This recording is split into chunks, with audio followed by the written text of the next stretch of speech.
Storytelling, coverage, and connection that matters. SOUQ News TV, your home for business, economy, and development.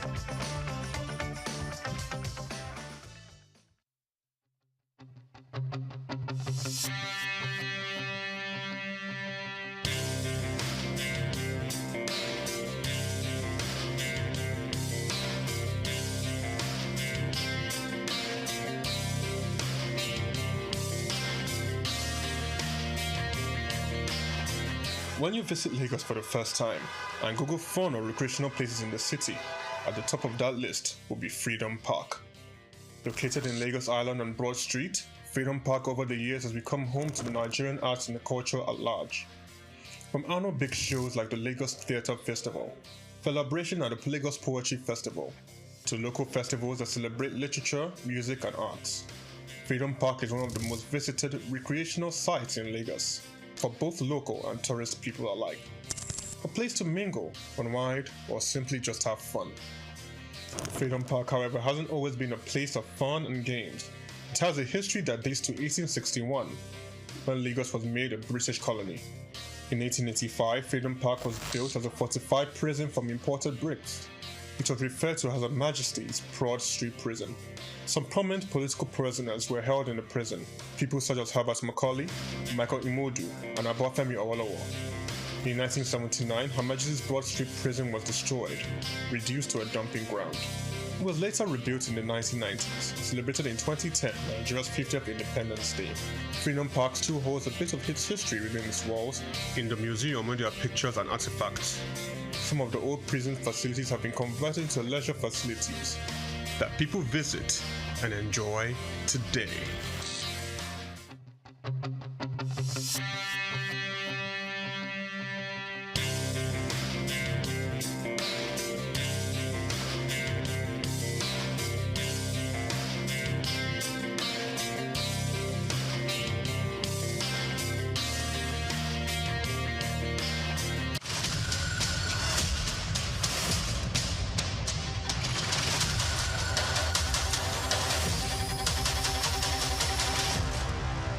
At the Africa Development Studies Center, ADSC, we are committed to driving sustainable growth and development across Africa through innovative training and research. Our mission, empowering leaders, policymakers, and professionals.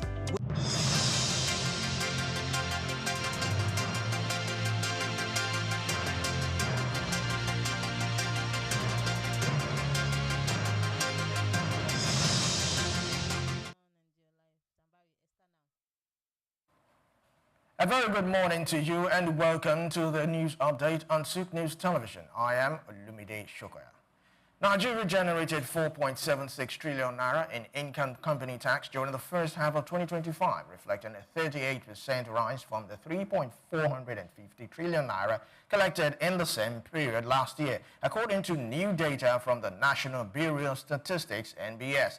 The increase was driven almost entirely by domestic companies whose tax payment expanded sharply despite weaker remittances from foreign firms. Collections climbed from 1.98 trillion naira in the first quarter to 2.78 trillion naira in the second quarter, marking a 40% quarter-on-quarter rise and a 13% jump from the second quarter of 2024. Now, figures show that domestic firms were responsible for most of the growth, with their company income tax rising from 646.51 billion naira in the first quarter to 2.31 trillion naira in the second quarter, a surge of more than 250%.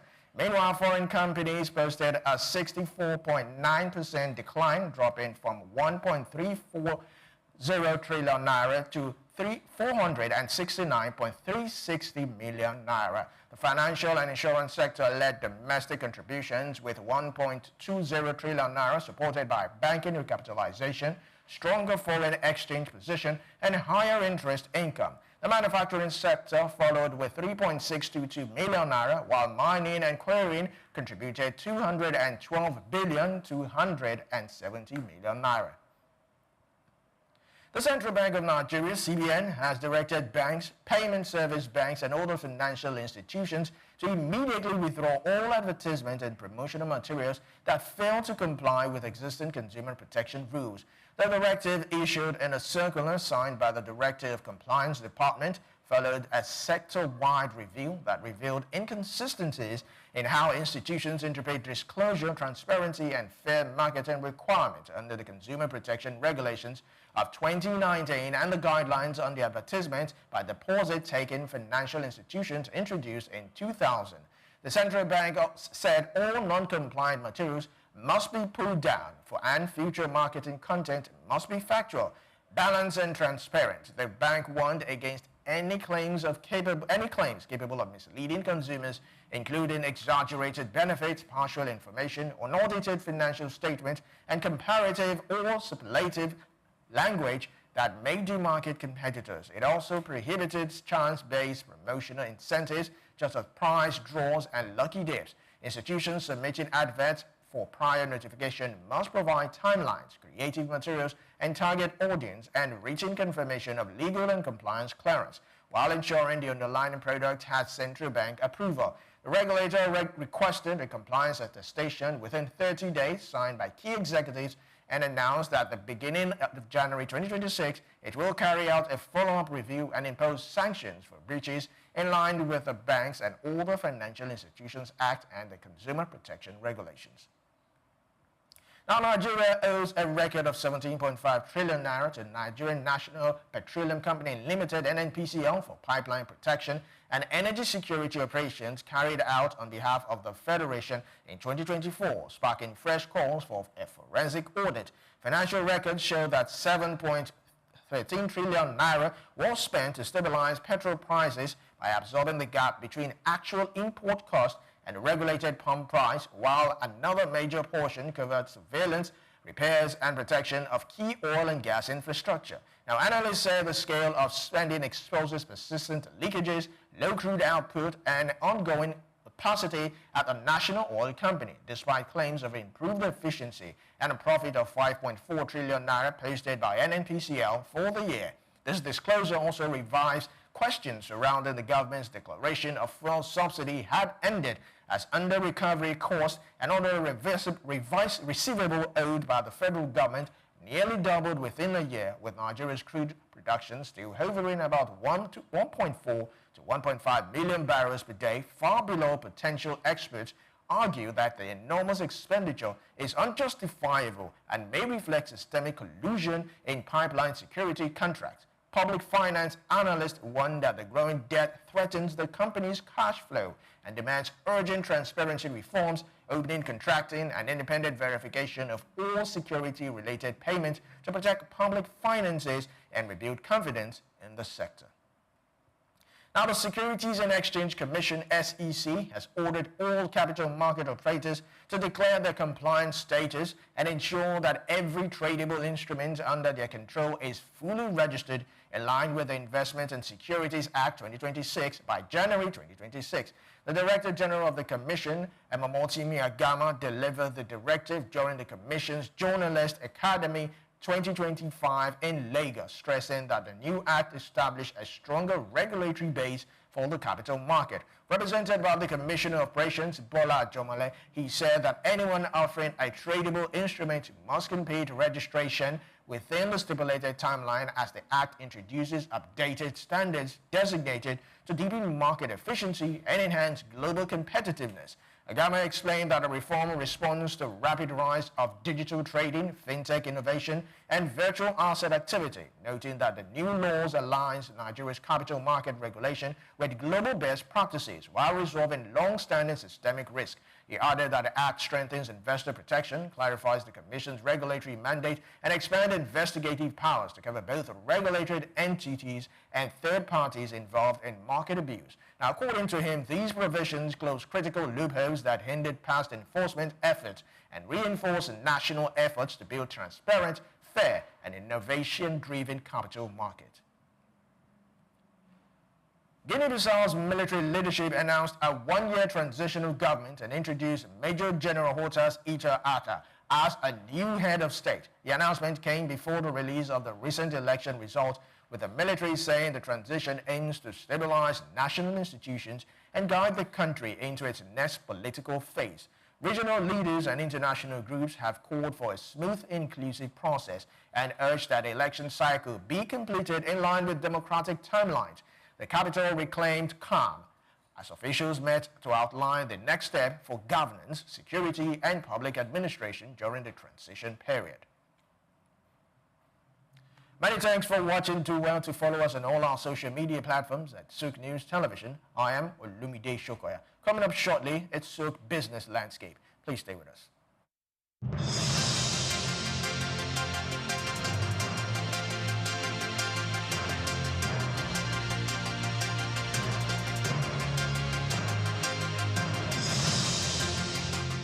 Known as the father of African literature, Chinua Achebe was born on the 16th of November 1930 in Ogidi, now Anambra State, eastern Nigeria. He was born to Isaiah Okafor Achebe, a teacher and an evangelist, and Janet Anenichi Iluebunam, a vegetable farmer.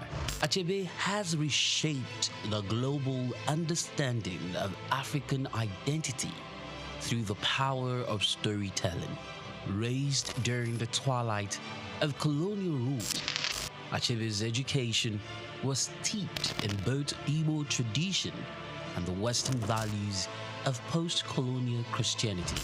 As a student at the University of Ibadan, he became fiercely critical of how Africa was portrayed in Western literature. Achebe believed that Western literature often painted Africa as a dark and primitive continent, but he sought to tell the African people's lens. In 1958, Achebe's groundbreaking novel Things Fall Apart shattered colonial narratives through the tragic story of Okonkwo, an Igbo warrior. Achebe illuminated the complexities of African culture and the devastating effects of European colonization. Things Fall Apart became more than just a novel. It became a symbol of African resistance against the oppressive narratives of colonialism. Achebe was not just a writer, he was a passionate advocate for African self-determination, and his political activism made him a critical voice in the post-colonial era. Even after a life marked by personal and political struggles, including a car accident that left him partially paralyzed, Achebe continued to inspire. He taught at Bard College and later Brown University, where his influence reached new generations of writers and thinkers. He was married to Christiana Chinwe Okoli, and they had 4 children. Sadly, he died in March 2013 at the age of 82. Chinua Achebe's legacy endures in his novels, his essays, and in the countless voices of African writers who follow in his footsteps. He gave us a voice, a story, and a vision of Africa that is ours to share.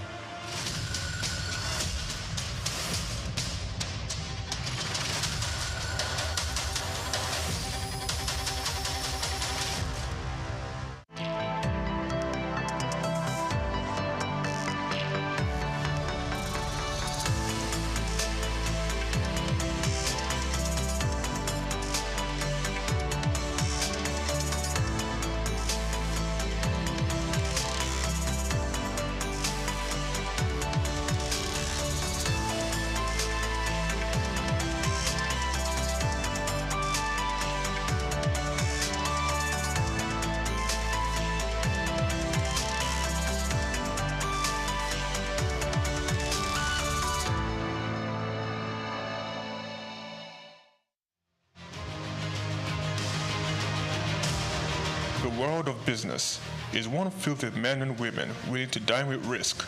And when we seek African business shapers, we see individuals who have denied self to build conglomerates. From controlling over 90% of diesel trade in Nigeria to almost throwing in the towel then getting on the Forbes list, we present Olufemi Peter Otedola.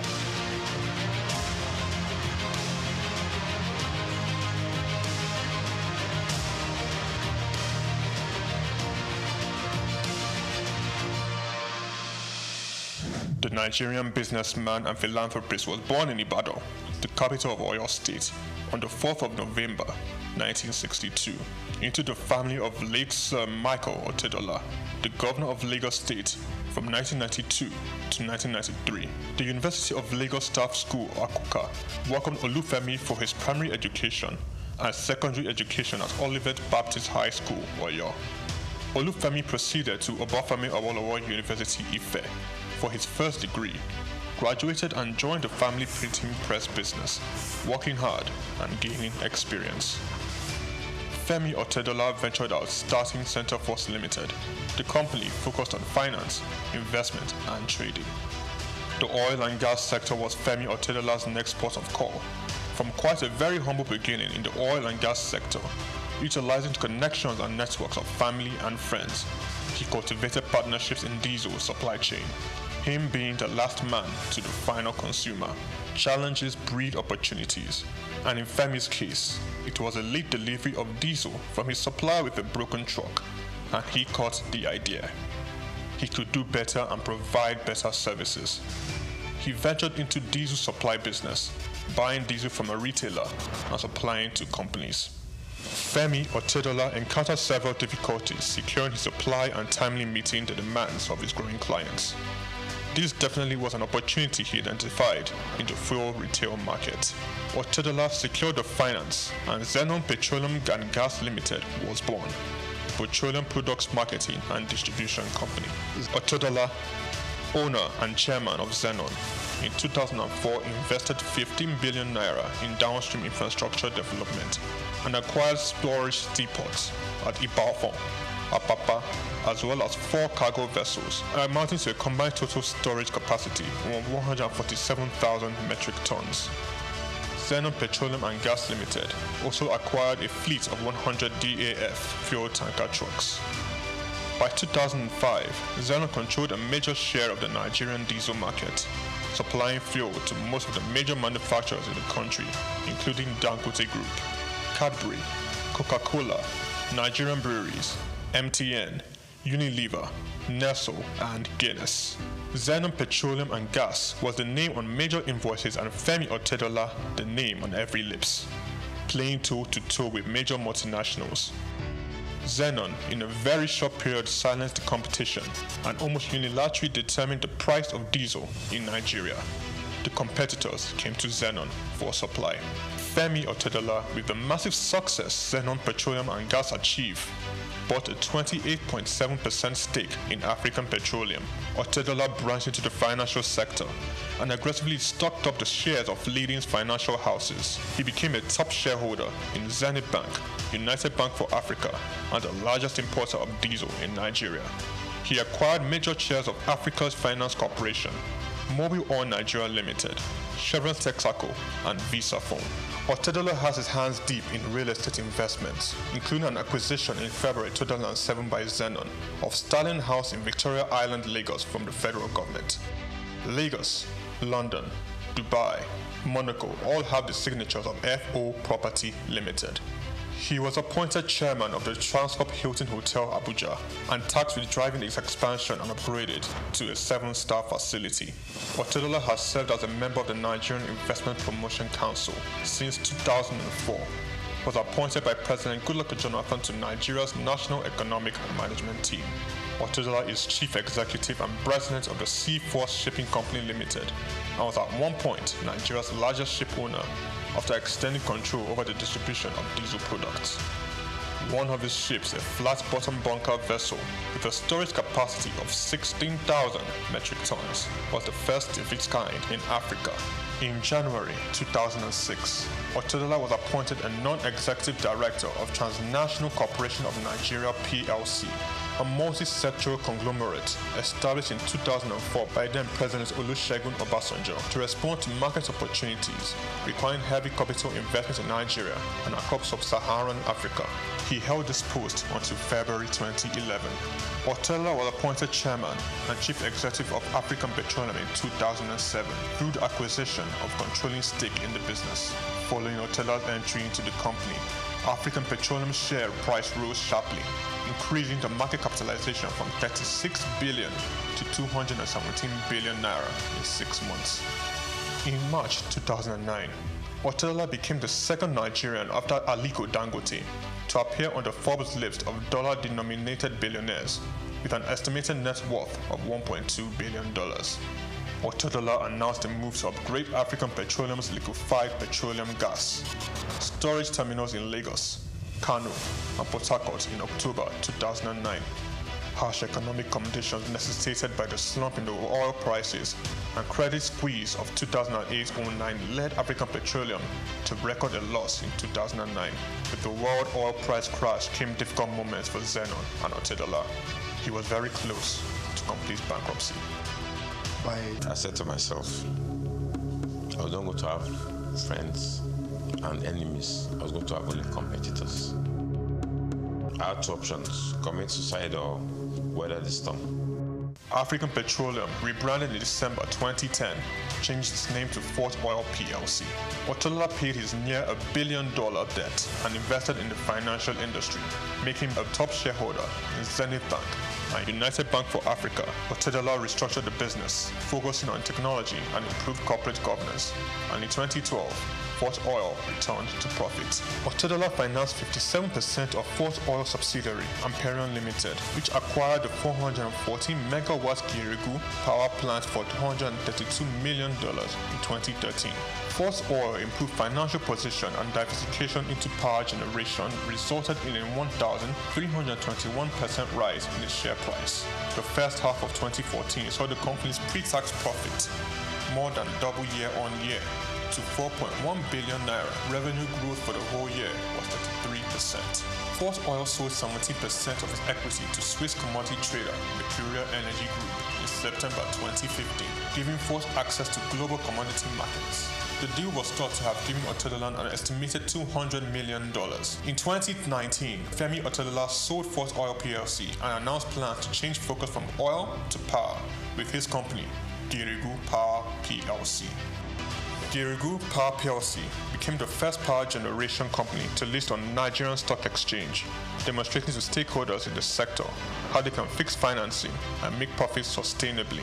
The company's market capitalization is now 726.75 billion naira, and the share price now 290.7 naira from the 2.5 billion shares that were listed at 100 naira each.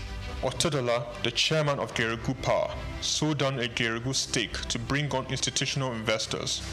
In October 2021, Femi Otedola was announced as the single largest shareholder of First Bank plc. FBN Holdings, the parent company of First Bank Limited, witnessed a commendable 437.9 billion naira surge in market capitalization. FBN Holdings appointed billionaire Femi Otedola as the new chairman of its board of directors, effective January 31st, 2024. Femi Otedola has had its share of controversies. Zenon was among the number of companies named in an alleged fuel subsidy scam report. This was followed by a case against Farouk Lawan for bribery. Otedola has also lost in the ever-evolving competing space of business acquisitions. Transcorp and Huheli Power Plant are two notable projects he closely bidded and lost. Femi Otedola philanthropy is quite remarkable. Otedola made a 300 million naira donation to the completion of the National Ecumenical Center in Abuja. In 2007, he gave 200 million to the State Security Trust Fund in a drive to reduce crime in Lagos. Donated 100 million naira to the Otedola College of Primary Education in Ekpe. In 2008, he donated 80 million to the Faculty of Agriculture at the University of Port Harcourt. Femi Otedola pledged and redeemed $25,000 to the Super Eagles in the match against Algeria in 2019 AFCON. He gave all 750 students of Augustine University 1 million naira each. Femi Otedola sits comfortably on the Forbes billionaires list of top 20 richest people in Africa. Femi Otedola is married to Mrs. Nana Otedola and have 4 children: Olawumi Christy Tolani, Florence Ifeoluwa, Elizabeth Temi, and Fewa Otedola. Olufemi Peter Otedola is a standout astute business executive.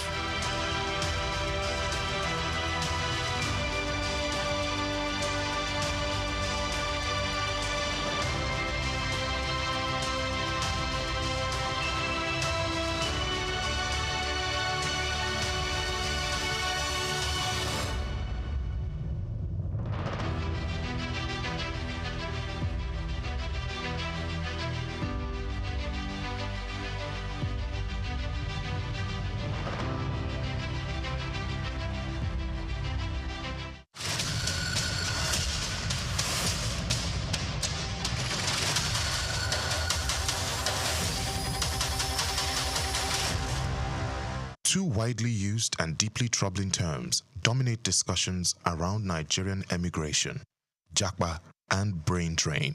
Japa, a word that has made its way into the Oxford English Dictionary, means to leave Nigeria for another country, often Europe or America, in pursuit of education, job opportunities, or better economic prospects. It also connotes to escape or to flee. The second term, brain drain, refers to the outflow of skilled professionals, doctors, engineers, academics, and more, leaving Nigeria to contribute their talents to other nations. As a patriot, one might argue that both terms evoke concern. Japa is symptomatic of systemic failures that drive citizens away from their homeland instead of encouraging them to stay and push for reform. As authors Daron Acemoglu and James Robinson emphasized in Why Nations Fail, governance thrives under civic pressure. If the youth and professionals flee, who remains to demand accountability and enforce positive change? Likewise, brain drain depletes the country's human capital. When Nigeria's best-trained professionals are developing other nations, the country is left with fewer hands to build its own future. However, this narrative is shifting. As Bayo Olaoye explores in this special report, there is a compelling case for viewing the Nigerian diaspora not as a loss, but as an economic powerhouse. From brain drain to brain gain. Recent figures from the Nigerian Medical and Dental Council show that only about 27,000 of Nigeria's 71,740 registered doctors currently practice in the country. Thousands of Nigerian doctors, nurses, and health professionals now work in the UK and the US, contributing significantly to those nations' healthcare systems. It's a trend seen across professions, from teachers to tech experts. Critics argue these individuals should be at home, contributing to Nigeria's development. Yet, the picture is not so black and white. According to World Bank economists Art Cray and David Mackenzie, poverty can often be a function of where one lives. For many Nigerians, staying home may mean remaining trapped in poverty. In that context, emigration is a rational choice and often a necessary one. Furthermore, the idea of brain drain has evolved into brain circulation or brain gain. Many Nigerians abroad are returning with skills, capital, and experience to invest in the country. Even those who don't return still give back. As Dr. Segun Aganga noted in Reclaiming the Jewel of Africa, diaspora Nigerians do not have to physically return to make an impact. Diaspora remittances, a lifeline for millions. Diasporans are sustaining the Nigerian economy through billions in remittances. Between 2018 and 2020, Nigerians abroad sent home over $65 billion, accounting for 4% of Nigeria's GDP. These funds uplift millions of households, offering relief from poverty, hunger, and economic despair. Remittances also help stabilize the naira, acting as a buffer against foreign exchange volatility. Yet, Nigeria is missing an opportunity to fully harness this potential. The Central Bank of Nigeria has imposed capital flow restrictions, forcing remitted dollars to be exchanged only at the official rate and in naira. This approach discourages larger inflows and stifles the remittance ecosystem. Diaspora trade and investment, the next frontier. Beyond remittances lies a massive opportunity in export trade. A Commonwealth Secretariat report highlights how countries with large diasporas have a comparative advantage in export markets. With over 20 million Nigerians abroad, this is a goldmine waiting to be tapped. Nigerians abroad crave products from home, be it fashion, food, film, or fine art. But to meet this demand, Nigeria needs a deliberate strategy to engage the diaspora. This means more than just ceremonial congratulations. It demands structured collaboration, policy coordination, and economic diplomacy. NIDCOM and the policy disconnect. The Nigerian Diaspora Commission, NIDCOM, under the leadership of Abike Dabiri Erewa, has raised visibility on diaspora issues. However, its current focus remains largely reactive, centered around crises like human trafficking and consular support. For real impact, NIDCOM must collaborate with economic ministries, coordinate with trade and industry stakeholders, and act as a bridge between diaspora investors and local entrepreneurs. Beyond economics, political and institutional engagement. Nigeria must not reduce its diaspora to economic figures alone. They are citizens with a stake in the country's political future. That's why remote voting rights must be instituted, allowing diasporans to participate in national elections. Moreover, complaints about Nigerian embassies and high commissions, especially in the US and UK, must be addressed. Diasporans often face challenges with basic services like passport renewal, which leaves them feeling alienated and abandoned. This must change. The Nigerian diaspora is not a burden, it is a blessing. A sleeping economic giant that, if properly engaged, could help rewrite Nigeria's growth story. From remittances and trade to skills transfer and global influence, the diaspora is a strategic asset and not a national loss. What Nigeria needs is bold policy reform and a new mindset, one that sees migration not as failure, but as a force for economic revival. Japa may signal escape, but with the right vision, it can also spark renewal. I'm Moyosore Adebi for SOUQ News TV.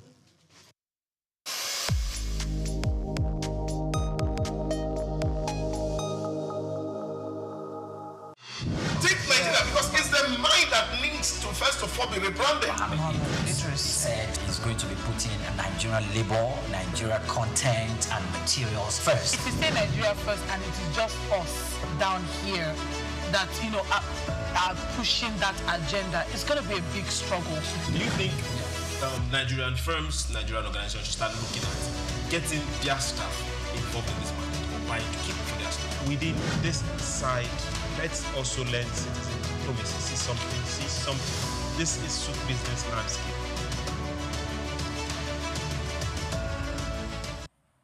Hello, good morning and welcome to your regular breakfast staple is SBL, SOUQ Business Landscape, and it's a beautiful Friday morning. There's no better way of ending your work day, as in if you're those that do 9 to 5 and your work day ends on Fridays, this is the show where you should be. Today on SBL, we will talk a lot about the real infrastructure in Nigeria, Lagos also, and some part of the West. We'll ask some major salient questions. Then we'll also talk about the World Bank. World Bank is telling us to do something. Hey, is it to our best interest? Tariff for, tariff against. These are two major things we'll talk about on this first half of SBL. Today happens to be a bumper show. Priye Kumale, he will take us on the second segment. You can't afford to miss it.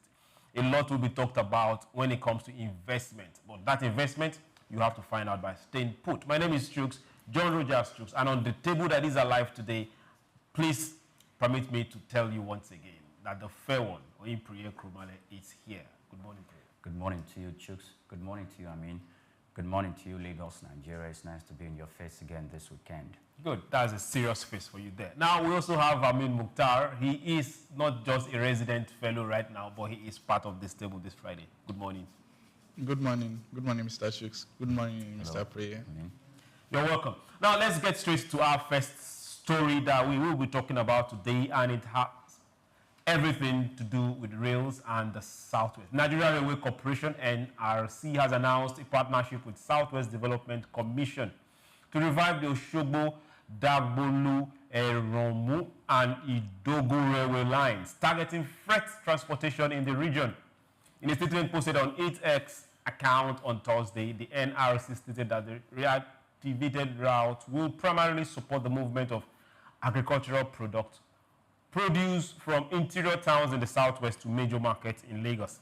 In return, consumer goods will be transported back inland, enhancing regional trade. The project is expected to ease logistics pressure on roads, cut transportation costs, and improve market access for farmers and traders.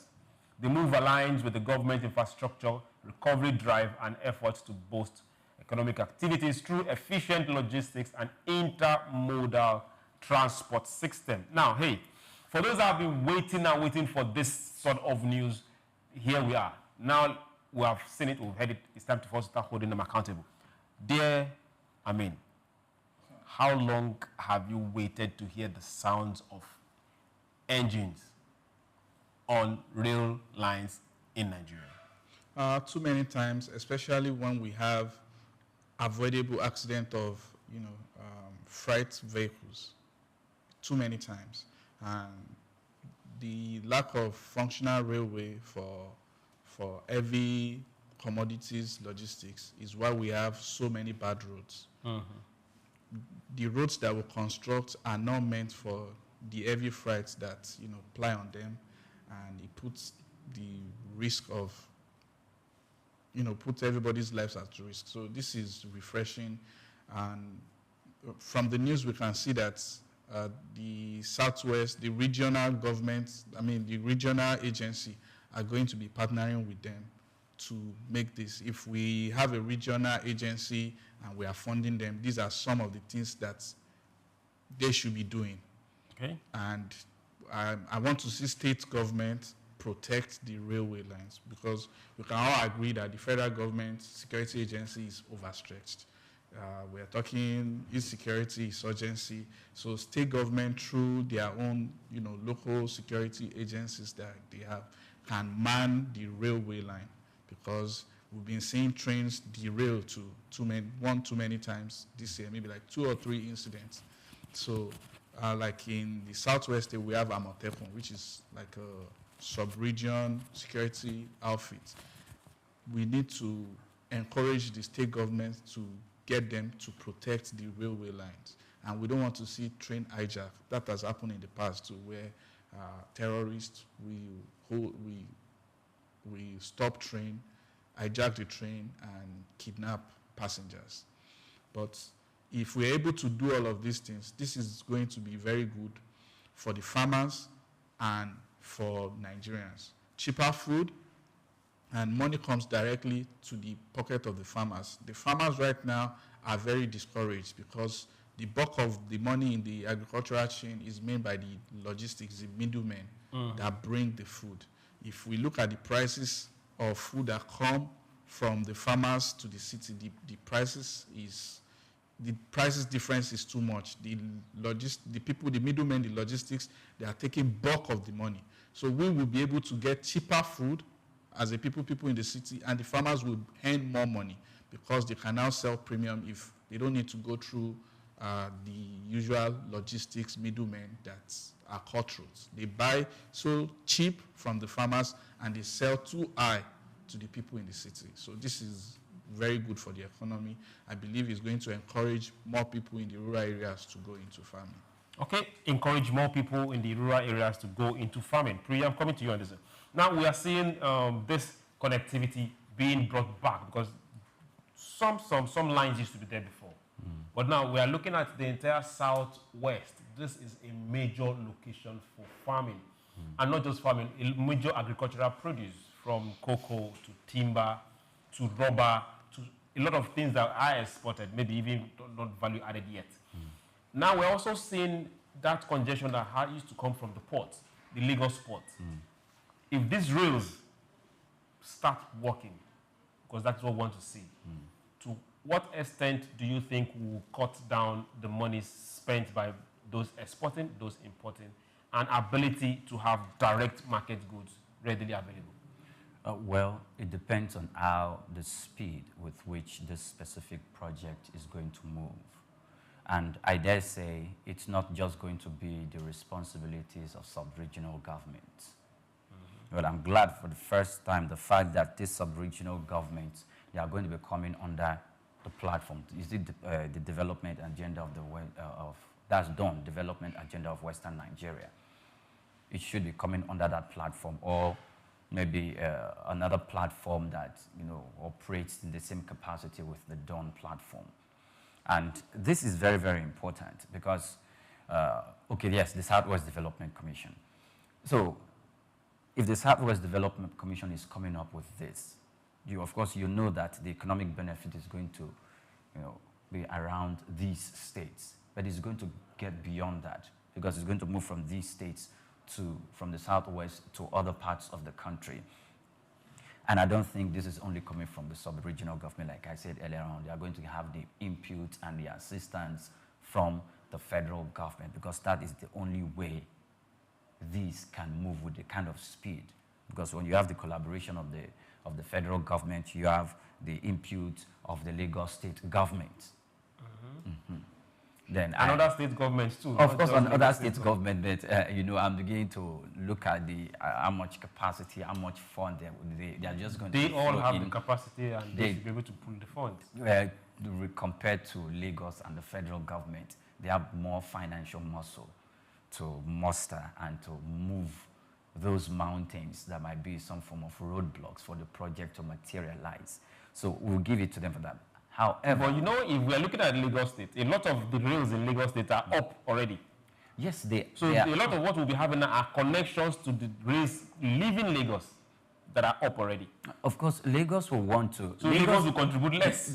Lagos will not contribute less because Lagos will want to do that because it will want to decongest some of the congestions that we have in regards to housing.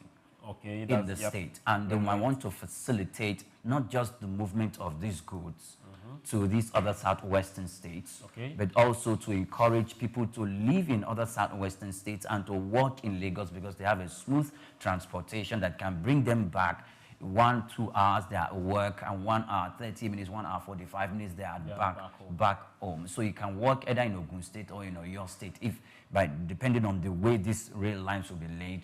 They can work here and live there, or they can live there and work here. So it's the same thing. Also, the kind of coaches that we are bringing, are they coaches that are used for passengers only, or the ones that will be used for ferrying goods? Definitely, there are different coach for freight and for passengers. Great. So they will need to put that into consideration. Pull everybody. Yes. So they need to put that into consideration because from what we are seeing now, we are only seeing coaches that moves people. Right now? Yes, right now, because not much of the cargo ferries that we have seen. Yeah, but when we took a visit to the railway corporation, we saw freight coaches there. So they are there in there. That's why I say compared to the coaches that moves people. So they need to put that into consideration to make sure that investment is channeled toward that. And probably, who knows? I just hope that's not going to defeat the purpose of the cargo airport that they are trying to establish. Now, for the cargo airport is majorly for export, not interstate. But it doesn't mean interstate. The cargo, somebody that is farming perishable goods right now, maybe perishable potatoes that are not going to preserve, or vegetables or flowers, needs that cargo airport to be able to harvest in the night, freight that night, and is in Istanbul in the morning. So that is what that is what the cargo airport is really going to function for. But for interstates, the trains can take care of that. That's perfect. Okay. Now, we are also on this rail matter. We can't run away from it because we can't say we want $1 trillion economy and we can't move goods away from the road. Major movement has to happen, and this is a welcome address. Now, let's talk about Lagos State. For those wondering, some time ago, the Tinubu administration went to China, and there was this particular engagement that came up with a plan for the Green Rail. That is where we are right now. Now, there is this agreement between the Lagos State government and China, to be precise, and a loan facility was taken for the Green Rail. That particular project, as we speak, it's about to take off. Now, Sanwo-Olu is unveiling Lagos Green Rail at Rabat Forum. Now, the Lagos State Governor, Babajide Sanwo-Olu, has presented Project Green, the Lagos Green Line Railway, to global investors at the African Investment Forum in Rabat that happened in Morocco, joined by officials from the federal government, Ministry of Finance, Incorporated, and the Lagos Metropolitan Area Transport Authority, that's LAMATA. The season showcased Lagos' ongoing efforts to modernize its transport infrastructure. Governor Sanwo-Olu described the 70-kilometer electric rail line as a strategic addition to the state's growing metro system, complementing the blue and red lines, stretching from Marina all the way to the Lekki Free Trade Zone. The Green Line is designed to decongest roads, boost connectivity, and unlock new economic zones along the Lekki-Ekpe corridor. Now, the project aligns with LAMATA's strategic transport master plan and reflects Lagos' long-term vision for sustainability, multi-modal transport system. That is where we are right now. Now, for those that have not been to Lagos for a while, I promise you, if you step into this place, you ask yourself, what have I been missing? The blue rail is up, stretching from First Start down to Marina. The red line is also almost up, somewhere there on the mainland, from the Yaba end of it and getting well into the mainland. Now the green rail is hitting the island part of it, from Marina all the way to Lekki Free Trade Zone. Now, this particular project, each time I think about it, what comes to my mind is, okay, how are we going to handle the amount of the congestion, let me not say breakage, of the congestion that will happen for that rail line to pass? Because people have built on ways where they shouldn't build in the first place. And those particular lines are going to go through places that has building on them right now. I don't think so. Lagos State has started clearing the pathway for, the right of way for the railway, and it causes controversy because there's a popular social media influencer that has a car lot on Lekki-Ekpe Express that his building was pulled down, and he was responsible enough to show his approval to put the car lot there. And the approval shows temporary building. Yeah, they are all temporary buildings. But so, they are all very close to the power line. Exactly. And their approval says that we can give you notice at any time to vacate. Yes. So which means for the first time or for the first few times, the government is responsible enough to have a master plan. The line is not a new project that's just conceived. It's been conceived a while. They have a plan, and they've maintained the plan to say, even though we are not building the train now, if anybody is going to occupy this corridor, it has to be temporary. And they've been trying to clear it because they want to start the project soon. I think they are finalizing the funding of it. So I don't think there should be problem if the kind of approval that we saw online is what they gave everybody on that corridor. There shouldn't be a problem. Yeah, there shouldn't be a problem, but we also know that some people will go beyond building temporary structures and have erected some very strong would-be permanent structures. I mean, that's where government enforcement comes in. That's where government enforcement comes in. And we shouldn't be emotional when government is enforcing. Okay. If we want a sane country, and we have rules and regulation. People should follow it, and when people don't follow it, there should be penalty. Rules and regulation, laws should not be a suggestion. It shouldn't be if I feel like. It should be because it's for the good of the most of us. So, you know, the one person's property that decides to build against government regulation and approval shouldn't override the millions of people that will ride train on that corridor. The number of lives, the value that will come to the number of lives that will, you know, benefit from that railway. So we should start looking at the collective good of the rest of us rather than the value of what one man is investing, you know, against the law. As long as, and if, you know, they've done everything right, they have their C of O, they have their approval, they should be handsomely compensated by the government. And that means, you know, that is government's lapses. So they have to pay for it. Okay. I really like your side of that particular argument right now. We are looking at collective good. If you look at that particular corridor, Marina to Lekki, Ekpe, down to the Free Trade Zone, that looks like the capital of traffic in Lagos. Sometimes you could spend as good as 3 hours on a stretch of road that should take you 25, 15 minutes. With this particular rail line coming, it means a whole lot of decongestion. It means a whole lot of business. And for people that are wondering, the biggest free trade zone right now as we speak in the country, is in that axis. How is it going to affect us economically? Positively. It's going to expand. In fact, I think that area of town is going to blow up. Because as we speak, investors are already buying lands. For the fact that you have the presence of the refinery in that place has made investors alone, close to that area, has made investors alone to start expressing interest, not only acquiring lands, but acquiring buildings, acquiring infrastructure, acquiring offices. And trust me, hotels and hotel business owners are beginning to take a look at how they'll be able to house expatriates or those who can fly into Lagos to do business 1 week, whose business lie on that axis and not to fly out. It's a very, very good thing. That I have two other things to say regards to this.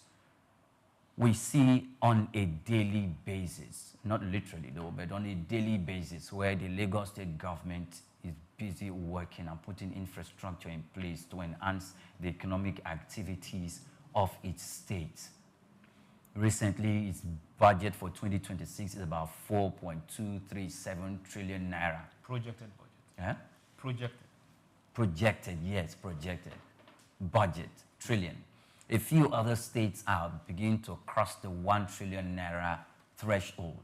Do they have the money? And with our Googles, we are looking at what they already have in ground that is giving them, that is amounting to 1 trillion naira, because we are looking for the projects, we are looking for the roads, we are looking for the infrastructure that will serve as an appetizer for the prospective investor to want to come into that space and invest. And we are still looking for them. We are looking at the things that they are creating, the kind of ecosystem that they are building in their respective states that will warrant that will make the potential or the prospective investor to take a second look and to want to come in there. We are not seeing. So in the next, if you look at Lagos State and you want to compare Lagos State to some other states in Nigeria, economic viability-wise, resource exploration, business ingenuity, and otherwise, they are 50 years far away from some other states. They are gone. So the time will not come when Lagos is asking for special status, other states' governors will not raise eyebrow and say, no, we shouldn't give them. Let me tell you another genuine or genius plan that Lagos state government is doing. It went to Rabat. It's not just telling them the stories that Lagos state is developing, Lagos state, we are good, we are moving on. No, it's trying to seek investors to come, to participate, to bring in their money to Lagos. And probably, maybe, hopefully, it's going to be selling some form of bonds for them to be able to get some money to build some of this critical infrastructure that is going to enhance development in the states. Okay. Lagos state is not the only state in Nigeria. We want to see other states do the same thing. They don't need to. Every other state has an administrator called the governor. Yes, they should come to Lagos and copy the model. They should come to Lagos and copy the model and replicate the same model in their state. For Sheriff Oborowori, it's not only defecting to the APC. Oh, that's serious. It is not only defecting to the APC. Look at some of the APC governors, most especially Lagos, and how the kind of genius plan, economic plan they have on ground to develop their state. They should copy that also and not just defect to the political party. Because if you defect to the political party and you do not copy the models that brings for efficiency, productivity, economic, business, and development, you do not replicate the same ecosystem down there in Delta State, then your defection is complete, is a waste. Okay, Priya, thank you very much. Now, that was personal and passionate. We want to see... It's not personal. We're discussing business, economy, and development. For us on this table, it's personal. It is, okay. We want to see states compete with Lagos State. We want to see states wake up and say, good and fine, we are also pulling, even if we can't put the investment that is coming this way, we can pull something. That is the kind of competition we want to see, not competition in shutting down schools. That is way, way below the belt. Now let's go to World Bank for our last story for this segment, because we have major goodies that you have to be part of. The World Bank has urged Nigeria government to urgently cut high import tariff and lift select import bans to help bring down surging prices and reduce rising poverty levels across the country. Okay. World Bank Country Director in Nigeria, Matthew Vorgis, made this call during an interview on Thursday, warning that current trade restrictions were contributing to inflation and hurting low-income households. He noted that easing import barriers would not only increase supply and reduce costs, but also complement broader economic reforms aimed at stabilizing Nigeria's economy and promoting vulnerable population. Okay, let's bring this down to this table. Let me start this way. We were supposed to, we took a loan from World Bank. Yes, we had our issues. World Bank said remove petrol subsidy, which we were planning already. Okay, petrol subsidy was removed, but it was tied to a loan. Same thing again, IMF, World Bank, they said remove power tariffs, knowing fully well that it was going to hurt Nigerian manufacturing sector. Even the small person that has a barbing salon. Now, what did we do to cushion the effect of that power tariff that was removed? Now we are asking ourselves, how can Nigerian economies grow when we are import dependent? Now they are telling us to take out the tariff on import. Are they really here to help us, or they are serving somebody else's mission? I don't see how this is going to help us. However, we don't have to take the message hook, line, and sinker. Okay. And I believe that this administration has removed tariff from food imports. So, which is, doing the same, following the same message for, vulnerable people so that there can be affordable food. Specific? Yes. Okay. So, but how did food become unaffordable? Purchasing power, unemployment. Okay. How do you solve unemployment? Industrialization, local industrialization. That is how we are going to be able to employ our people. And how are we going to encourage investors and industrialists to come and site industries here?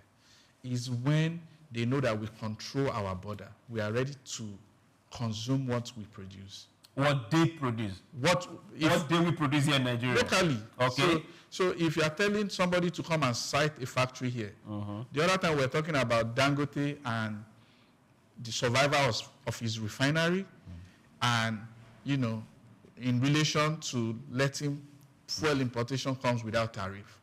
So if we continue to lift tariff over every product that coming through our shores, we are going to kill our local industries. Then we are going to kill jobs. Okay. Then we'll go back to where we are. Then our naira will lose value. There goes our purchasing power too. So it's like a chicken and egg. So we can. Then there goes us going back to World Bank to borrow us more money. Exactly. So we need to, and even the food that we're removing tariff on, Okay. Right now, I hope we can bring farmers, the real farmers, to this table. They are complaining now because prices of food crashed by about 200% in some cases. For example, this time last year, a bag of beans was 180,000 naira. Today is about 60,000, 70,000. So imagine the projection of the farmers. So we want to buy affordable food, but we don't want to discourage farmers from going to the farm. So sustainability. Exactly. So it has to be balanced for the farmers and the people, the consumers that we are buying. Okay. So that is how the removal of tariff on food importation is affecting the farmers. For common Nigeria, we love it because food is now is not very affordable, but it's, affordable is better now. Okay. But the farmers are complaining. Okay. Some of them will not return to the farm next year because of the crash in price. And what would that happen? We can continue to buy cheap food in the market, but the value of our naira will depreciate, and it will affect other things that we need to buy. Okay. Now we have just 2 minutes left. What is your take on this particular World Bank advice? Tariff. Urgent advice, they call it. Yes, we shouldn't.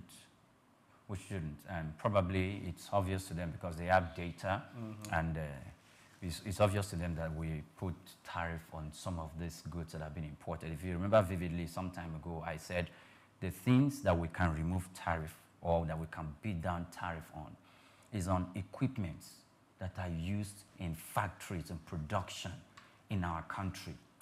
There is a whole lot of... the technology for which we do not have here.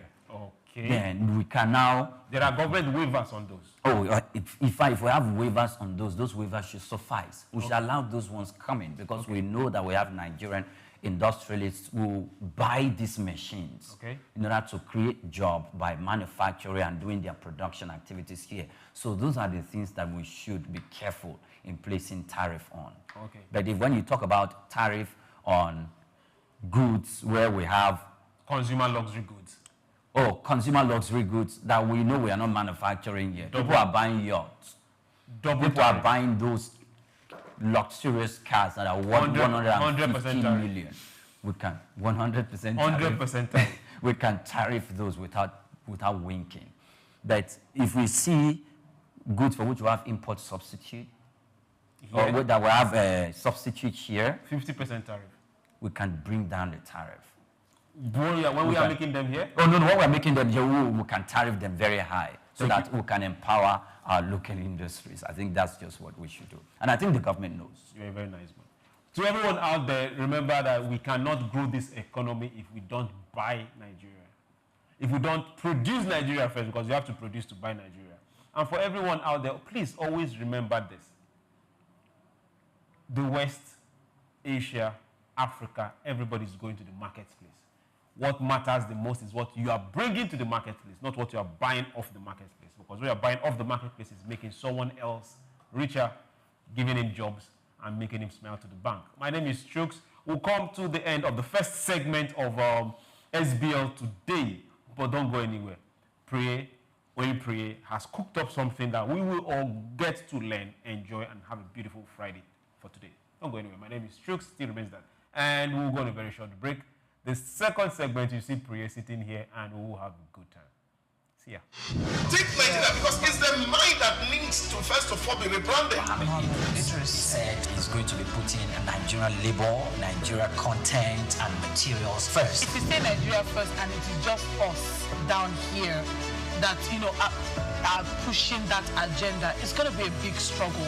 Do you think Nigerian firms, Nigerian organizations should start looking at getting their staff involved in this market or buying to keep for their stuff? Within this side, let's also learn citizen diplomacy. See something. This is SOUQ Business Landscape. In Africa, and there's one man who has consistently been a household name, an index of reference in the business arena. The name Aliko Dangote apparently stands tall. The Africa's richest man clearly benchmarks success, wealth, and prosperity.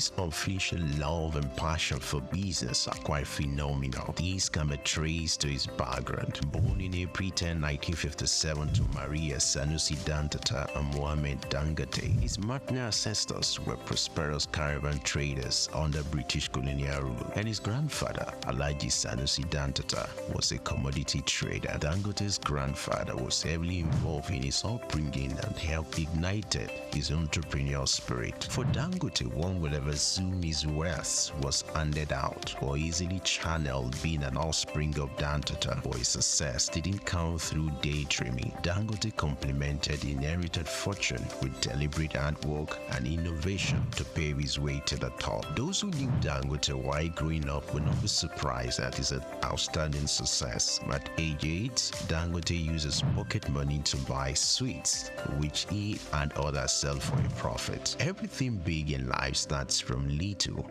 Taking a clue from this, Dangote, from a seed loan of 500,000 obtained from his uncle, started business, which he traded commodities and business supplies, primarily cement. By 1981, his firm was successful that he had incorporated other businesses and established the Dangote Group. His empire extended to foodstuffs, including sugar, salt, wheat, cement, haulage, and other business concerns. Among his holdings were Dangote Industries, Dangote Bale Nigeria, Dangote Cement PLC, Benue Cement Company PLC, Dangote Sugar Refinery PLC, Dangote Flour Mills, and Nascent Ally Industries PLC. In addition to his holdings in Nigeria, the Dangote Group has operations in several African countries. With these giant strides in the business arena, Dangote will forever be grateful to his grandfather for giving him wings to fly. According to Forbes, an American business magazine, Dangote remains the richest man in Africa with an estimated fortune of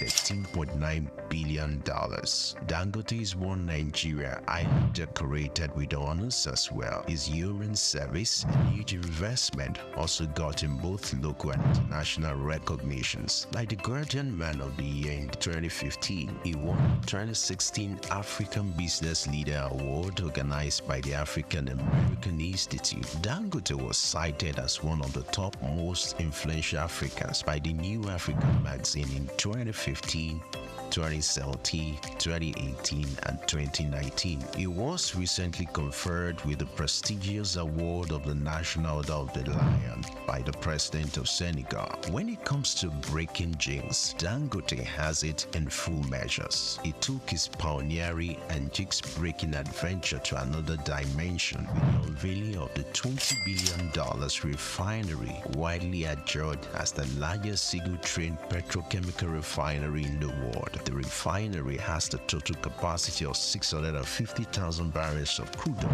per day and is expected to earn as much as $21 billion in annual income. Situated on 2,500 hectares site at the Lekki Free Trade Zone, Lagos, it is supplied with crude oil by the largest subsea pipeline infrastructure in the world. When fully in operation, the refinery will provide 135,000 permanent jobs in the region. When it comes to family life, Dangote seems to, however, prefer maintaining a low profile. He got married to Zainab in 1977 but divorced at an unknown date. He was later married to Maria Mohammed Rufai. Dangote has 3 daughters named Halima, Maria, Fatima, and he also adopted a son named Abdurrahman.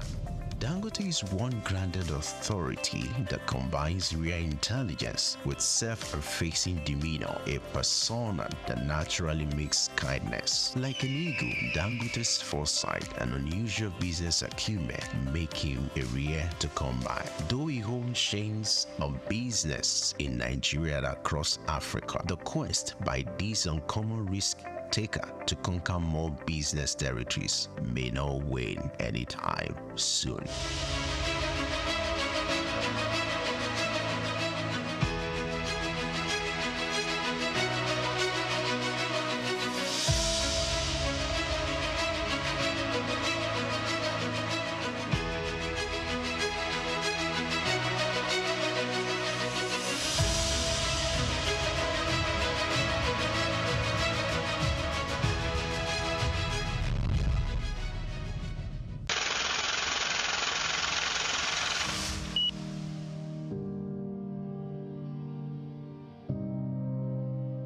Wole Soyinka.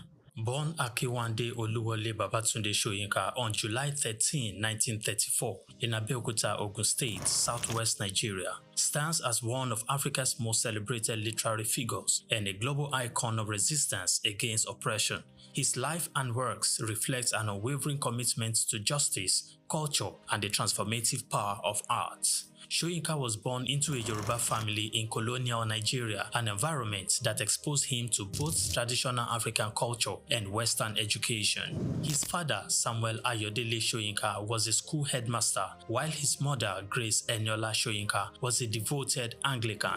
This blend of indigenous and colonial influences deeply shaped Soyinka's world. Soyinka attended Government College Ibadan and later proceeded to the University College Ibadan, where he studied English and literature. Soyinka completed his education at the University of Leeds in England, earning a degree in English and later a doctorate degree.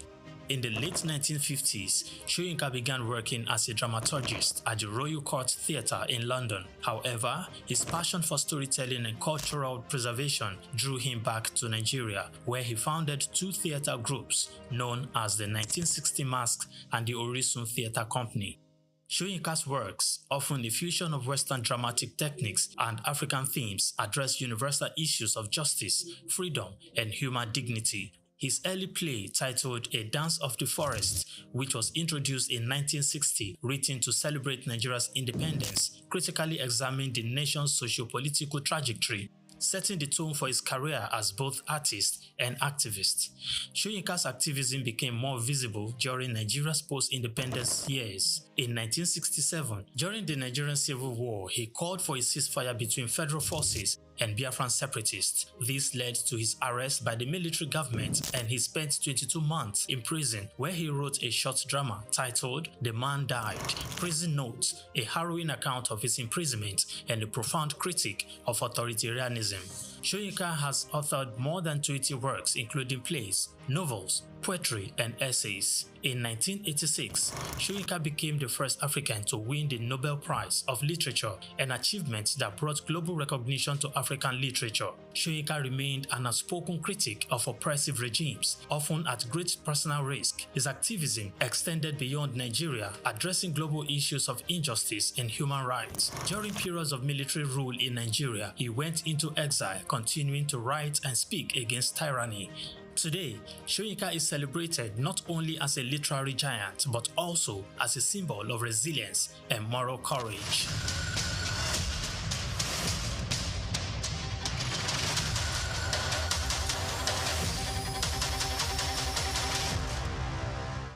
From Dubai to Lagos, Nigeria, and across the globe, SOUQ News TV is your #1 station focusing on business, economy, and development. With global digital reach, we connect Africa's pulse to the world stage. Welcome to SOUQ News Television, and here we go beyond the headlines. From breaking news, in-depth conversational programs, to market analysis and indices. From policies affecting growth to unique documentaries, from live event coverage to bespoke productions, we deliver content that connects you to the world. At SOUQ News Television, we provide news surrounding business, economy, and development, infomercials and jingles that stand out, short and long-form documentaries crafted to international standards, independent production spaces with full technical support, special coverage for individual and corporate events, a special form of documentaries through our prestige package, Immortals, where we tell your story the way you'd love it, and business support services tailored for small enterprises. SOUQ News TV, powered by FemWatch Limited, also home to the Isle 95.9 FM Lagos and Kasua 99.7 FM Kano, and Emirate News Television Abuja, together forming Africa's trusted media powerhouse. Storytelling, coverage, and connection that matters. SOUQ News TV, your home for business, economy, and development. Take Nigeria because it's the mind that needs to first of all be rebranded. Literally said is going to be putting Nigerian labor, Nigeria content and materials first. If you say Nigeria first and it is just us down here that, are pushing that agenda, it's going to be a big struggle. Do you think Nigerian firms, Nigerian organizations should start looking at getting their staff involved in this market or buying to keep for their staff? Within this side, let's also learn citizen diplomacy, see something. This is SOUQ Business Landscape. Welcome back. Many thanks for joining us on part B of SOUQ Business Landscape. Now, Nigerians are increasingly turning away from traditional investment channels such as the stock market, bonds, and mutual funds, and instead embracing unconventional alternative forms of investment, or maybe it's not investment, sports bets, online gaming, and high-risk digital schemes. New data from the Securities and Exchange Commission paints a worrying picture. Fewer than 3 million Nigerians are currently active in the capital market, while more than 16 million Nigerians are involved in gambling every single day, spending an estimated amount of $5.5 million or nearly $8 billion a day. That's a worrying fact. And we have guests here who will be looking at that. We have Kendi Adiaga, whom we look forward to joining us virtually. He's a stockbroker. Hopefully we'll be able to get him on this program to make some comments. And I also have two gentlemen sitting on the table who will be having this conversation with us. Yes. And we have Olawale. Nice to meet you. Your name again, because I was trying to get it properly when you told me. Olawale Langpejo. Langpejo, welcome. He's an entrepreneur. And of course, Amin Mukhtar, that you already know. Now we have a report. We have our reporter who went to the streets, fielded some questions from Nigerian youths and some people to get a feedback from the complaints that the DG of Securities and Exchange Commission, put out there. Let's take a watch.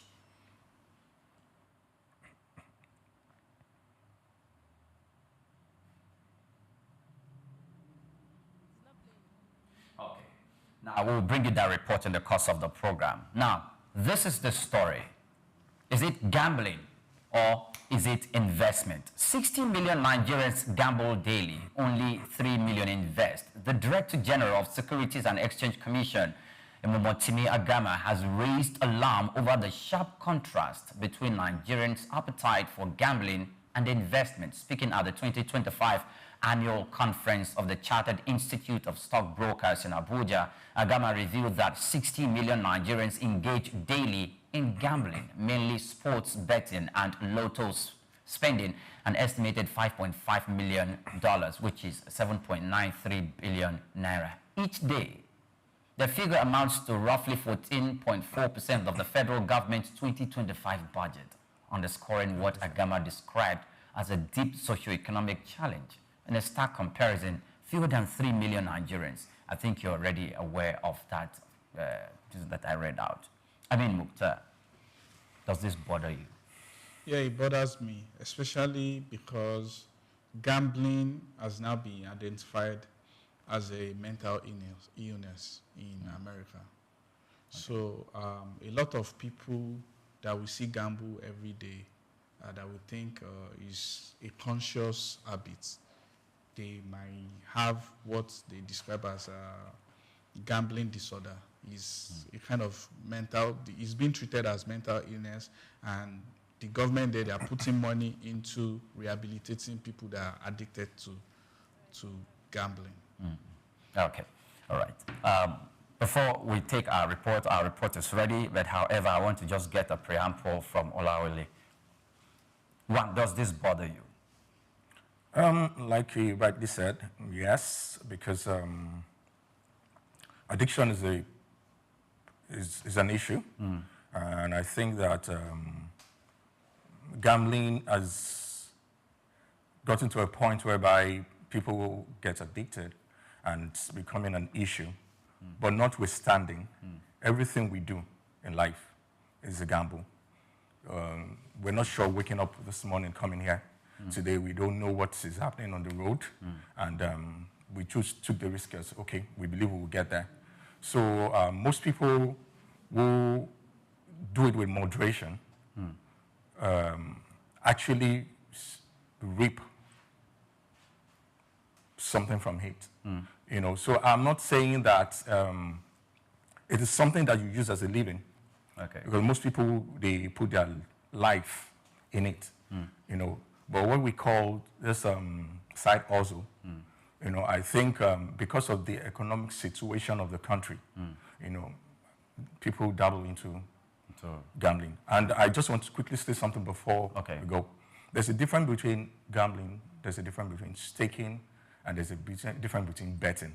So once you understand these three things, then we'll know what we're talking about. Great. So when we come back, we're going to take our report now to watch. So when we come back, gambling, staking, and betting, you're going to break it down for us. Yes.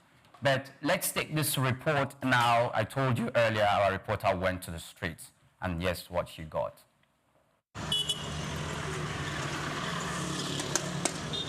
Investment has always been about making smart financial decisions.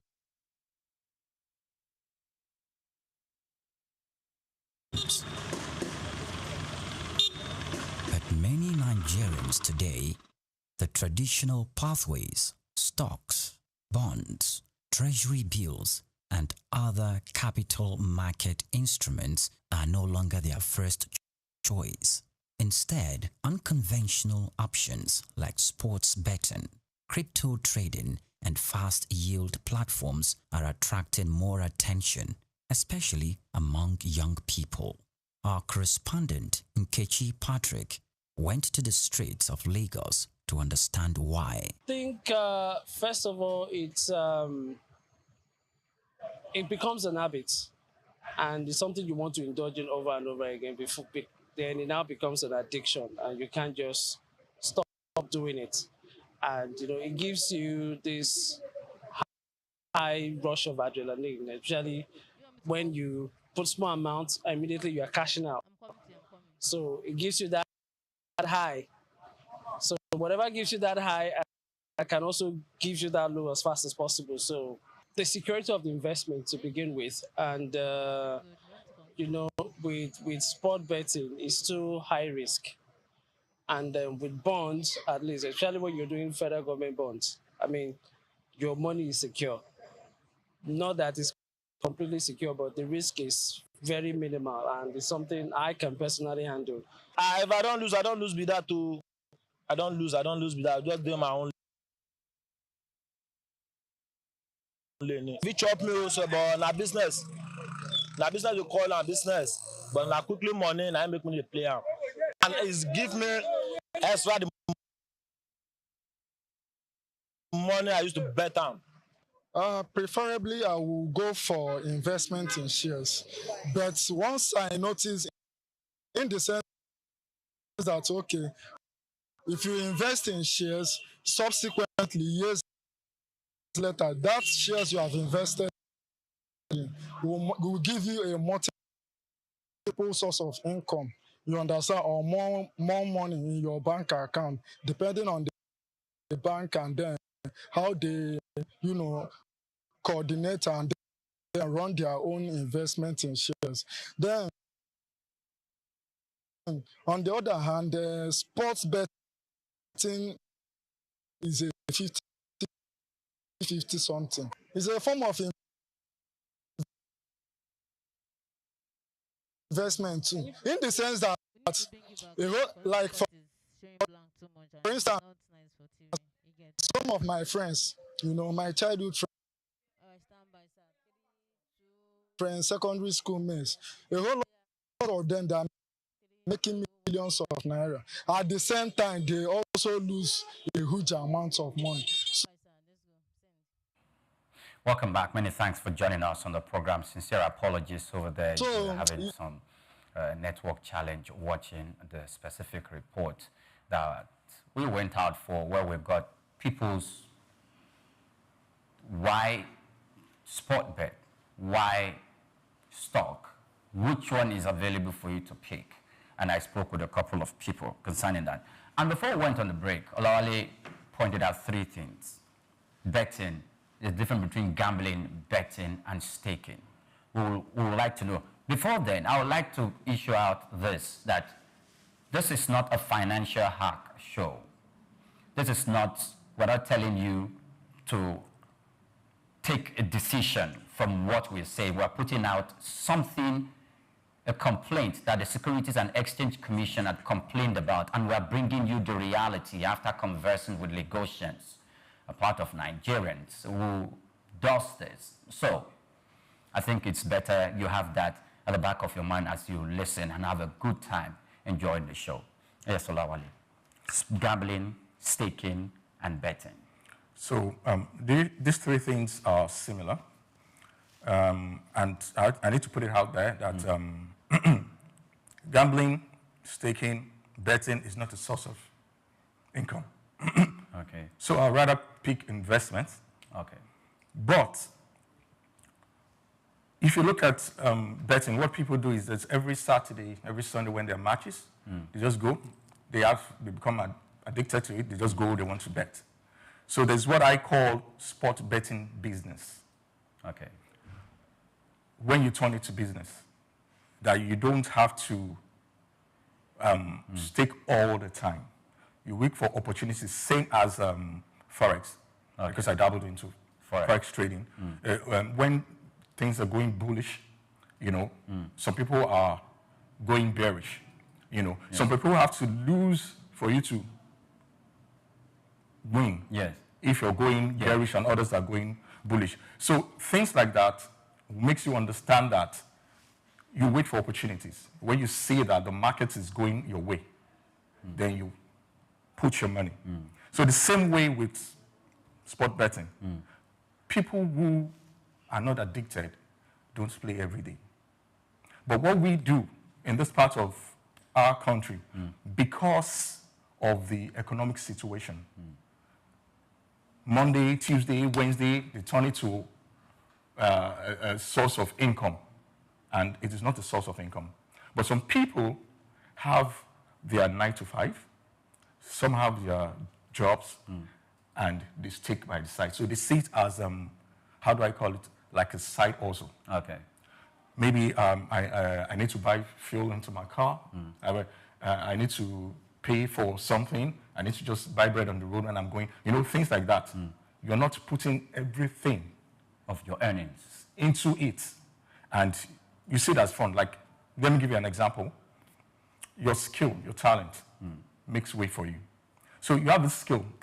This thing is the ability to see beyond, to see what happens at the outcome of matches and everything. Okay, I know this thing. Let me just put it there to see to test, because until you test it and So you separate investment and separate gambling. Okay. So most people, what they do is they gamble.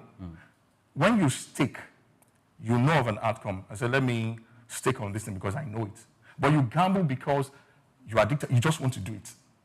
Whether you know you're going to lose or win, you just want to do it. But people who stake, they wait for opportunities and they take it. Great.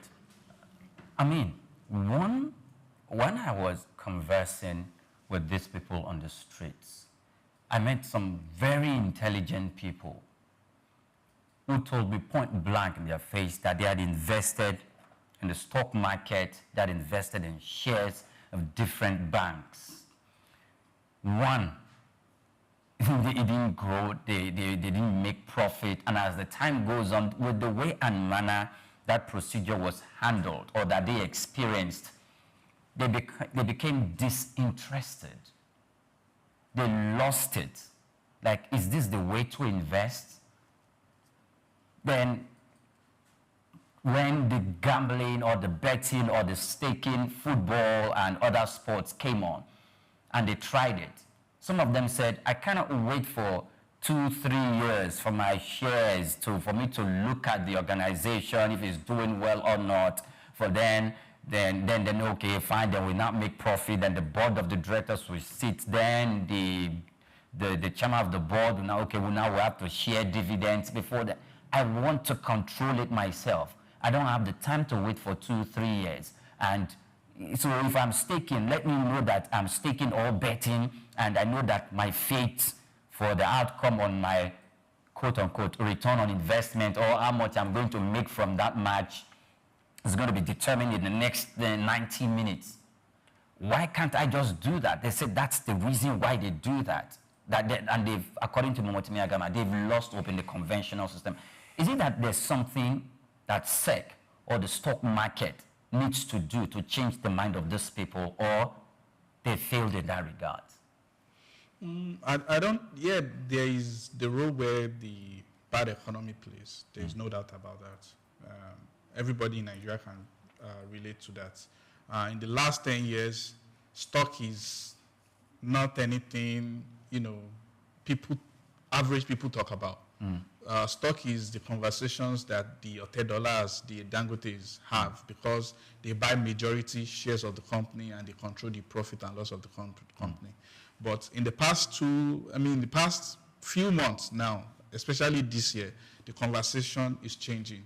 A lot of young people that invested in stock from last year, they are making a lot of money, up to 500%, 600% in some specific stock.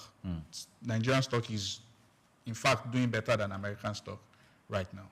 That being said, and I agree with Mr. Olawale's idea about, you know, some people, they do these things because they can predict the outcome, they have the knowledge, they are not sticking with, they are sticking with their disposable income. You know, it's just money that they could have spent on a few bottles of beer and, you know, it's disposable income, and they don't do it all the time. That's what it is meant to be. Do you understand? That's what it's for banter. It's for people to say, oh, I play against your team. I even made money off of it. That's what is meant for it to be. And I know people that are rich that do that. They stake for 400,000, 500, and they hardly lose. And they hardly lose. And they hardly lose because they know. And the income, the return on that 400,000. Yeah, it's because to millions. So this is how it works. So they don't stake on impossibles. They stake on something that is possible. For example, the team that is on the table on the top of the table is playing against the team below the table. Now they put a lot of money because now the odds is so small. But if you put a lot of money, you still get something substantial. But what the people that are addicted, people that are poverty reading, that, you know, make the bulk of these 60 million statistics that you have, is a means of livelihood. I know my organizer on the mainland in Ilupeju.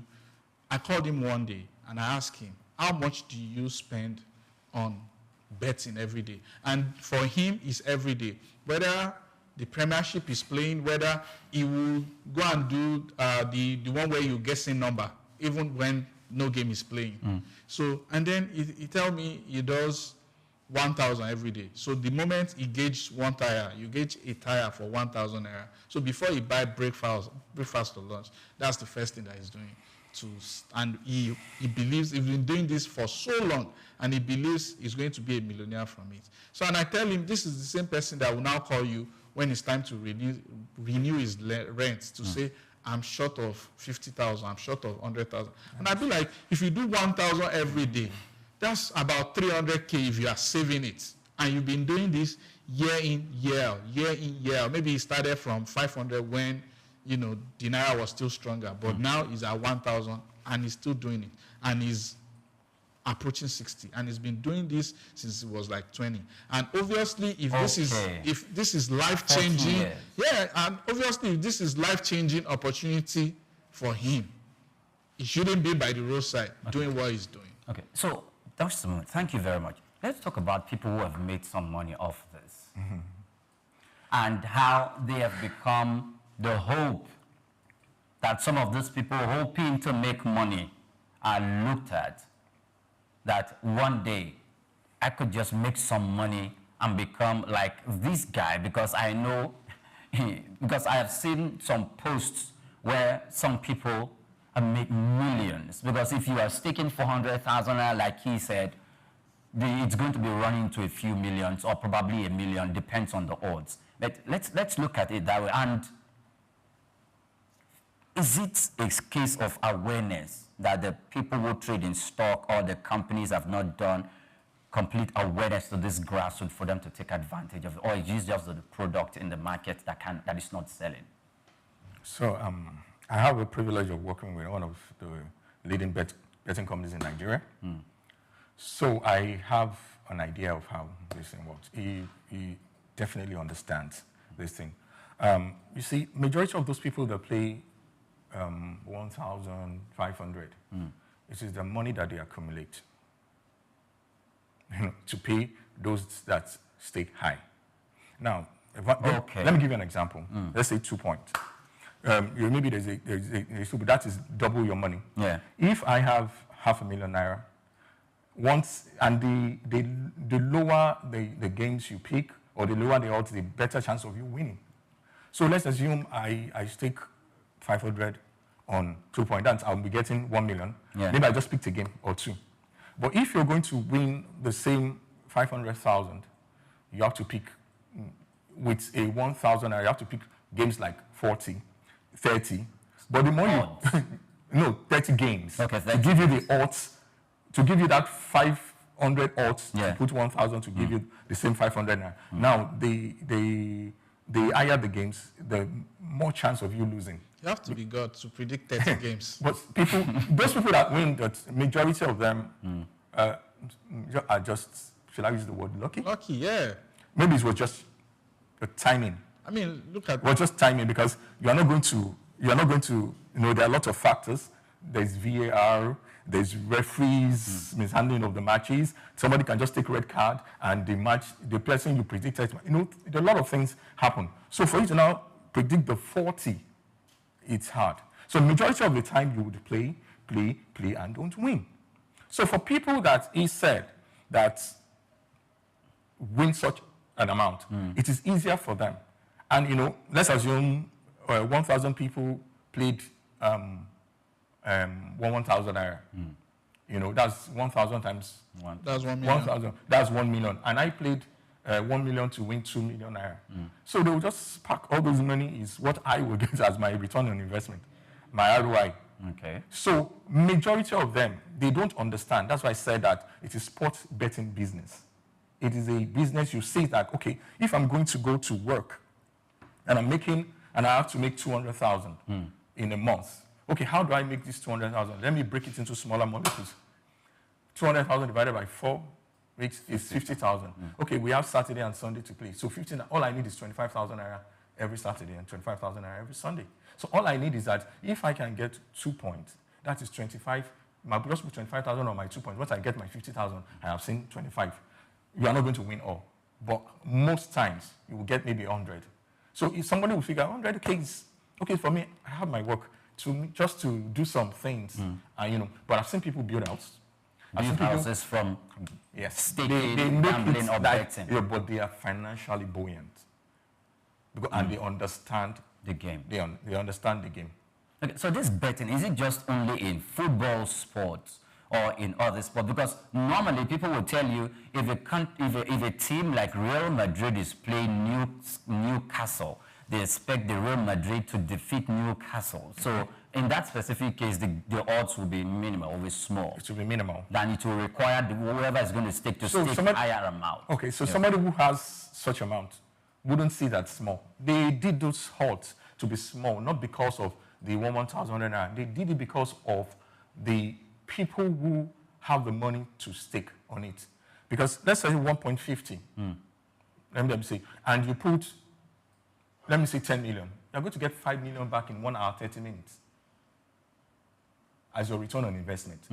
But if you are paying 1,000 naira and you put that money on it, you're going to make 500 naira, which is nothing to you. So what you will do for someone like that, you will pick 1.50 times 40 to give you a large amount of odds for you to put, and you will definitely, don't let me use the word definitely, 98% going to lose. But for someone like you just analyzed, would win.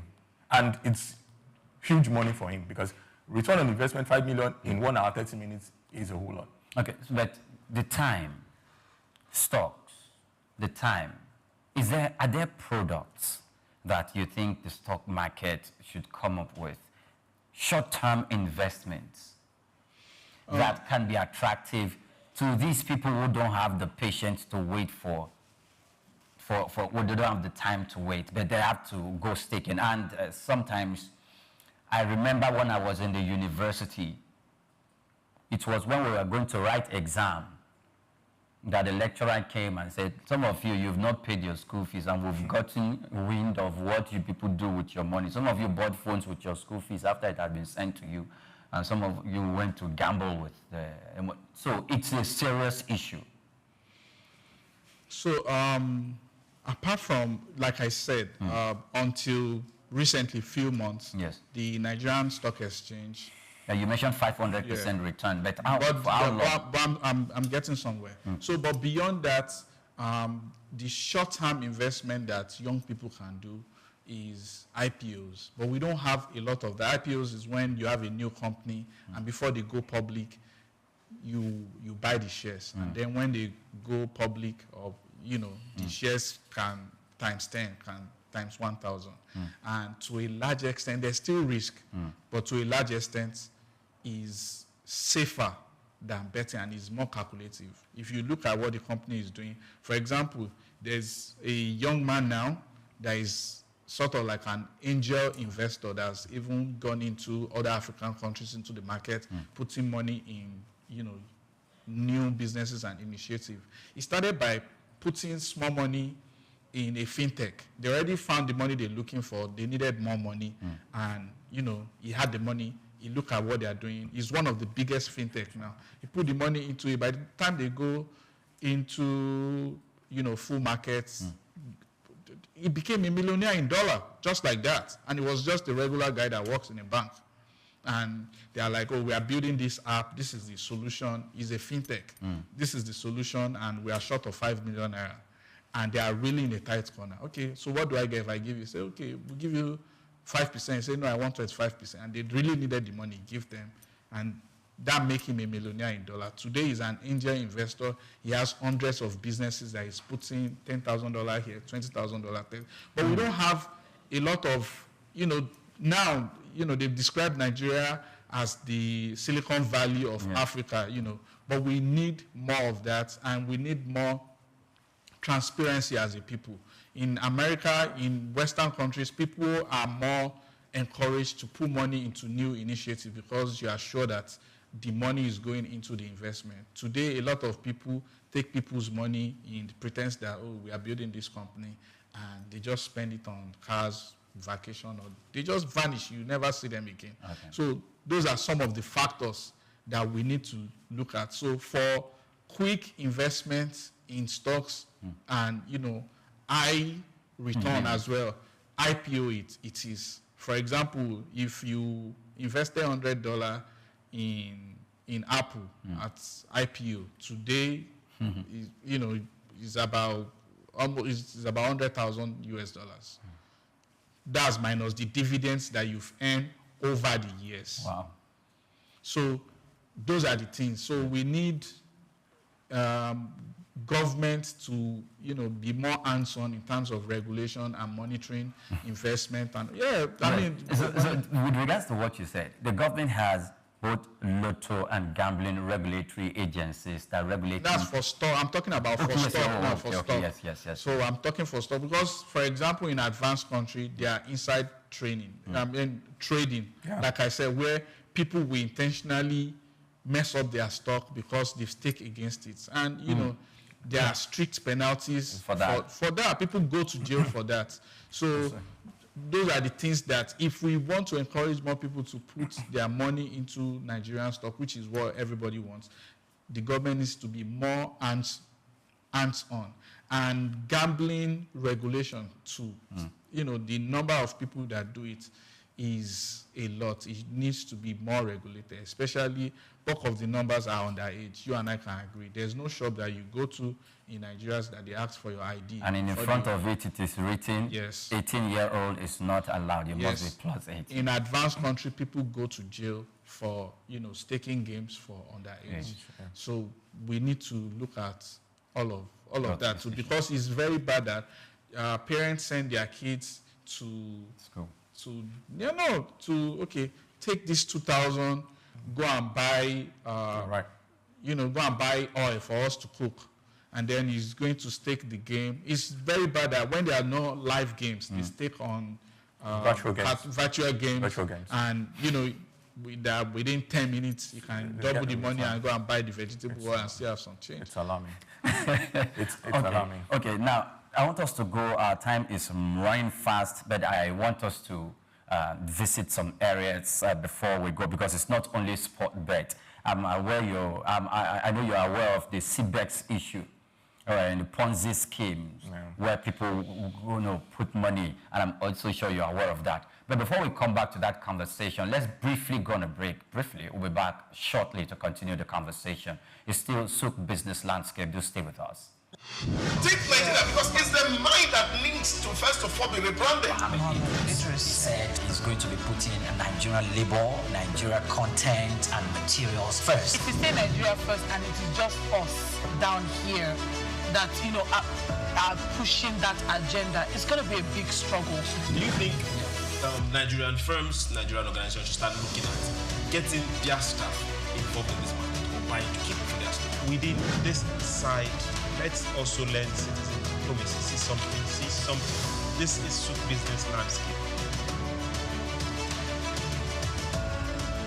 At the Africa Development Studies Center, ADSC, we are committed to driving sustainable growth and development across Africa through innovative training and research. Our mission, empowering leaders, policymakers, and professionals with the tools they need to create lasting change. With customized training, dynamic research programs, and study exchanges on leadership, management, and other critical development topics, ADSC offers a platform for exchanging cutting-edge ideas and global best practices. We provide comprehensive services in research and consultancy, capacity building and training, education programs, publishing and knowledge sharing. Our esteemed faculty, composed of seasoned experts and researchers, ensures a learning experience that is insightful and practical.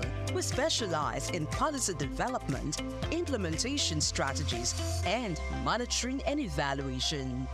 At ADSC, learning is engaging and enjoyable.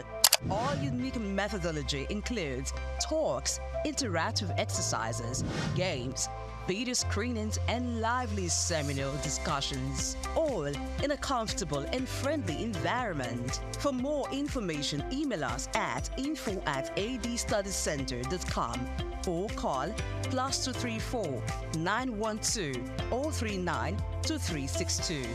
Visit our website www.adstudiescenter.com to explore our programs and upcoming events. Africa Development Studies Center, rethinking development for Africa. Take Nigeria because it's the mind that needs to first of all be rebranded.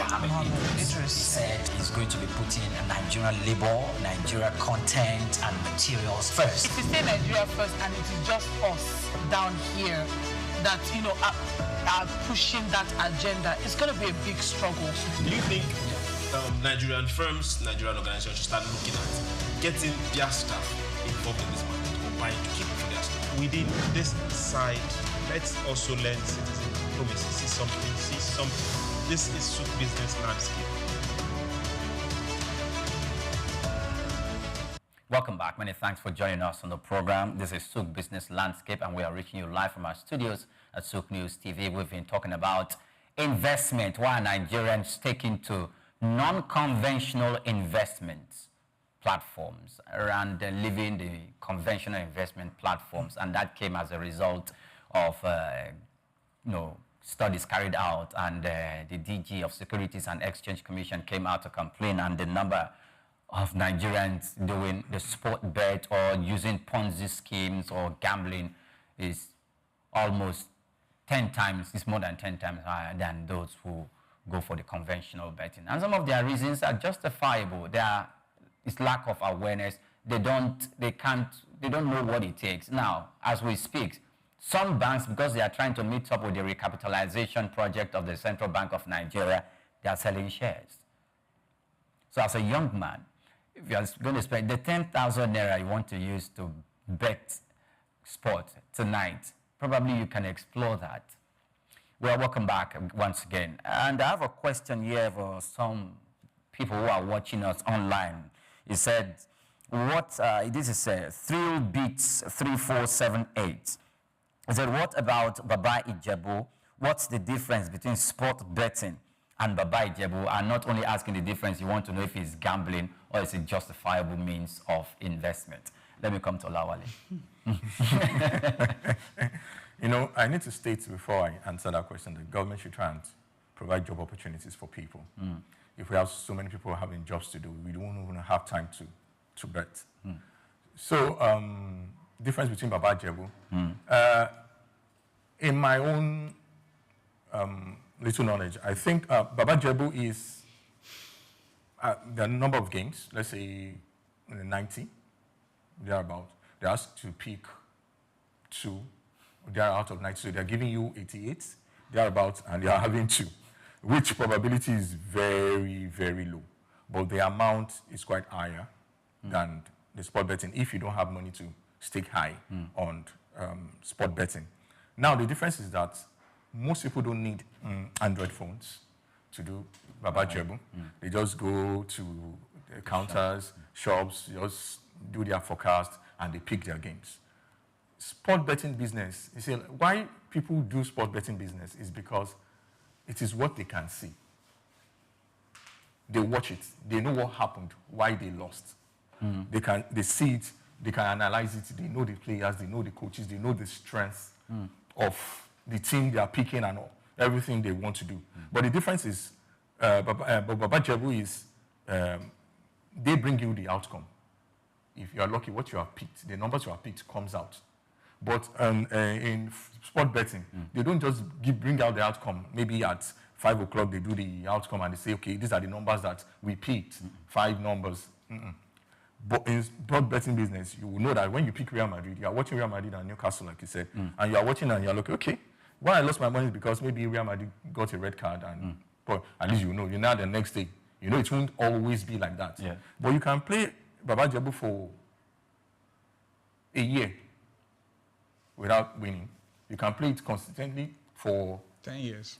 10 years without winning. But sport betting, if you play, it's not possible for you to play Saturday and Sunday. If you pick 1 or 2 games without winning, because you will know this thing even without betting. Even people who don't bet know the outcome of matches. Okay. So how do we tame this? What's the solution? He said there should be more economic opportunities for people. Yeah, there's that too, but there should be sensitization, because even in the advanced country with all of the opportunity is a big problem. That's why government is setting aside money to now rehabilitate people, because they have now identified it as an illness. Addiction as an illness. You see billboard everywhere. If you think you have this problem, once you are getting your salary, call us before you go there again. So, and it has moved from just virtual game, random numbers, sports, to, for example, in the last New York mayor election, New York has staked over 400 million on the election. Is that bad? People just want to bet on anything. In the election? In the election, over 400 million. It happened during Nigerian elections also. The governorship, the presidency, candidates who is going to win. I think people feel that it's a way of getting out of poverty. That's the first thing we need to address. That people think is a way of getting, and it's not a way of getting out of poverty. Because people who stay high are not poor. Of course. So they are not trying to get out of there. And they make a logical stake. And again, even if the people that don't understand the game, that have money, what they just do is they know somebody that understands the game. They just say, okay, send me the code of everything that you are betting. They just copy and paste. They put their money. So they are not gambling per se. It's more calculated, like he said. So, and they are staking on, sometimes they don't even stake on the eventual score. They just stake on winning, that this person is going to win. So even if the winning is by penalty, they still get their money back. But some people that are staking 1,000 naira to make 1 million, you have to predict the score. Some people will even go ahead to predict the person that is going to score the goals. Okay. Which is harder. So, you have to be God to be able to predict all of these things accurately. But there's an issue that I have. Okay. The issue is that when it comes to investment, I will pick investments as an entrepreneur. I'll pick investment anytime, any day. But one of the issues is that, when you want to preach something to people, it must be something that they see. Okay. It's hard to preach to people who don't have 2,000 naira to eat. To say, come and invest that 2,000 naira. Right. And not on bet. No, not on bet, investment. Investment. But if you say, use it to bet, you can get 5,000 naira. It is easier to... Okay. That person would listen to you because he knows that in 1 hour, 30 minutes, or in a day, I will see 5,000. But you're asking me to invest the 2,000 naira I have on something that I will get in which year and what is the return on investment? Right. People will look at you that you don't... Bros, I beg. Maybe fine. So that is the issue that we have. That's why I say that if people have their jobs, the government provides job opportunities for people. People have things they are doing. Out of your 100,000 naira, you are setting aside maybe 20,000 naira every month to invest on it. It's majority of the people, it is said that sport betting business is what has stopped petty crimes, and maybe this Yahoo that boys do now, that it's stopping it because majority of people, like, instead of me to do and try and do and police are running, let me just gamble and make my money. It is legit according to... And not because for some people, it's not even about winning for them. It's about having faith in something that they can get an outcome. So they are doing something and they are open, because even the internet fraud is not easy. Some people do it for 5 years, they don't make money. Yes. But the faith that they have that one day I'm going to get it is the same kind of eye or faith, or that keep people that are into betting going. That one, like my organizer example, he's been doing this for over 40 years, and he keeps going because he thinks. And the same thing in the Western country, you see even women, grandmas of 60, they go and they believe they're going to be millionaire from that American lotto. And because they've seen lots of people who have made it from there. So it's easy. It's maybe just their friends made 1 million naira. If you can make it and I know you, and then I can make it. And the way they advertised over there, you see the shop, they say, somebody won $300,000 here last week. Somebody won $1 million here last year. So this is a lucky store for you to play. I see. I think it's high time. Our time is up. And I think it's high time for, if those who are betting are advertising themselves that they are winning, and that has become an advertorial for other people to come join them, it is high time for those who are making good income from stocks, bonds, shares, to equally come out and advertise, if that's the way to turn the heart of some of those people who have been addicted to this betting and gambling to the conventional way of investment. And also the National Orientation Agency has a significant role to play in this, so that we'll not get to the area where the government will now be catering to people in Nigeria. If you're addicted with betting, please come. I hope the government is going to do that. We intend to continue with this conversation in another episode of SOUQ Business Landscape. We don't know exactly when, but our producer will determine that. Thank you so much for your time with us today, this Friday, for watching this show. Do well to follow us on all our social media platforms at SOUQ News TV. I want to say a very big thank you to Amin Mukhtar for coming in, and Olawale for equally making himself available. Thank you so much. My pleasure. Okay. Thank you. Okay. Do have yourself a splendid weekend. I'm Oyipriye Krumale. Good morning to you once again. Take Nigeria, because it's the mind that needs to first of all be rebranded. Idris said he's going to be putting Nigerian labor, Nigeria content and materials first. If you say Nigeria first and it is just us down here that are pushing that agenda, it's going to be a big struggle. Do you think Nigerian firms, Nigerian organizations should start looking at getting their staff involved in this market, or buying to keep for their staff? Within this side, let's also learn citizen diplomacy. See something. This is SOUQ Business Landscape. The National Theatre, Igomu. Built during the military regime of Olusegun Obasanjo and finished in the time for the Second World Festival of Black Arts and Culture, FESTAC, in 1977. The theater holds amazing treasures and memories. The artworks fill everyone with pride. The National Arts Theatre is visible from the motorway which connects Lagos Island and the mainland. The National Theatre is packed with the artworks of a legendary contemporary Nigerian artist, stained glass walls by Yusuf Grillo, sculptures and murals by Lamidi Fakeye, Erabo Emopai, and many others. It was put to full use for a month as one of the 4 venues of the second World Black and African Festival of Arts and Culture, tagged Festac 77. The complex hosted 16,000 participants from 56 African countries and the diaspora in an unprecedented showcase of African music, fine art, literature, drama, dance, and religion. The National Art Theatre was built and designed by Techno Expert Stroll, a Bulgarian company mirroring the Palace of Culture and Sports in Varna, Bulgaria. Completed in 1976, the building is one of the largest and most beautiful of its kind on the African continent. It consists of a central hall with 5,000 seats, a collapsible stage that can be quickly rebuilt, a conference hall with 1,600 seats, 2 large exhibition halls, and 2 cinemas with 800 seats each. The theater complex has a dressing room for artists, a garage, offices, coffee bars, and a buffet. It has indoor TV and radio systems, as well as booths with facilities for simultaneous translation of languages and hectares of lush green lawn around. The majestic structure sits in Igomu like a quiet mountain, mesmerizing visitors and passers-by. The National Theatre. SOUQ Enlightenment. Anthony Onyemaechi Elumelu was born on the 22nd of March 1963 in Jos, North Central Nigeria, to Susanna Dominic Elumelu, originally from Delta State.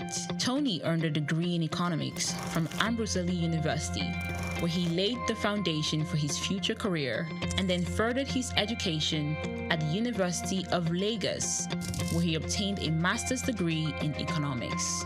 His academic journey also includes attending the Harvard Business School, where he completed the Owner of President Management program, equipping him with advanced business management skills.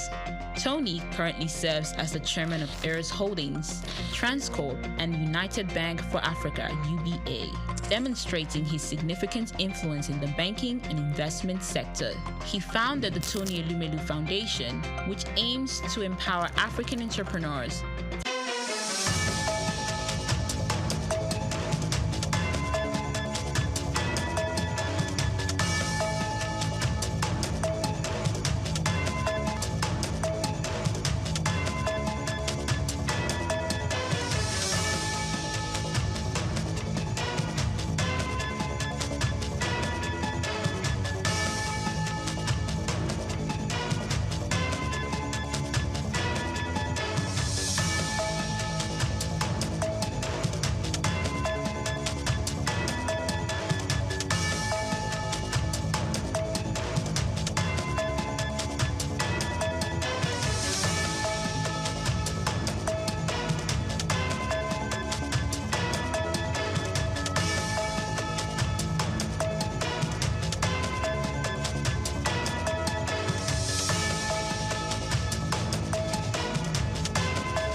Rising demand for healthy proteins, snail-based cosmetics, and export opportunities have driven a surge in Nigeria's snail farming industry, far outpacing local production and opening a significant gap for investors to fill. Snail farming, or heliculture, is rapidly emerging as a profitable agribusiness in Nigeria, offering sustainable solutions to food security, poverty reduction, and income generation. Rich in protein and essential nutrients, snails are incredibly sought after, fueled by a growing population, a rising interest in healthy diets, and their status as a prized delicacy in Nigerian cuisine. This expanding industry promotes substantial economic opportunities for both farmers and investors. There is a huge and growing demand for snails, which are regarded as a luxury cuisine due to their nutritional benefits. The snail industry in Nigeria is estimated at over 15 billion naira, and the business can be started with little capital. Snail farming is one of the most sustainable and money-spinning agribusiness that many people ignore. For salary earners and investors wanting to increase their income, it's an excellent choice, while it's not time-consuming and highly profitable. Agricultural experts have emphasized the export potential of snails and have urged investors and companies to seize the opportunity, as it was a lucrative venture with strong export prospects due to high global demand. According to them, the market exists, but what is needed was increased production by mobilizing people to invest and scale up production. Snail farming is emerging as one of the most accessible agribusiness opportunities in Nigeria due to its low capital requirement and high profit potential. With an initial investment as modest as 50,000 to 100,000 naira, the business offers the potential to grow as high as 5 million naira annually. Setting up a small farm is both affordable and straightforward. Basic materials like corrugated sheets, baskets, old tires, or wood are sufficient to construct a functional snail pen. Feeding is also budget-friendly, making the overall startup cost even more appealing. A bag of snail feed is between 10,000 and 16,000 naira per 25 kg, and you can use just 2 bags to feed 50 snails for 3 months. Everything needed for snail feeding has been provided by nature. Nature itself provides most of what snails need to survive, from vegetables to watermelons and even leftover foods. One crucial factor, however, in successful snail farming is choosing the right species. Agricultural experts recommended going for the giant African land snails, which come in 3 main species. Aricantina marigata lays between 6 and 14 eggs up to 4 times a year. Achatina achatina produces 80 to 350 eggs per clutch and lays 1 to 3 times annually. And the most profitable among them all, Achatina fuka, can lay between 100 and 400 eggs, as many as 6 times a year. Despite Achatina fuka's prolific breeding, experts tend to favor Achatina marigata, as it is considered the largest land snail in the world, and its size and market appeal make it a favorite among both farmers and consumers. According to experts, Achatina also remains a strong choice, particularly due to its adaptability to the African climate. The global snail market reached $647.4 million in 2024 and is projected to grow from $706.7 million in 2025 to $1.4 billion by 2034, according to Global Market Insights, a market intelligence platform. France leads global production with over 300,000 tons annually, followed by Italy and Spain producing 20,000 and 15,000 tons respectively, solidifying Europe's dominance in the snail farming industry. Chiki Okulu, SOUQ News TV.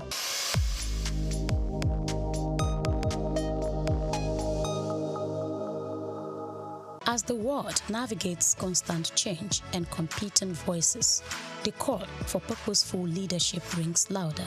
The Scalable Leadership Summit 2025, hosted on the Leadership Channel Consulting platform, wasn't just another conference. It was a clarion call to leaders, seasoned and emerging, to abandon short-lived titles and build the kind of leadership that endures storms, spans generations, and reshapes nations. In a compelling convergence of Africa's top-level thought leaders, entrepreneurs, and organizational trailblazers, the summit issued a bold call for enduring, values-driven leadership. Under the theme, Lead Beyond Limits, Build What Lasts, the convener, Wale Adekola, emphasized that this event is not for applause. It was engineered for lasting impact. We're talking about leaders who are going to represent leadership, who are going to become leadership ambassadors. And that is why we are launching Scalable Niger today. So Scalable Niger for us is not just a slogan. It's something that we want to see happening in every community in Nigeria, because today every participant is going to go home with three powerful frameworks. And for these frameworks, we have the first one is the Scalable Leadership Framework. The second one is ADAPT. ADAPT model is a sustainable change system that it can use to transform any system within the organization, of course, and across institutions in Nigeria, of course, and across Africa.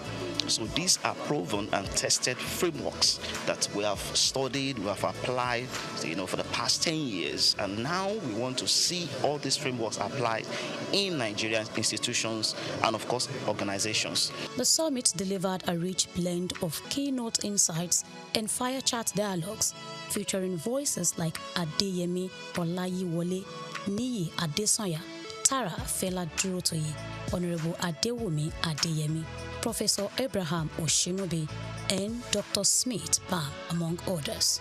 The experience was further deepened by stirring spoken words, performances, and inspirational music, not merely to share leadership principles, but to ignite a deeper commitment to legacy-driven leadership in a world that is constantly evolving.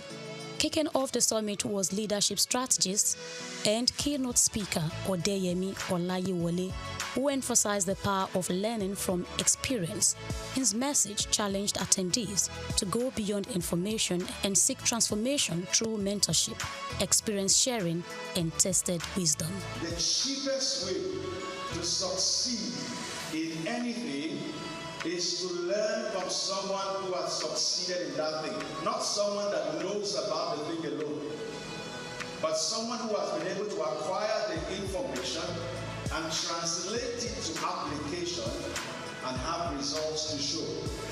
And so that's why many years, in 1996, when I knew that my assignment was in the leadership space, one of the first questions I asked is, who is doing what I want to do? And who is the best at what I do? Every year I pick 3 case studies: a country, a company, and a corporate leader, every single year. And I dissect them to find out what is the secret, because success needs clues. The secret of men are in their stories. So one of the cheapest ways to succeed at anything is to find out who has succeeded at what I want to start. Renowned beauty entrepreneur Tara Fela-Durotoye, in her keynote session and during a fire chat with a convener, shared lessons from her leadership journey in building the House of Tara brand, from humble beginnings to a systemized enterprise. She spoke on navigating growth, people development, and succession planning. What is it that I do that delivers the same outcome? What is it that makes my customers buy every time? Write it down, because you have now found a framework. Then you amplify and multiply that framework so that every time you meet a House of Tara person, there is something about them that reminds you of the person you met in Lekki. Why? Because we have created a culture.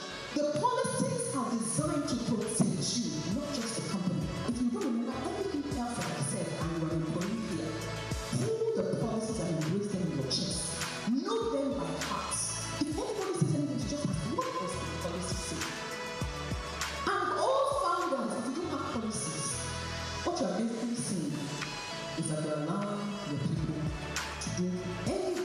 From academia, Professor Oshinobi of Lagos Business School brought a compelling perspective on national transformation governance, innovation, and faith-based leadership.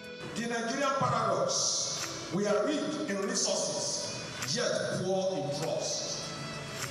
True of us, bursting with talent, yet starved of opportunity. A land of faith, yet a desert.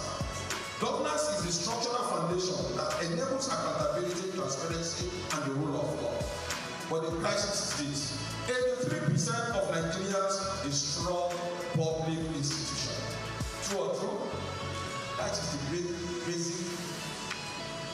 base of our problem in this country. Trust deficits. The summit was not all talk. It was also artfully immersive, as Esosia Wilson rendered soul-lifting inspirational songs, creating moments of reflection between sessions.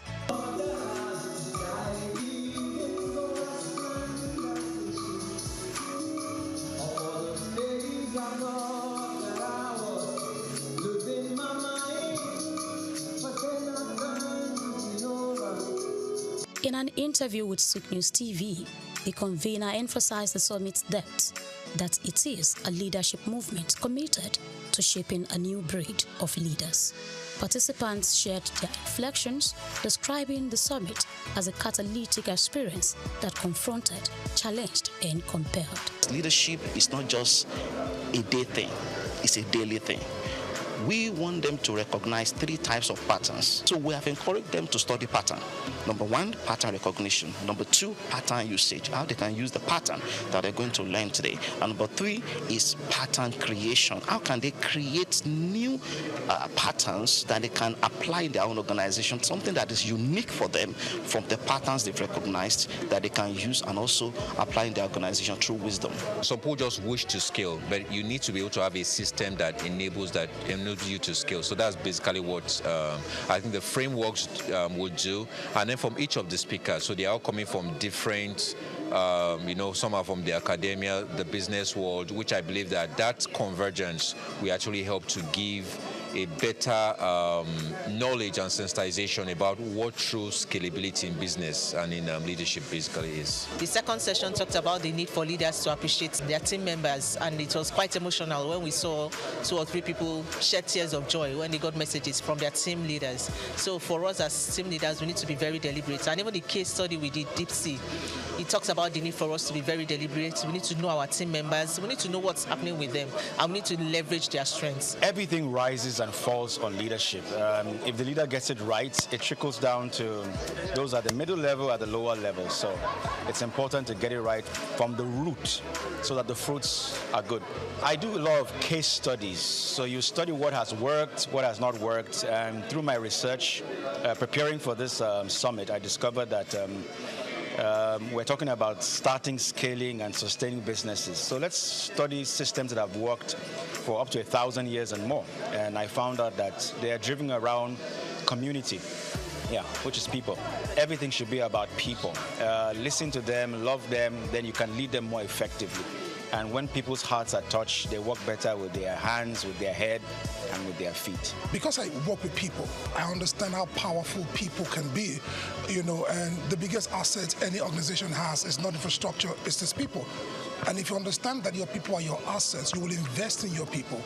But if you don't understand it, if you don't share that philosophy, you're going to abuse your people, you're going to misuse your people. So for me, it's something I've been living for 20 years, and so it's just natural. You need to love the people you want to lead by having what we call the emotional intelligence, social intelligence.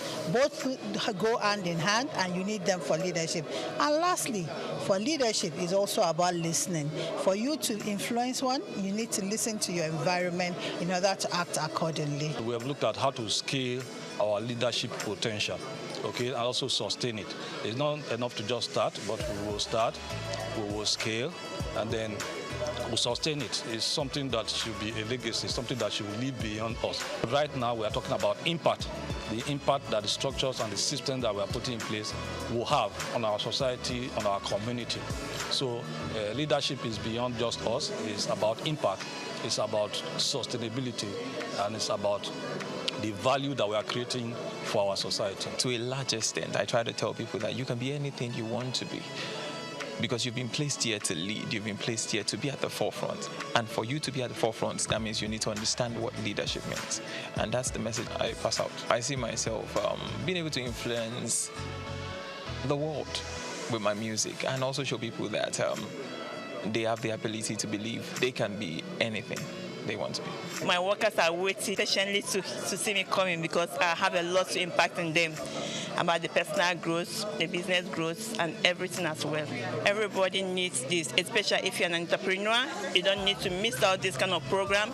You need to connect. No matter the money you spend here, it's worth it. with resounding voices across academia, enterprise, ministry, and the creative arts. The message was unified. Leadership that scales must be intentional, people-focused, and purpose-driven. Grace Komolafe, SOUQ News TV.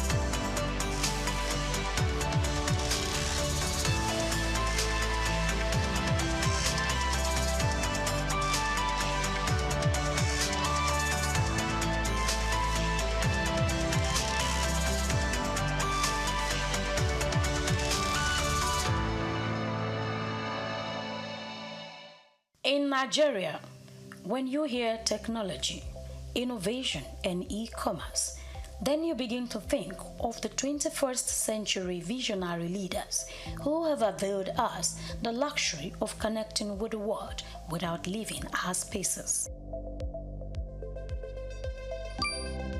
Nigeria, alongside some other developing countries, has occupied the tech space, networking and making a brilliant impact around the world, all thanks to people like LSK. I am Grace Komolafe. Join me on the Corporate Maverick as we unveil the journey of a foresighted leader who foresaw the transformation of technology decades ago. The year 2001, known as the third millennium, stands out for some individuals. It was thought like every other regular year to some people, as they express the excitement that comes with experiencing a new millennium. While many carry on with the feeling of entering the 21st century, some visionary individuals saw it as a strategic period to bet their thought-provoking plans and business goals.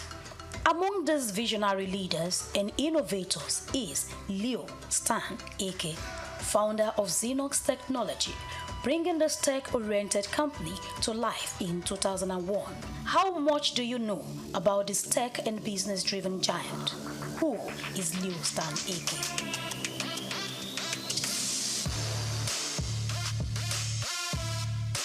Dr. Leonard Stanley Nnamdi Eke, popularly known as Leo Stan Eke, is one of Nigeria's dynamic and influential figures, an African entrepreneur born into the family of Ihentuge Eke on February 22, 1956, in Imo State, Nigeria. His mom, a dietitian, and dad, a nurse. His root is traced back to Ubommiri Mbaitoli, where he was raised in the household that valued education and hard work. His parents instilled in him the values of discipline and perseverance from a young age. It was within this nurturing environment that Eke's entrepreneurial spirit began to take shape.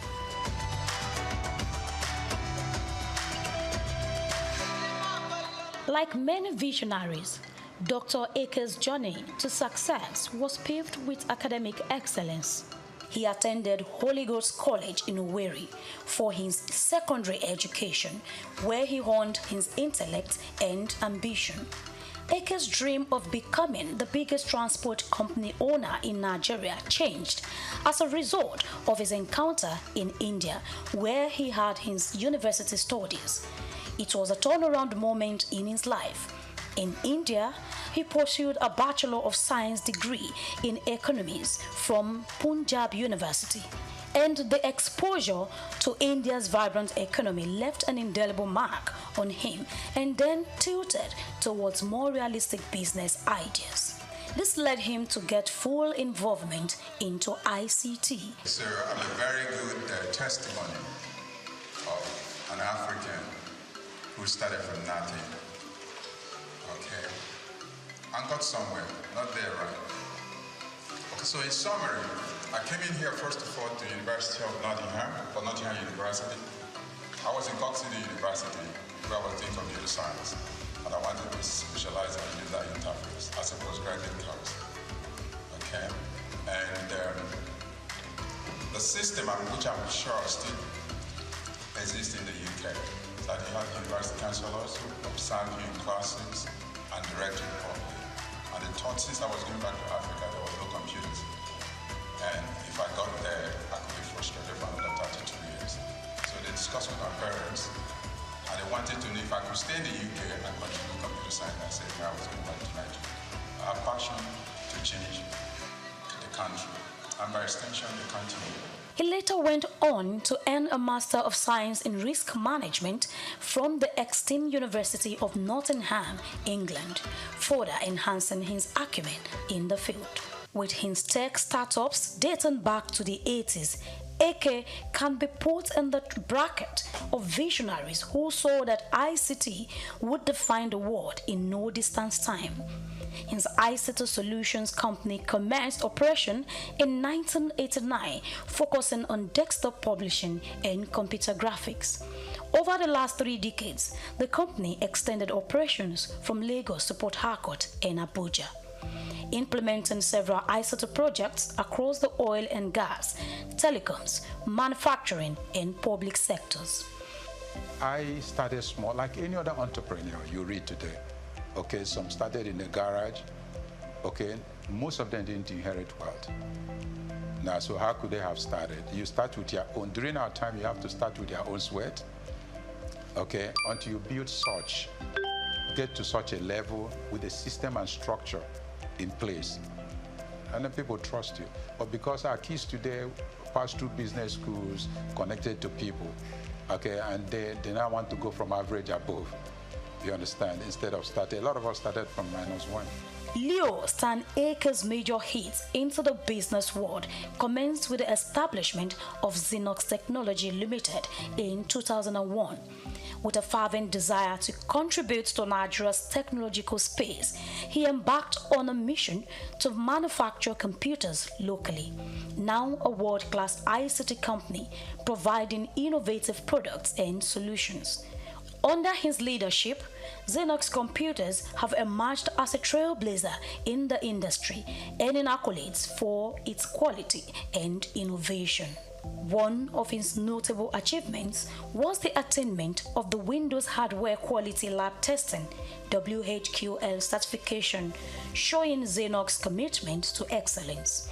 In 2013, the company made headlines with the launch of its computer tablet line, ZPad, marking another milestone in its illustrious journey. Dr. Akers' entrepreneurial prowess extends beyond the realm of technology. In 2018, his company SOUQ made waves with the acquisition of Konga.com, a leading e-commerce platform in Nigeria. This landmark deal underscored Akers' strategic vision and his unwavering dedication to driving innovation in diverse sectors. Konga.com was founded by Sim Shagaya in July 2012 as a third-party online marketplace. 99% of its shares were acquired by SOUQ in February 2018. 3 months later, Konga merged with SOUQ's retail outfit Udala to form the biggest e-commerce company in Africa, retaining the brand name Konga. Leonard Stanley Ake also founded BuyRightAfrica.com Limited in 2008, at a time when credit card and e-payment infrastructures were still strange to many Nigerians. He did this to resolve funding issues for ICT projects and companies. He partnered with international financiers to help Africans acquire technology and compete globally. Some other of his establishments are Technology Distribution Limited, Tax Direct Limited, and iTech Solutions. He is involved in ICT Brokers and ICT Connect. Okay, but mine had a call. I had a call on the tech sector, and I've been consistent. And if you remember, my first step was to deal with the doubting Thomases, the media people. And it was like an evangelism. If you prove your worth to press people, to media people, because these are the critics of our time. Then they follow you. You get to your destination faster. So when I did the whole media houses, transitioning them to digital economy through digital processing, through from typesetting to desktop publishing, computer graphics, okay, and multimedia. Then they started spreading the news. But again, we had to enhance that profile to the corporate world so that people can run offices with data analytics to guide them on advice, projections, okay, and where they're headed to. And then even our election. Okay, so today there would have been crisis in the economy if elections don't have facts and figures. And we did that with the DDC and then did authentication with a card reader. If you've come this far, kindly like, comment, and share. Throughout AK's career, he remained committed to empowering others and fostering socio-economic development. His philanthropic endeavors and advocacy for youth empowerment reflect his belief in the transformative power of entrepreneurship. He launched the Computerized Nigeria project in August 2000, thereby encouraging development and the use of computers. He also launched the Can I scheme, providing affordable laptops to young Nigerians with a repayment plan of 24 months window.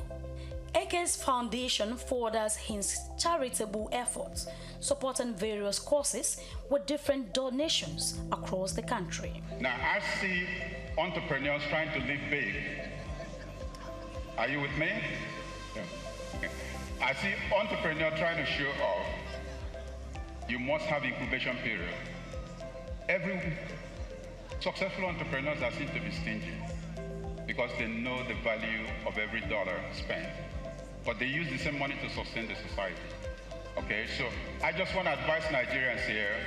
I see a lot of you startups now selling debt.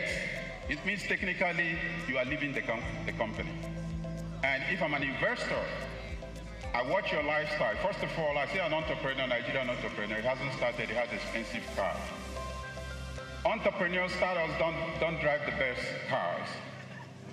They hide until they emerge. He was bestowed with the Icon of Hope Award by former President Olusegun Obasanjo on October 1, 2002. He also got Nigerian Science and Technology Achievers of the Year 2003 and Officer of the Order of the Federal Republic of Nigeria OFR in 2004. AK is also a member of the Nigerian Economic Summit Group and holds a life membership Nigeria Institute of International Affairs.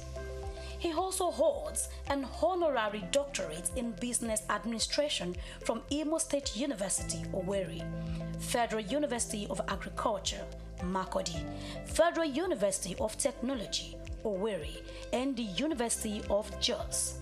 He is a fellow of the Lagos State Polytechnic, Lagos, Federal Polytechnic, Ida, and Federal Polytechnic, Nekede.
Hello and welcome to the maiden edition of Queen's Court, where we discuss the role of women in leadership and nation building. I'm Juliet Binite, Reverend Juliet.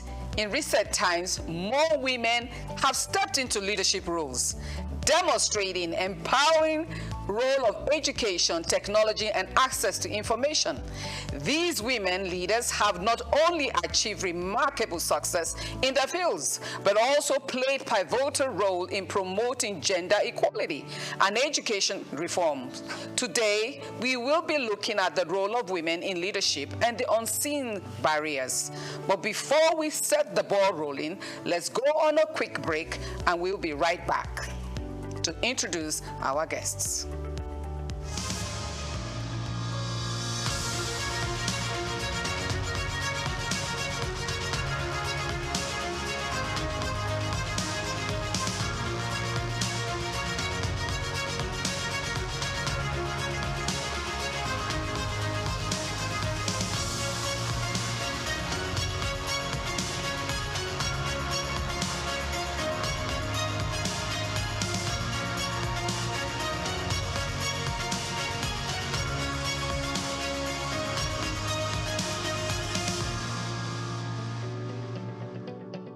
Welcome back. Women leaders already battling workplace stereotypes and seeking work-life balance found themselves shouldering more enormous responsibility in recent time. Hence, we will be looking at the role of women in leadership and the rising challenges.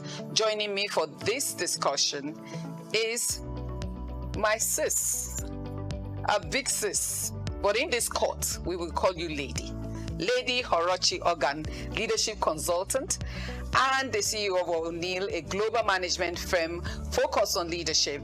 At my immediate right, welcome, Lady Orochi. Thank you to the very Queen's much. Court. Thank you. Maiden version. Thank you. A pleasure Thank having you here. I'm glad. And of course, another big sis of mine, a wonderful, incredible woman leader, Lady Adeola Aziz. In this court, the Queen's Court. So get ready for that. A politician and a social entrepreneur, and of course, the founder of an NGO, Community Care Foundation, focused on empowering youth and women, and especially in agriculture, solving the hunger problem. And I just want to welcome you, sis, Lady Adeola. You're welcome to Queen's Court. Thank you very much for having me. We will be discussing these matters of women in leadership and the challenges. And today's discussion is going to be focused more on the ideological issues of these leadership issues, because women and leadership is almost as if it's not something to go together. When you say women, it doesn't count leadership. So we want to have that discussion, understanding that women have been leading in the past. We have seen great women leaders. We have seen Queen Amina Ozaria.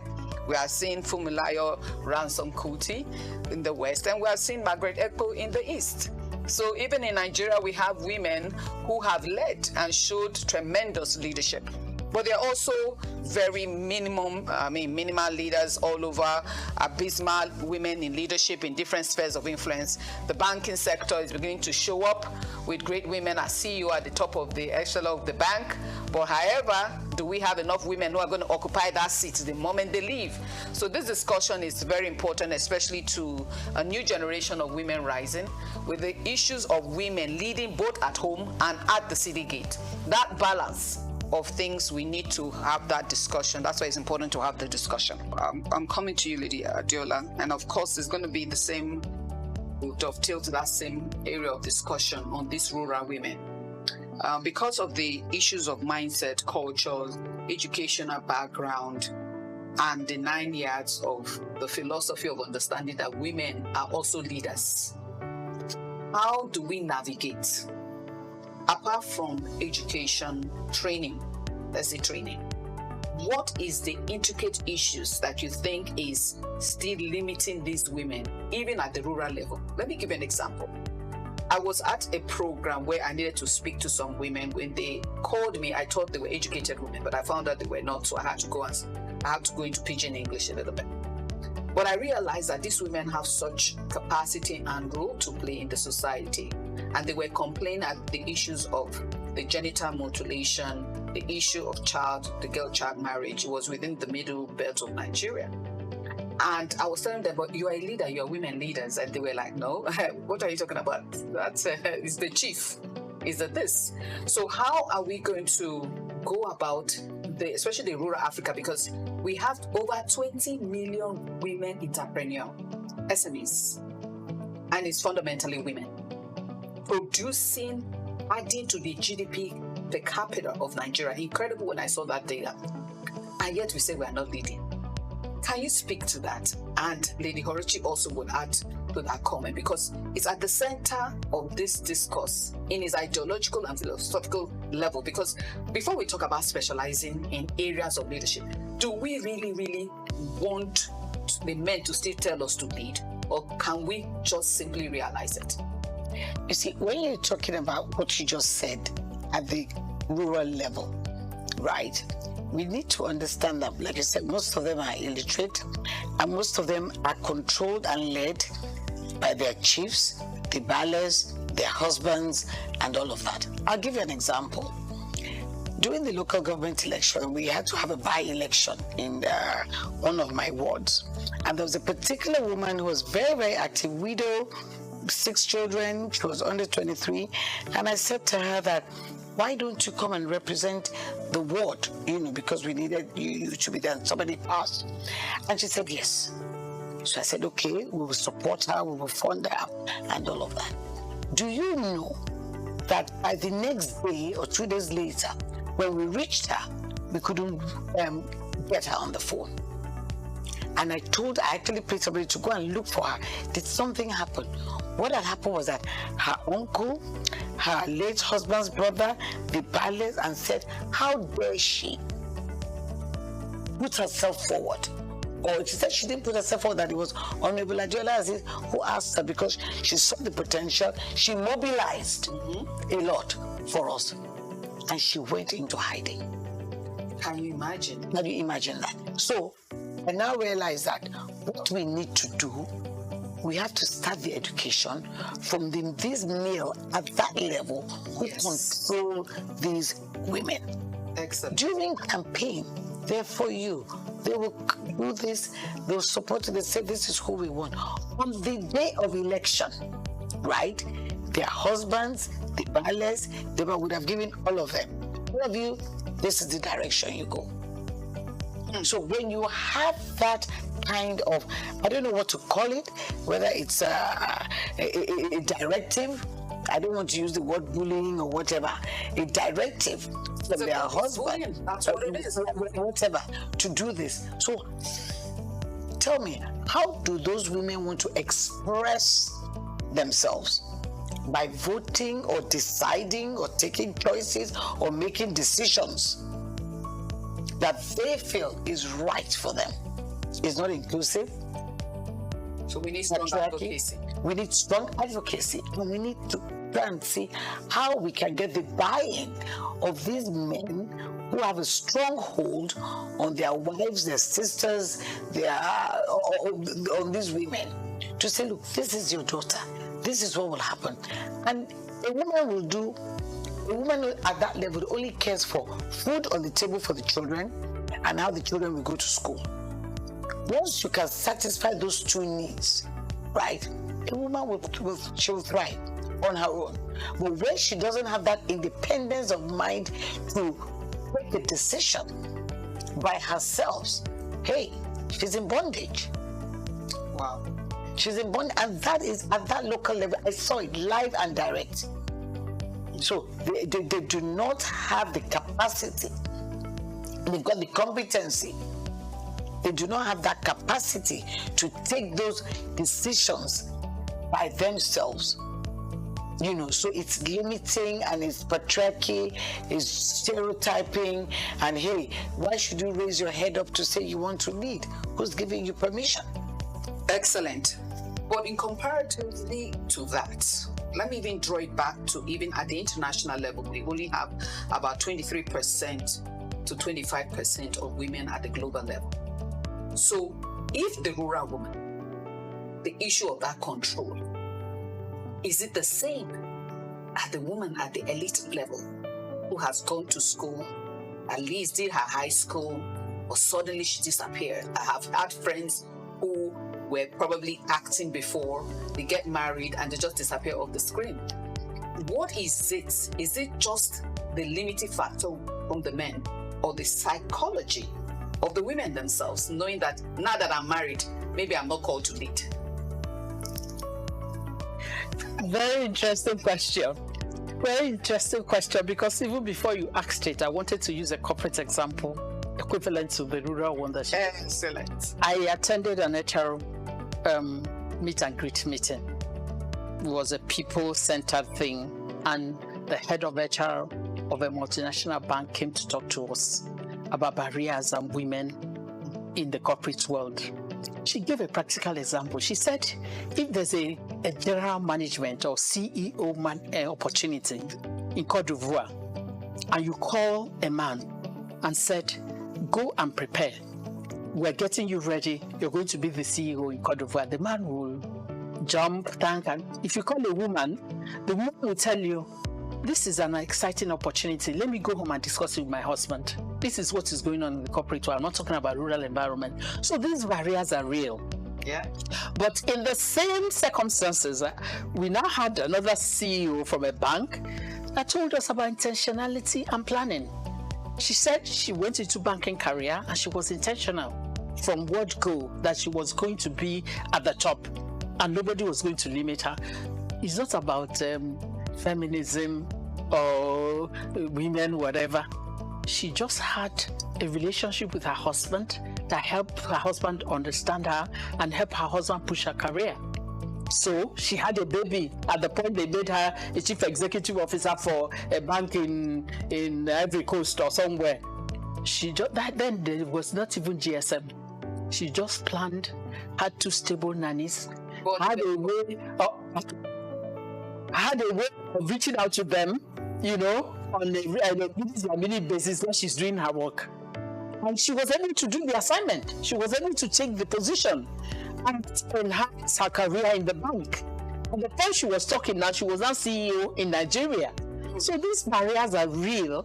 And because I'm an SME person, when you mentioned SME, my body was shaking. I can imagine, yes. You see, so it's not an easy assignment, but if we're intentional, you need to reach out to them. It's a two-pronged approach. The first thing is that you need to sensitize the women. You need to get their buy-in. You know, you need to let them understand the benefits for them. It's not for me. You know, you need to talk to them at their level. Speak vernacular. If you can't speak that vernacular, get somebody to interpret. Some of them do not. If they understand Pidgin English, I'm very good at that. When I get to my village, I start racking in Igbo language. What is important to me is communication. Yeah. So you reach out to them at their level and try and sensitize them, create awareness. Let them there's a paradigm shift that needs to happen. Let them begin. You break down the growth mindset in a simple way that will help them understand. That's the first step. Second step is to work with this huge, I don't know what to call them, husbands, chiefs, cousins, uncles, the male factor, you know, that is sitting over the female folk patriarchally, is to get them to understand. It's also a buy-in process, you know, have conversations with them, help them to understand. When you get into a rural environment, you get to the valley. The valleys, I've seen people that were able to work and change an environment with the Oba. The Obas, recently, they're very literate. The valleys, even if they're not, they have understanding. If you get their buy-in, you just go out of your way, try and get their buy-in. Once you get their buy-in, it's easier to get the buy-in of all the other male figures in that environment. It is possible. I had listened to a senator that wanted to change something fundamentally from an history of influence, and it was genital mutilation. And she started, it was a Herculean task, but she was deliberate, it was planned. She started with the Oba of her village. Yes. She started with the Oba, continued having meetings until the Oba got the buy-in. Excellent. So when the Oba got the buy-in, she went to the youth. The youth got the buy-in and said any woman that is mutilated will not marry. Do you understand? So I'm giving this practical example to say that it's possible. Societies have changed. Yes, it's possible. If you go systematically, you will have a buy-in, and there will be a mindset change. There will be a paradigm shift, and then you begin to make progress. By the time you're handling simultaneously the women, and the male figures that are barriers, the barriers are real. No, that's why we need to. They're real. Be very deliberate about it. I want to add to that contribution, especially for the current generation of women that we have. One of the things that I have also found out is that if you know you have the desire to lead, for goodness sake, when you are dating your spouse or your husband to be, please discuss it. Because some men will not entertain it. So you will not get in and say, when I marry, I will change his mind. No, it's too late. Because if it doesn't happen at that stage, you don't express your desire to him, and it doesn't support it at the beginning, it's not going to work. That's the story. I can simplify. Yes. I can get up today, I'm going tomorrow. Right. So getting the buy-in at an early stage, once you know leadership is in your mind, is extremely important. So that you know where you're going to.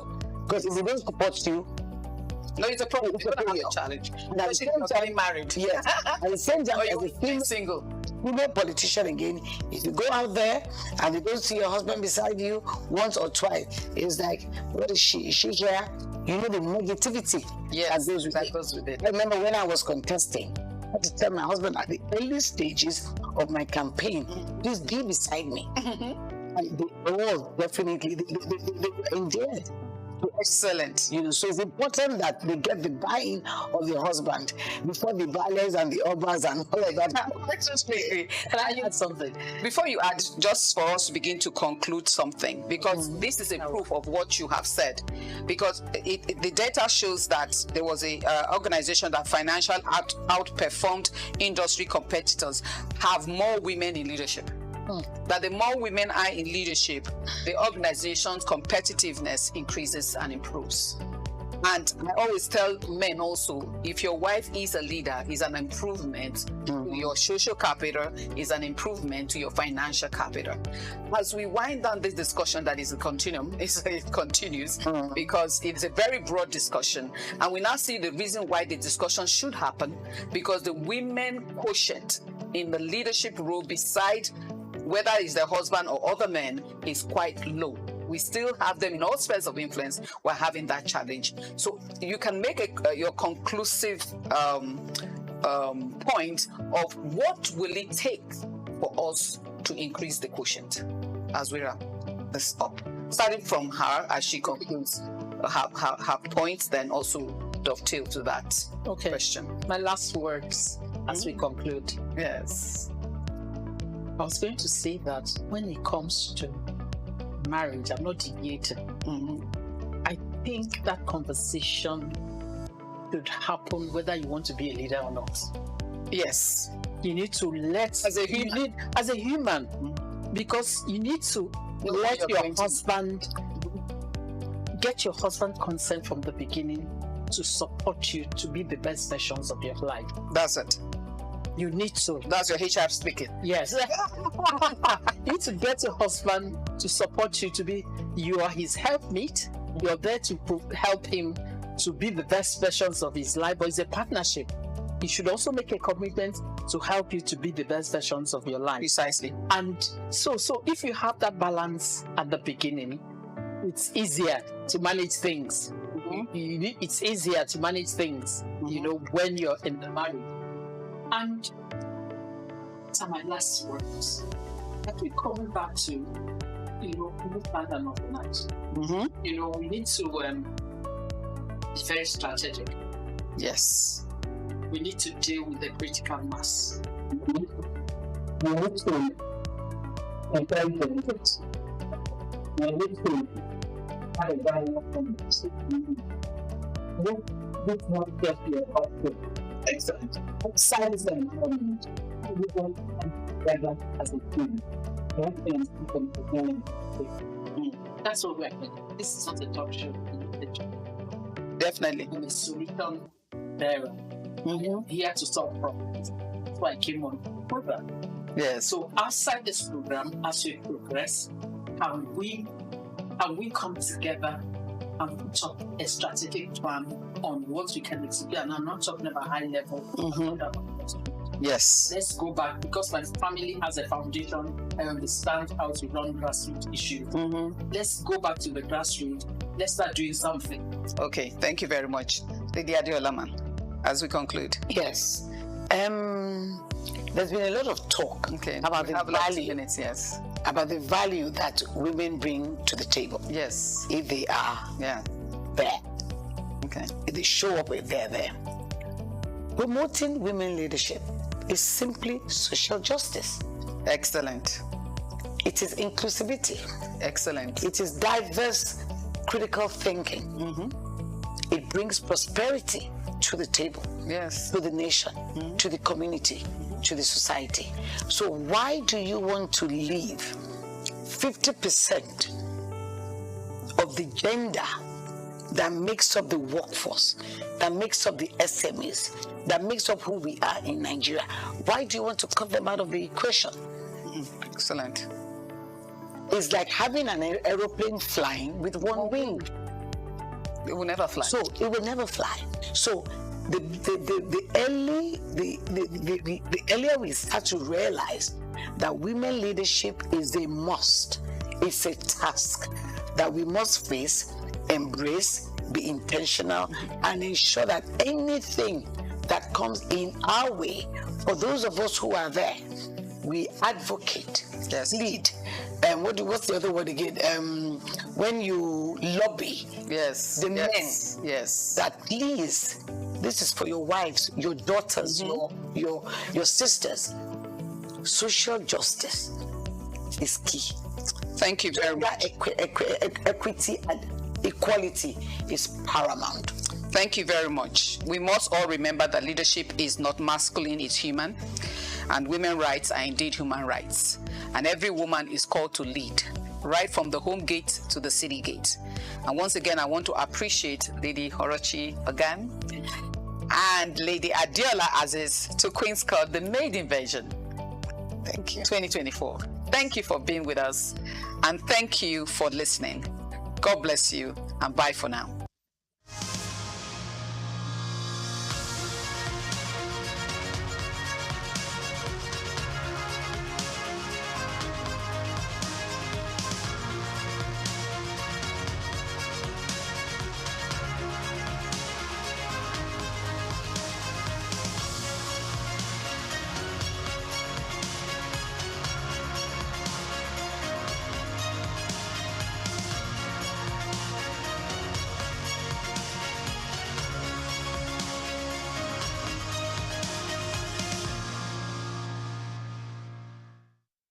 Across the lush southern corridors of Nigeria, a quiet revolution is taking root, rooted in the oil palm plantations of Edo and Delta states. Once the pride of West Africa and a global supplier of palm oil in the pre-independence era, Nigeria is returning to its agricultural strength. The rise in demand for palm oil, both domestically and globally, is fueling a new boom, one that is redefining investment flows, empowering communities, and reawakening an indigenous industry long overshadowed by crude oil. Investors have earmarked over $855 million for oil palm cultivation in Edo State alone. Under the Edo Oil Palm Development Program, 114,000 hectares of land have been allocated, with 65,000 already accessed and 18,000 hectares cultivated. Companies like Okomu Oil and Presco, both listed on the Nigerian Stock Exchange, are not just expanding, they are thriving despite economic headwinds. In Delta State, the story is equally robust. Through the Delcom Cooperative Model, 130,000 hectares have been released by local communities, engaging 145 companies and over 3,000 smallholder farmers. This homegrown initiative is not just restoring livelihoods, it is building wealth from the roots up. This resurgence reflects the deeper uniqueness of Africa, our ability to blend tradition with innovation, and to transform natural abundance into economic might. As Nigeria reduces palm oil imports, saves foreign exchange, and creates thousands of jobs, the continent watches. The palm oil boom is not just an agricultural story, it is an African story. One of resilience, self-reliance, and a return to prosperity built on the soil of our ancestors. I'm Moyosore Adebi for SOUQ News TV.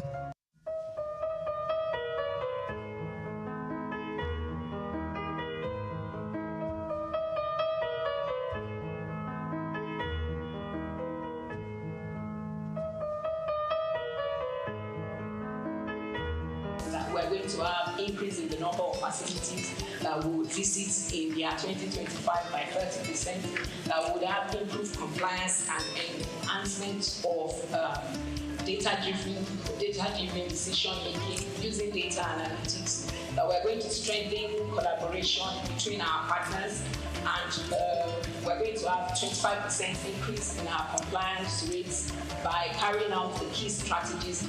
We want to expand our monitoring coverage. We want to enhance our digital infrastructure by integrating a secure online pathway. We also want to include the e-learning platform and our mobile platforms on the digital infrastructure. We want to strengthen our community engagement and build capacity of both the farmer staff and our partners. We want to drive innovation and research. This year, we want to carry out research on quality of care. In doing all of this, we want to make the health facilities in Lagos safer by leveraging on technology and ensuring that all our processes are data-driven. Thank you very much. Thank you very much, Dr. Onoriede, Dr. Nibo Shinowo, Dr. Veronica Iwayemi, and Dr. Abiola Idowu. Your Excellency, the Governor of Lagos State, Mr. Babajide Olusola Sanwo-Olu, the Honorable Minister of State for Health, Dr. Isiaq Salako. Taking us further in the comparative study, I want to especially welcome a professor and consultant medical parasitologist at the College of Medicine, University of Lagos. He coordinates the International Malaria Microscopy RDT Quality Assurance Center, as well as the country's World Health Organization malaria specimen collection sites in the College of Medicine, University of Lagos. Ladies and gentlemen, please let's put hands together for Professor Wellington Oyibo for the very short comparative study. Thank you very much. Thank you very much, His Excellency, Executive Governor of Lagos State, the Honorable Minister of Health, here represented here by the Minister of State of Health. Ladies and gentlemen, first of all, this is historic for us. This is a path we have planned, prayed for, and we are happy that this is happening. Mr. Governor, thank you for all you and for making this happen myself. I'm so happy and grateful to the Honorable Commissioner of Health. He has told the story. So I'm going to build on those stories as I make this presentation. We don't have much time. And part of the whole thing is the advances that Lagos has made for over 2 decades. The the world is hearing it. And then the signature of this project through the impact project itself, which is calibrated around the impacts that this project will make again for Lagos State. My slide, please. So what we know about malaria, in the 15th century, why was it called malaria? It was called malaria because the cause of that fever illness was not known. And it was connected to marshy waters. So malaria in Greek is foul. And that was all they could do. And it took some another 100 years before it was connected to mosquito bites. And today we are talking about fever and say all fevers are malaria. So are we going to the 15th century? And this is what we're trying to really unbundle in Lagos. It's still over 15 million people. My slides.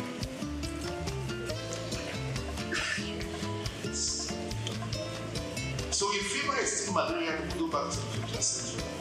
And then, of course, for evidence base, meant that we will have to quickly provide the evidence. Can I have the slide up? Yes. So the horrible complaint of school is out from here.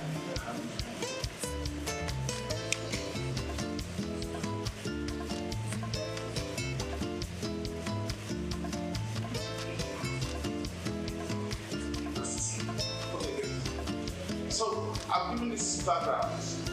Most health workers will not accept the test results when it's negative. And that's the challenge. Next slide, please. Okay, and if you don't have data, which we are talking about digitization, you cannot calibrate where you are. And so if we look at the entire program and the plan of different projects, is to see that real-time data is available and that tests are done. And when the test is done, we can say quickly, cost-effectively, this is where we are.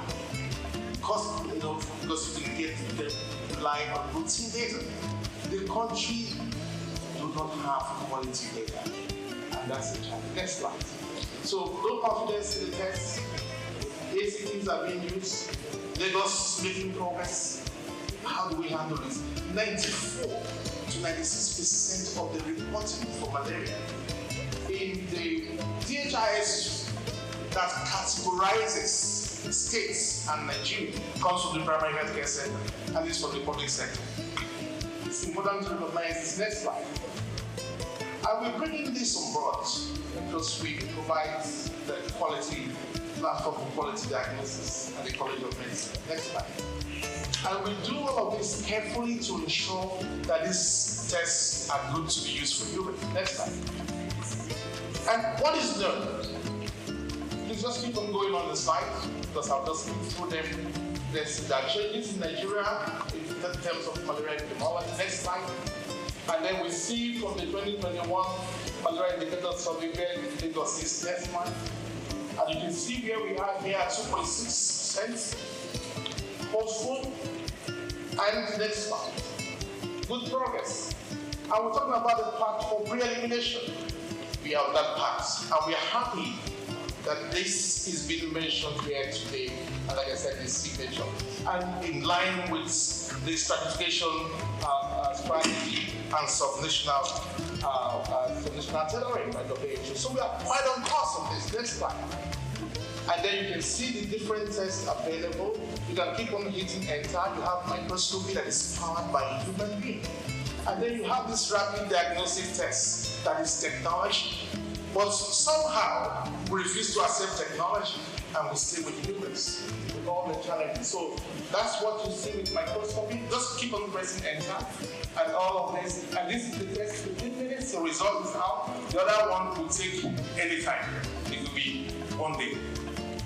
And then based on that, we have done the scoping assessment of facility in Lagos. Recent times, cosmetic clinics. So we're finding it difficult. We have limited capacity to ensure monitoring of these facilities. We also have inefficient manual processes because our digital platform is unable to carry out some of the processes in the agency. We're sitting on a lot of data in the agency. With AI to make sure that the test is actually having the results that the pharmacy or PPMD says it does. We then verify that the treatment, the appropriate treatment.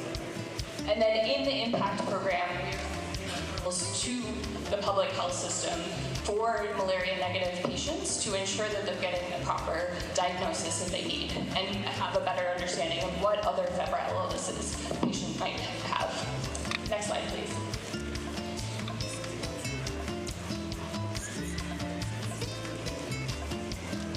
Next slide, please. Okay, so I'll just talk briefly about all of the other partners that are working on this as well.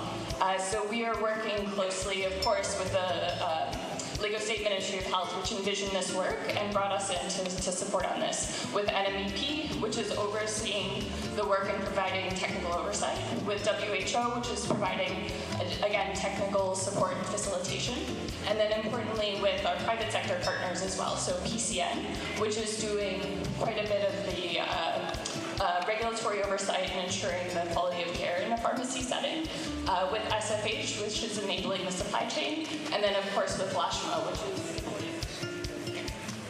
to go quickly into the final results on why this is improved quality of care. Oh, okay. Sorry about that. So the work is providing network expansion, innovative financing, integrated health systems, supply chain resilience, comparative research, and regulatory reform, leveraging all of these different partners that we've mentioned to ensure that patients are able to access quality care and that the data is being provided back to Lagos State to help improve regulatory support, policy, and other things. I've mentioned the partners that we have here already, but we're very grateful for all of the work that they are providing to ensure that there's quality of care in the private sector. And then finally, one final slide. To reinforce what Dr. Wellington said earlier, the work that is being done is also to be supporting with testing, understanding the difference between rapid tests and microscopy, to support on policy reform to ensure that rapid tests are always done before treatment for malaria in Lagos State. Thank you all so much, and we're very excited to be a part of this. Thank you very much, Dr. Jessica Vernon, the CEO, Myshemeds. Ladies and gentlemen, taking us further, Nina Ogunlafo. Thank you very much. Thank you very much, sir. Your Excellency, sir. We're very happy that this is happening today. So just permit me to do something unique in terms of our focus for malaria control in Nigeria. To do this, I will call on Dr. Dao, Country Director for Volta.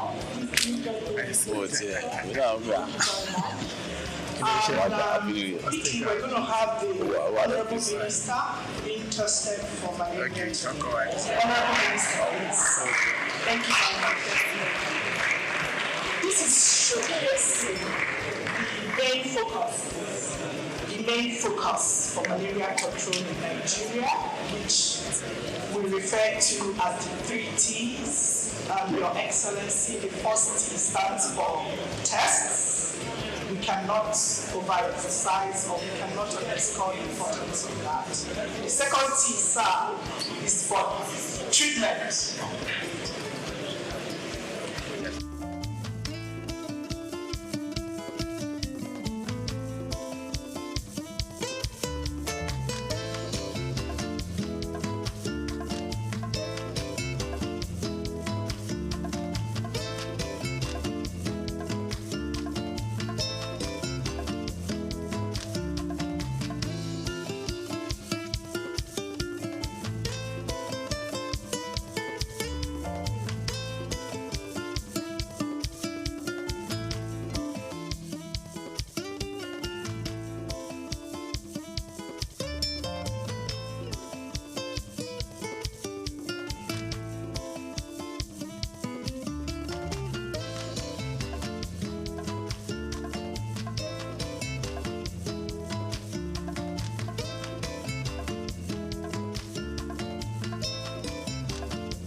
not have His Excellency and the Minister of Health standing for long, so once we take their samples, we're going to have them seated again.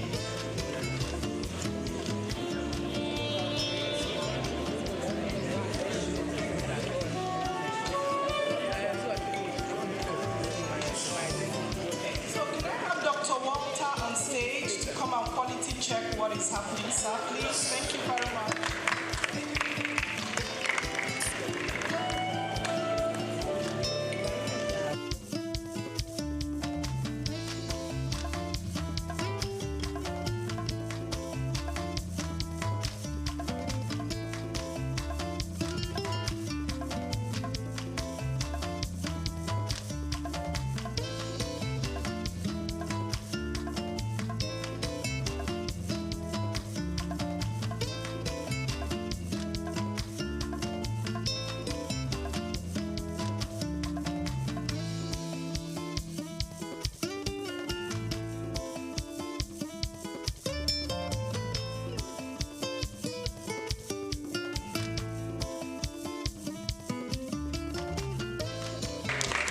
We are witnessing leadership by example.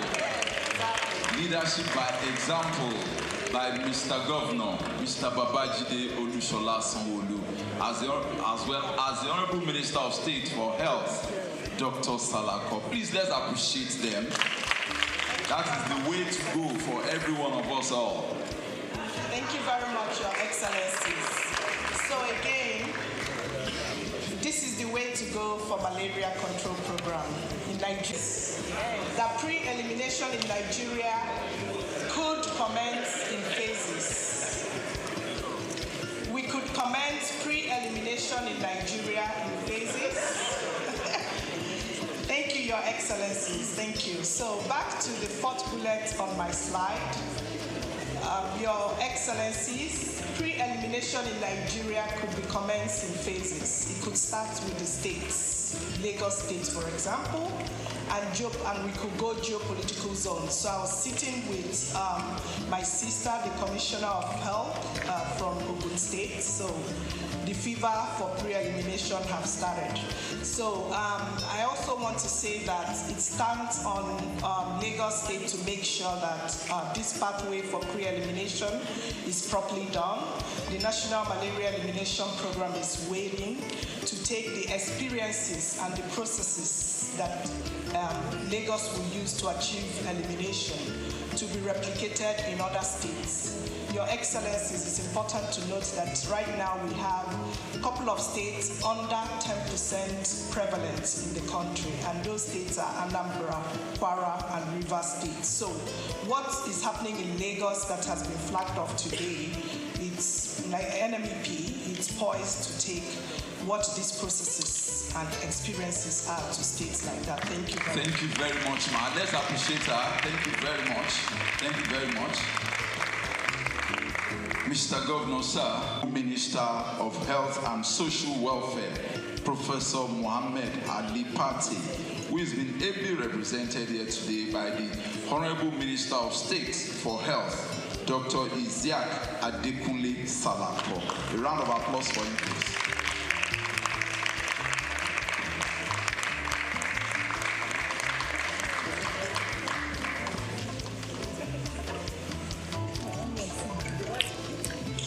Your Excellency, the excellent Governor of the Center of Excellence, Mr. Babajide Olusola Sanwo-Olu. I must recognize my brother, who is the one who has summoned all of us here today, the Honorable Commissioner for Health for Lagos State. All members of the Lagos State Cabinet here present, our partners, WHO, World Bank, distinguished stakeholders in the health sector, gentlemen of the press. Because of time, let me say all protocols to be extended. We cannot keep the governor for malaria alone. He has to attend to water, to road, to several other things. So I will shorten my speech, but I must say that today I'm wearing two caps. You may not see it physically. Standing in for myself, and also standing in for my brother, the coordinating minister for health and social welfare, Professor Party, who is unable to attend because of other assignments. I am most delighted to be at this auspicious occasion of the launch of the Pathway to Malaria Pre-Elimination and Digitization Program in the Center of Excellence, Lagos State, led by His Excellency the Governor, Mr. Babajide Sanwo-Olu. I recall that Lagos State pioneered intensive malaria case management in the early 2000s through the Eco-Free Malaria Initiative under the leadership of now our President, President Bola Ahmed Tinubu, the then Governor. I am most delighted to be here today to be part of another pioneering initiative now under Governor Babatunde Sanwo-Olu as Lagos State takes the lead in the agenda to end malaria by 2030. Your Excellency, the Federal Minister of Health and Social Welfare is elated with this giant stride, which aims to improve malaria diagnosis, case management, and accurate tracking of cases through the integration of digital health solutions in the form of real-time electronic reporting systems, all targeted at further reduction in the burden of malaria and its eventual elimination from our land. This momentous project will not only set a track for malaria pre-elimination in Lagos State, but in Nigeria at large, thereby once again making Lagos State a trailblazer. I want to emphasize that this project is in line with the renewable agenda of President Bola Ahmed Tinubu and the renewed vigor for the Federal Ministry of Health and Social Welfare on the Rethinking Malaria concept that was launched in April 2024 and is aimed at fast-tracking the malaria elimination goal through strategic shifts. We have continued to make progress in this regard, and the inauguration of the advisory on malaria elimination in Nigeria, AMEN, the development of pragmatic costed plan of action, the expansion of permanent healthcare facilities, training of frontline health workers, and the initiation of domestication of affordable medicine facility for malaria to make malaria treatment more affordable are all testament to the progress we are making.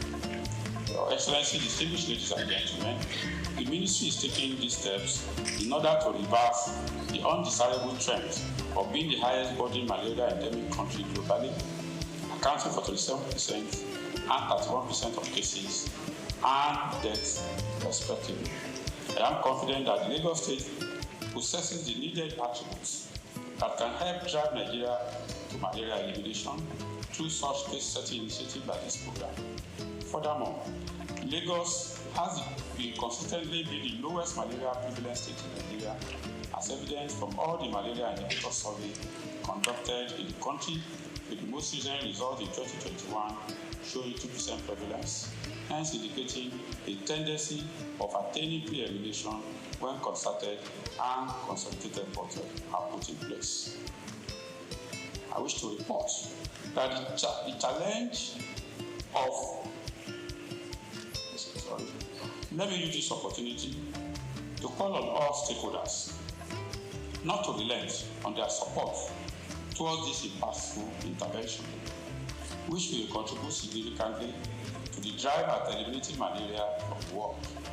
Nigeria is ever committed to this drive and will continue to toe the path of global best practices.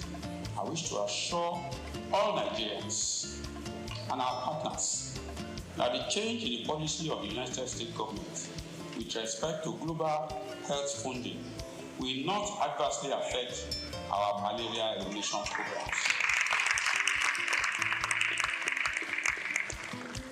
and other public health initiatives, as President Bola Ahmed Tinubu GCFR has approved a robust mechanism to ensure adequate and cost-effective funding for our public health programs. I call on all state governments to join hands with the federal government to ensure that our country becomes self-sustaining in the funding of our public health programs.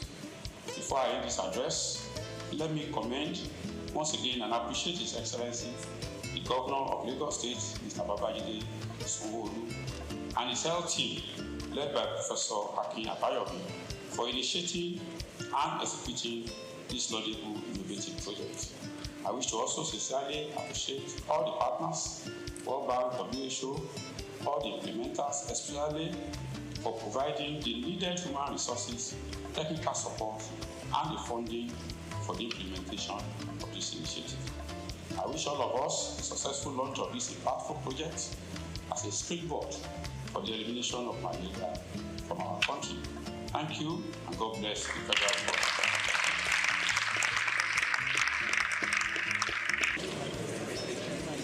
Distinguished invited guests, Your Excellencies, Honorable Minister of State, have your results.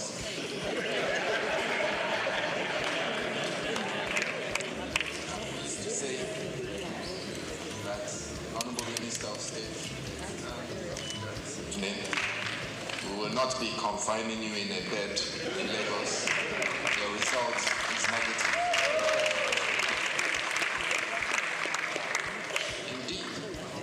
When patients go to clinics and the doctors tell you that they've performed a test, it is your responsibility as a patient to see the test.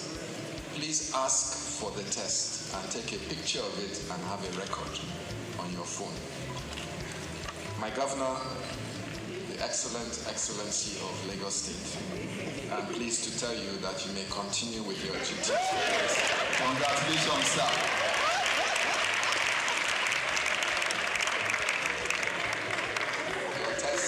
Negative, in line with the low prevalence of malaria in Lagos as well. Chart a course to elimination. Thank you very much for your support, both the Honorable Minister and our Governor and members of the Lagos State Executive Council.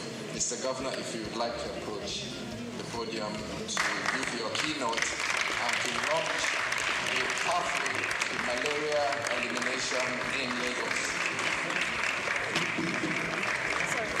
Practitioner himself and a strong politician, Dr. Thank you very much for finding out. Members of the State Executive Council, especially Professor Akin Abayomi, and Special Advisor on Health. Thank you very much. Other cabinet members, all the permanent secretaries in the Health Ministry, there are several of you that are here. Thank you very much for taking our time. The country director for the World Bank, Dr. Diop, the country representative for the WHO, Dr. Walter, all of our partners that are here, MyShamed, Impact, SFH, the National Malaria Organization, our friends from our neighboring state, the Honorable Commissioner for Health in Ogun State, thank you. All of our health practitioners, stakeholders that are here, gentlemen of the press, ladies and gentlemen. When you are asked to come forward and conduct a test that you did not psych yourself for, what will happen is you quickly raise, your brain will raise back and say, have I been feeling unwell? What is going to happen? It just brought us back 5 years during COVID, and they said that they're going to do a COVID test. It was like, the heart was going to open and you don't know what will be the outcome. But you see, it's an important activity that we need to continue to subject ourselves to. You might think it's a simple thing, but it's so important. And that ability for you to come forward, if it has turned positive, what it will have just meant is that we need to make a treatment. It's not a death penalty, but it's really just for all of us to know that we need to do this thing and we need to be able to come forward transparently at all times and let us end all of these things that we don't want again in our sight. Thank you very much. And so it's an honor all of you in this room are very strategic to launch the first in the country, another Lagos first, the pathway to malaria pre-elimination and digitalization program. We're here to affirm our commitment to safeguarding lives and the livelihood of every Lagosian. Malaria is more than a disease. It's a socio-economic burden that has held back individuals, it has held back families and communities for such a long time. It robs us of our productivity, it drains us of our household incomes. And for many households in Lagos, especially those modest earners, malaria, the name it alone, brings shivers. It reduces their earning and reduces their ability to continue to earn more for their family.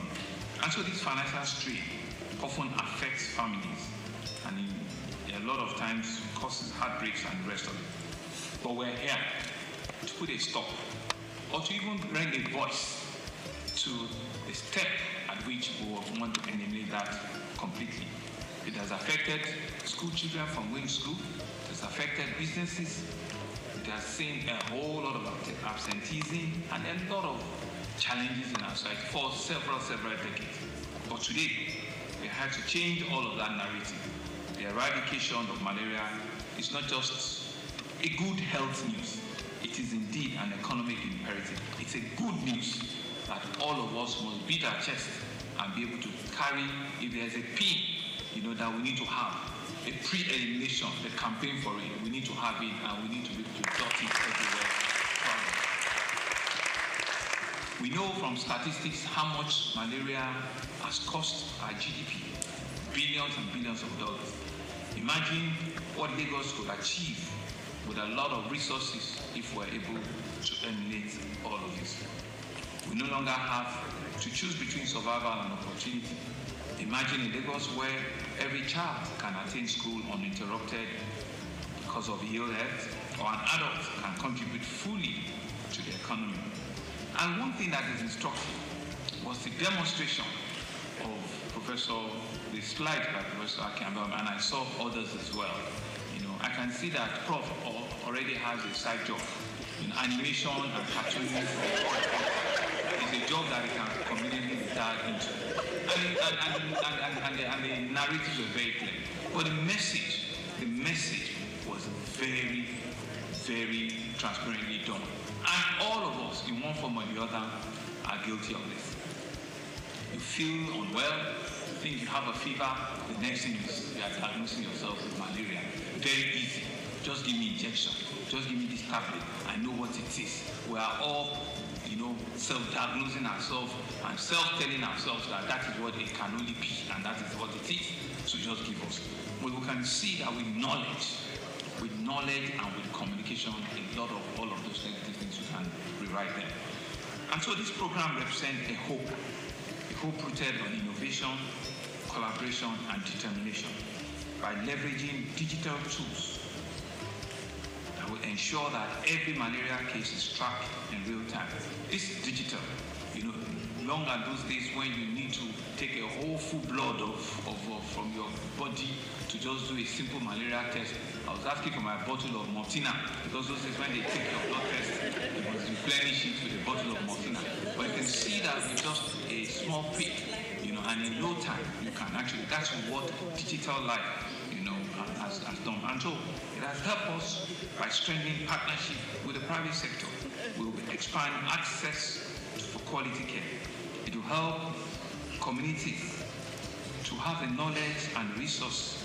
It will build a culture of preventing that leaves no one behind. And that's a message we need to come out of from here. All of us sitting in this room must immediately turn ourselves into an advocate, into a cheerleader to be able to carry this message forward, to be able to tell everybody that needs to know.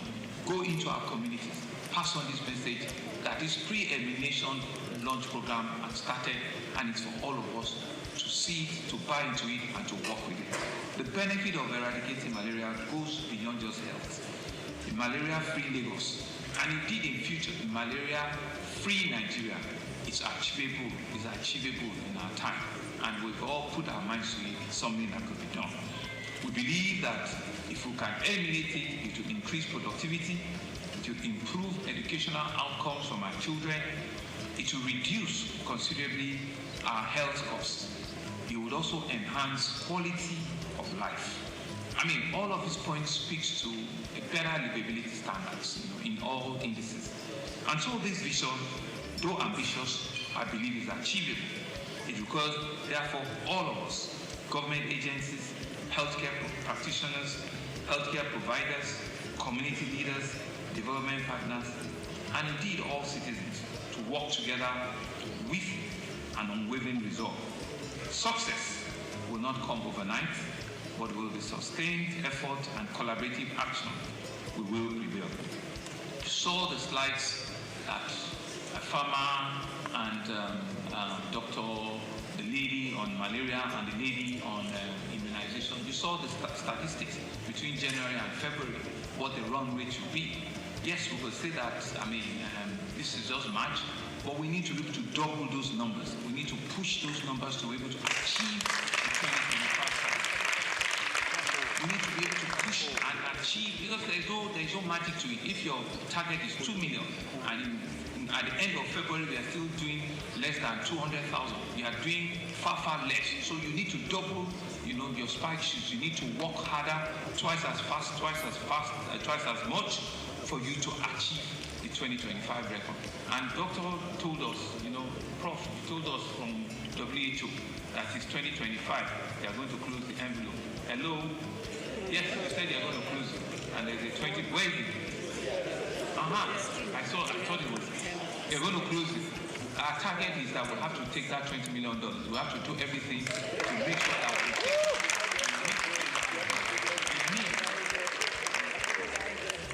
we'll meet the criteria very, very quickly. Because if it's something that we all say we want to do, then everybody must be on the same page. I want to commend the farmer and all the ladies that came forward transparently to show us those data.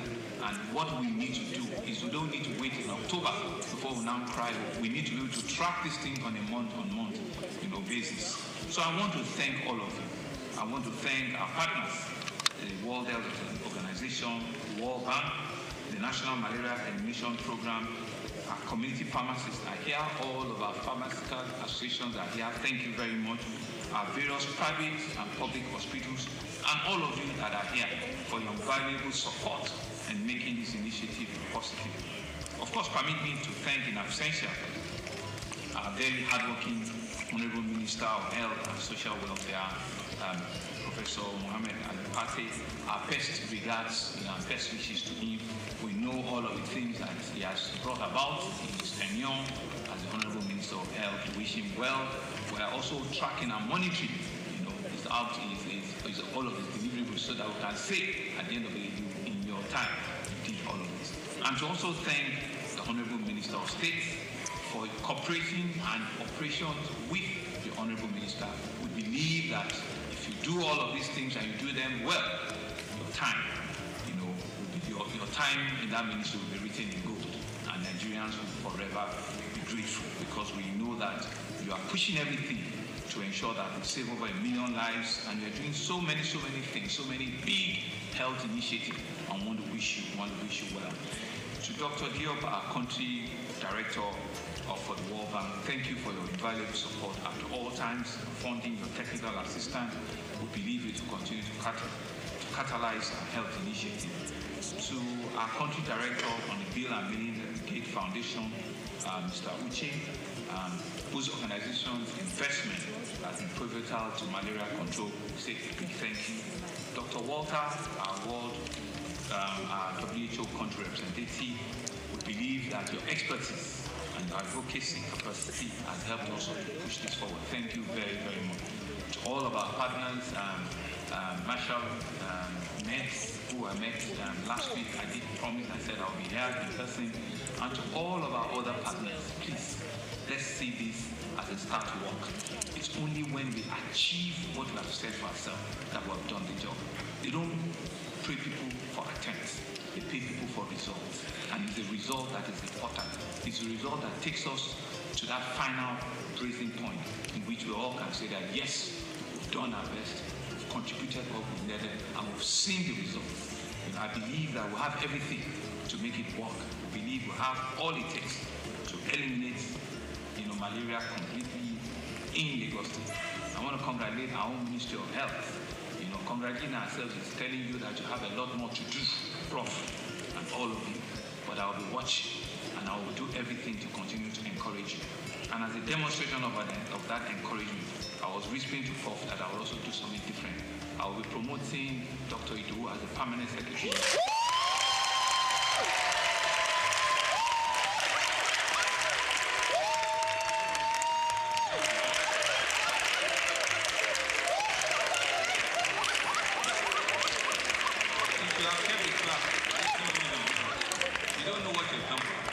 Clapping means that she's going to work twice as much.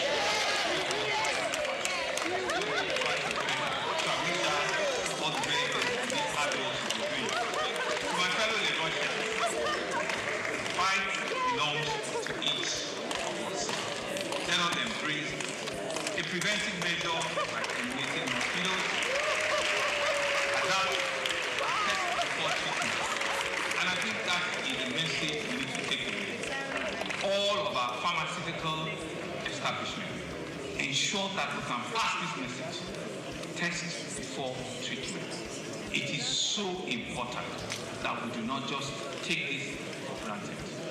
Let us ensure that we can take this advocacy into our communities, into our nooks and crannies, and show truly that once we have started this campaign in Lagos, go around every part of the city. We can rewrite the history of malaria in Lagos, and it is in our hand. It's all of us in this room that can help. I want to wish you all the very best, and I believe that when we work together, there's absolutely nothing that we cannot achieve together. Thank you very much. Mr. Governor, sir, may I plead your indulgence, Councillor President?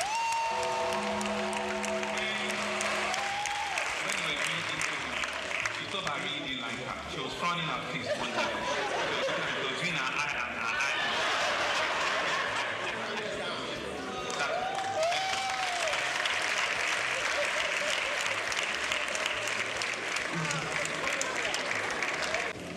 This pre-examination launch of malaria from Lagos State.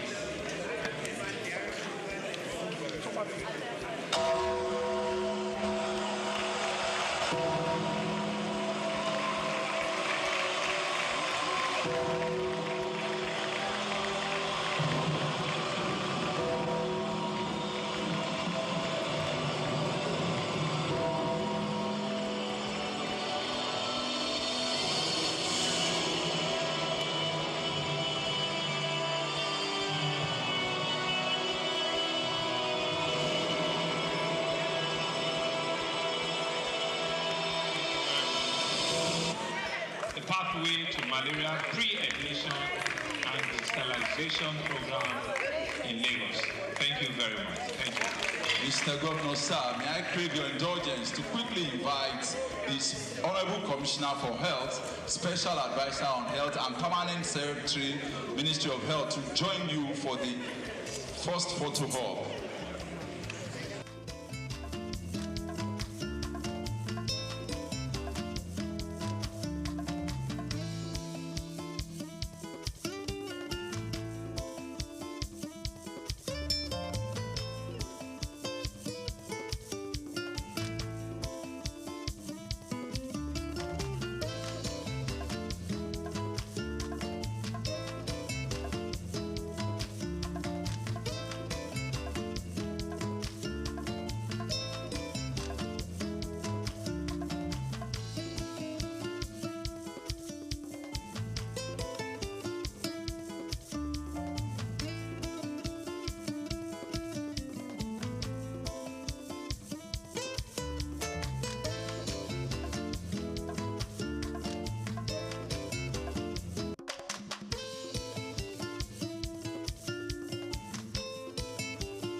soon as we are done, also we are inviting all the permanent secretaries in Lagos State to join the executive governor, actors from the Federal Ministry of Health, all the directors that have accompanied the Minister of State for Health, all the directors in the Federal Ministry.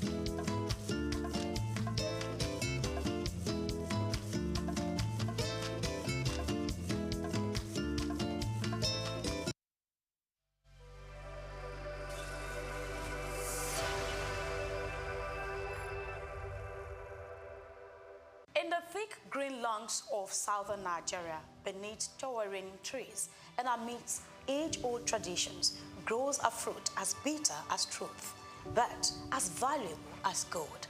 It's called bitter kola, known scientifically as Garcinia kola.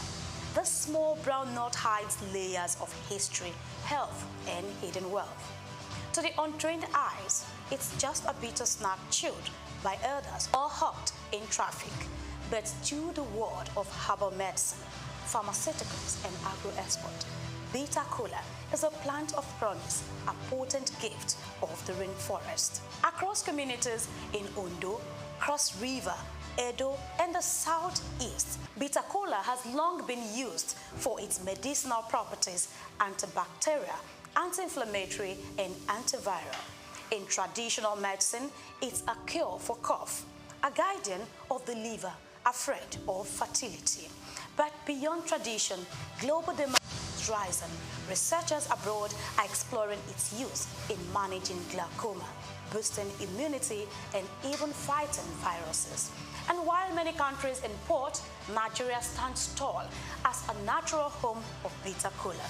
Yet, like gum arabic, most of our bitter kola is exported raw.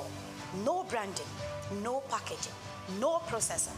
Just sacks of potent sent abroad for a fraction of what they are worth. Imagine this, a local SMA producing organic bitter kola supplements, branded extracts for the global herbal market, or dried sliced kola shipped to Europe, Asia, America, or capsules, oil, tea, cosmetics from a tree right in your backyard. If you're a youth, entrepreneur, or agro lover, here is how to plug in. 1. Harvesting. Locate local trees or cultivate them. They thrive in humid forests. In 2022 alone, Nigeria exported over 160 metric tons of bitter kola, generating an estimated 2.6 billion naira in export earnings, according to trade reports. But experts believe this is just scratching the surface. For small players, even processing 10 kg into powder or capsules can fetch a tidy margin, selling at 10,000 naira to 15,000 naira per kilo, locally as organic herb supplements. Now we go to 2, drying and preservation. Proper storage is key for export quality. At the local level, one sack of properly dried bitter kola, about 50 kg, can sell for 100,000 to 120,000 naira, depending on quality and market. Value addition. When grinded into powder, guided by professional knowledge, it could be infused into oil or capsule for supplements. Now we go to marketing and export. Target diaspora communities, herbal industries, and wellness markets. Exporters in Lagos or Port Harcourt resell the same quantity internationally for $600 to $800 per sack, especially in markets like the US, UK, and China. Research and innovation, that's another clue. Collaborate with local labs to explore new uses. Larger-scale processors targeting international wellness markets with branded products can make millions monthly, especially with a consistent supply, packaging, and certifications like NAFDAC or FDA approval. Of course, there are challenges such as deforestation, lack of processing equipment, low awareness, and inconsistent market structures. But where there is a bitter kola 3, there is opportunity waiting to be unlocked. With cooperatives, training, youth-focused agro schemes, and export incentives, bitter kola could be Nigeria's next agro star, sitting silently, waiting to be noticed. So next time you see a wrinkled nut by the roadside, Don't just think bitter. Think business. Think export. Think legacy. Cash can be crafted not only in the offices, but in the orchard, in a forest, and in forgotten fruits. This is Grace Komolafe bringing you clues from the quiet corners of commerce. I'll see you again next time.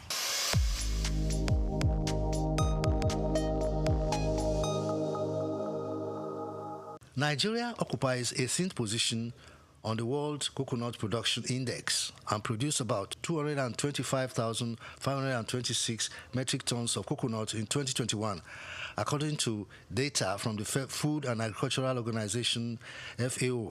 Lagos, which produces half of the output, has doubled production from 70,000 tons to 140,000 tons in 2 to 3 decades to meet the demand. The number of registered coconut processors in Lagos State jumped from 500 to 3,000 in 5 years, 2024, according to the farmers. The chairman and founder of First African Coconut Company Limited, Mr. John Bede Antonio, has said that lifestyle and healthy living are fueling a huge demand for coconut products locally and globally. Antonio noted that the huge demand has spurred investments across the value chain as farmers were growing more coconuts to meet the rising demand. He added that Lagos State was also promoting support in the form of seedlings and training of new entrants of farmers. Coconut farmers were now replacing old trees with hybrid seedlings that brought fruits quicker. Coconut has numerous uses. It serves as a raw material for industries such as pharmaceuticals, cosmetics, food and beverage with limitless domestic and export potential. The most sought-after component of the fruit is coconut water, which is very rich in potassium and other electrolytes. It is considered a health drink and recommended for diabetes patients, among others. It is grown in 22 of Nigeria's 36 states, with Lagos having the largest population. The use of coconut oil and other derivatives is growing daily, owing to benefits, according to Mr. Olakunlehin Oladapo, General Manager of Lagos State Coconut Development Authority. According to him, this is driving local production of coconut, with more people coming into the cultivation, processing, and marketing of the cash crop across the major growing states. Oladapo stated that despite the production increase, the state was still unable to meet the demand likely covered by imports from neighboring countries. Increasing demand is driving new investments into the production and processing of coconut in the country, so says Idowu Agbelekale, the National Financial Secretary of the National Cocoa Producers, Processors and Marketing Association of Nigeria. She explained that entrepreneurs were already exporting some of the byproducts of the crop on a small scale. Agbelekale called on the government to assist in boosting the production of the crop to enable it to earn foreign exchange for the country, saying that Nigeria was yet to fully harness the economic benefits from growing the crop despite its huge potential. Also, the Lagos State government was helping farmers to get improved seedlings as it planned to stay ahead in growing the coconut, in growing the commodity in the country, while creating jobs and boosting supply for processors. Coir, the fiber from coconut husk, is used in making ropes, rugs, mats, brushes, caulking for boats, and stuffing for fiber mattresses. The fronds, the leaves, are used for brooms, cooking squares, woven into mats, or burnt to ash to yield lime. Husk and shells are a source of charcoal and can be used for fuel. Ms. Chune Chukwu, an accountant with a manufacturing firm in Ikeja, told me that she started using coconut oil on her hair in 2022, owing to its health benefits, and has not applied any other oil to her hair since then. The increased demand is being felt across industries that use it as raw materials, suggesting that the price will continue to surge, according to experts. The prices of coconut has increased by over 100%, from an average of 250 naira in January 2024 to an average of 500 naira for a small size currently, according to our survey. There is hope in the coconut. Bayo Olaoye, SOUQ News.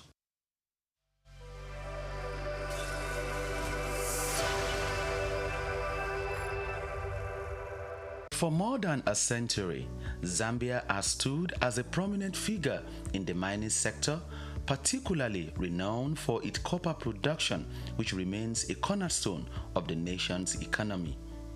Accounting for 3/4 of the country's export earnings, mining plays a pivotal role in Zambia's economic landscape. The focal point of this mining activity is the Copperbelt province, home to major copper mines like Lumwana and Konkola, alongside Sentinel in the northwestern province. These mines, operated by renowned international firms such as Barrick and Vendetta Resources, hold majority foreign ownership, with Zambia Consolidated Copper Mine Investment Holdings retaining minority stakes. Smaller mines in the Copperbelt region, backed by investors from countries like China, Brazil, and South Africa, contribute to Zambia's diversified mining landscape. However, the country's mining sector faces various challenges, hindering the potential growth trajectory.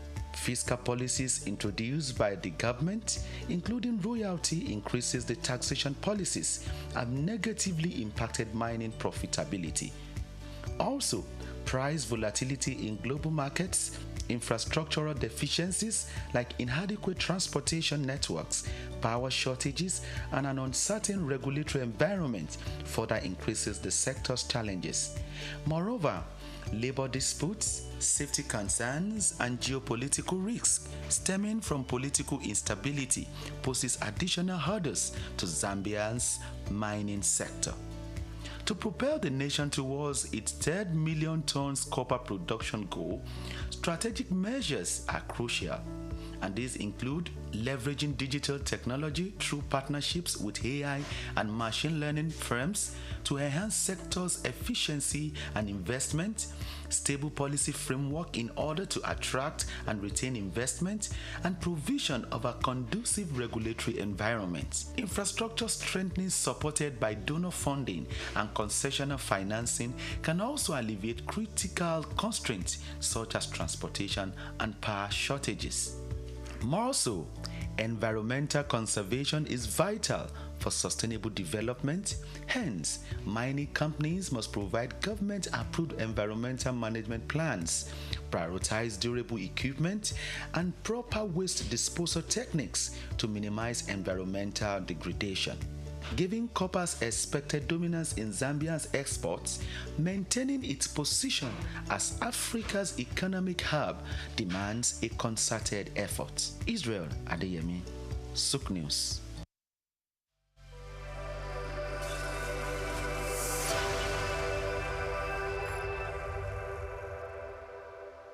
The story of Ile-Ife.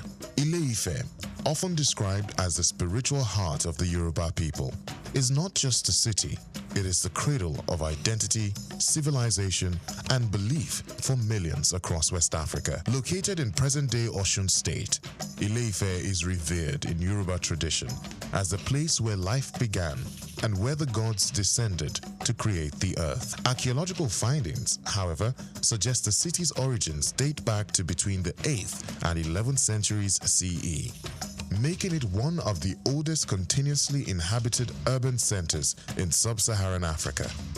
According to Yoruba mythology, Oduduwa is regarded as the progenitor of the Yoruba race and the first ruler of Ile-Ife.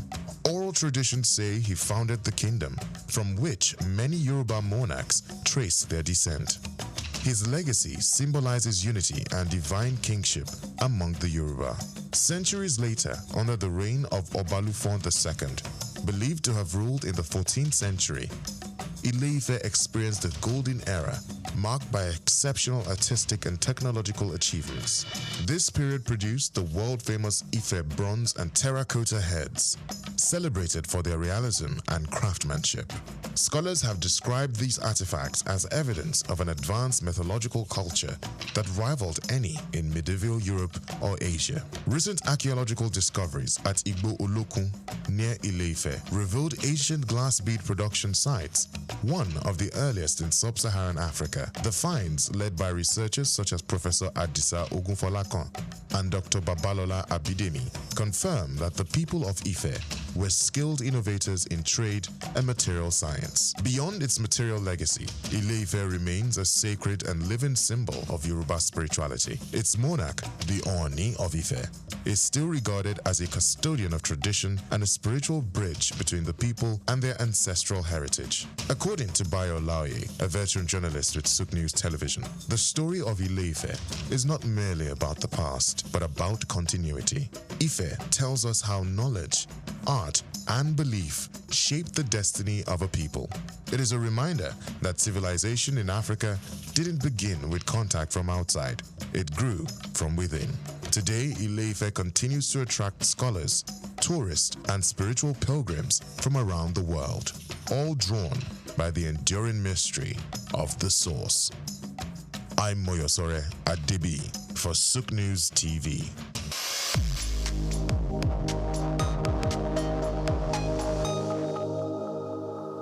Hello Nigeria, hello Africa. Yeah, this is Sound Man. Keep watching SOUQ News. My name is Babalola from Excel LED. Keep watching SOUQ News. My name is Shepherd Michael Adewale Onofuye. I enjoy you all to always watch SOUQ News TV. Hi, I'm Tom Bogaballs, and please keep watching SOUQ News. Wale Seriki, SLG Lagos Island East, SOUQ News, keep out watching them and keep a lookout for them. They're up and coming, and we're proudly to be affiliated with them. You alone where they make me go crazy. This your love in the cool of my brain. You're my medicine, I need you all day. Yo, it's Blackface Nigeria, and you're watching SOUQ News TV. Keep it locked on this dial, don't change it. You know what I say? Blackface Nigeria, love no bad. Fellow Nigerians, did you know that constituency and executive projects in your communities are not gifts from your legislators? They are projects sponsored by the legislators and funded by the federal government to improve your life and the lives of those around you. These projects belong to you. Without your vigilance, they might never be completed. Don't allow them to fade away into unfulfilled promises. Stand up, take ownership, monitor their progress, demand accountability, and report concerns to ICPC. Call our toll-free line now on 0800-2255-4272 or WhatsApp only on 0806-656-4726. This message is brought to you by the Independent Corrupt Practices and Other Related Offences Commission, ICPC, with support from MacArthur Foundation and the Center for Democracy and Development in Africa, CDD.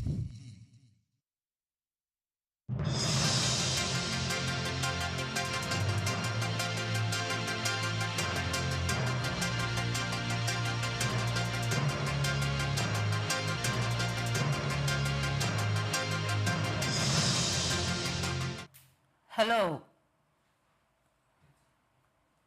Hello and welcome to Midday News on SOUQ News TV. I am Umevi Idolo. Now let's begin.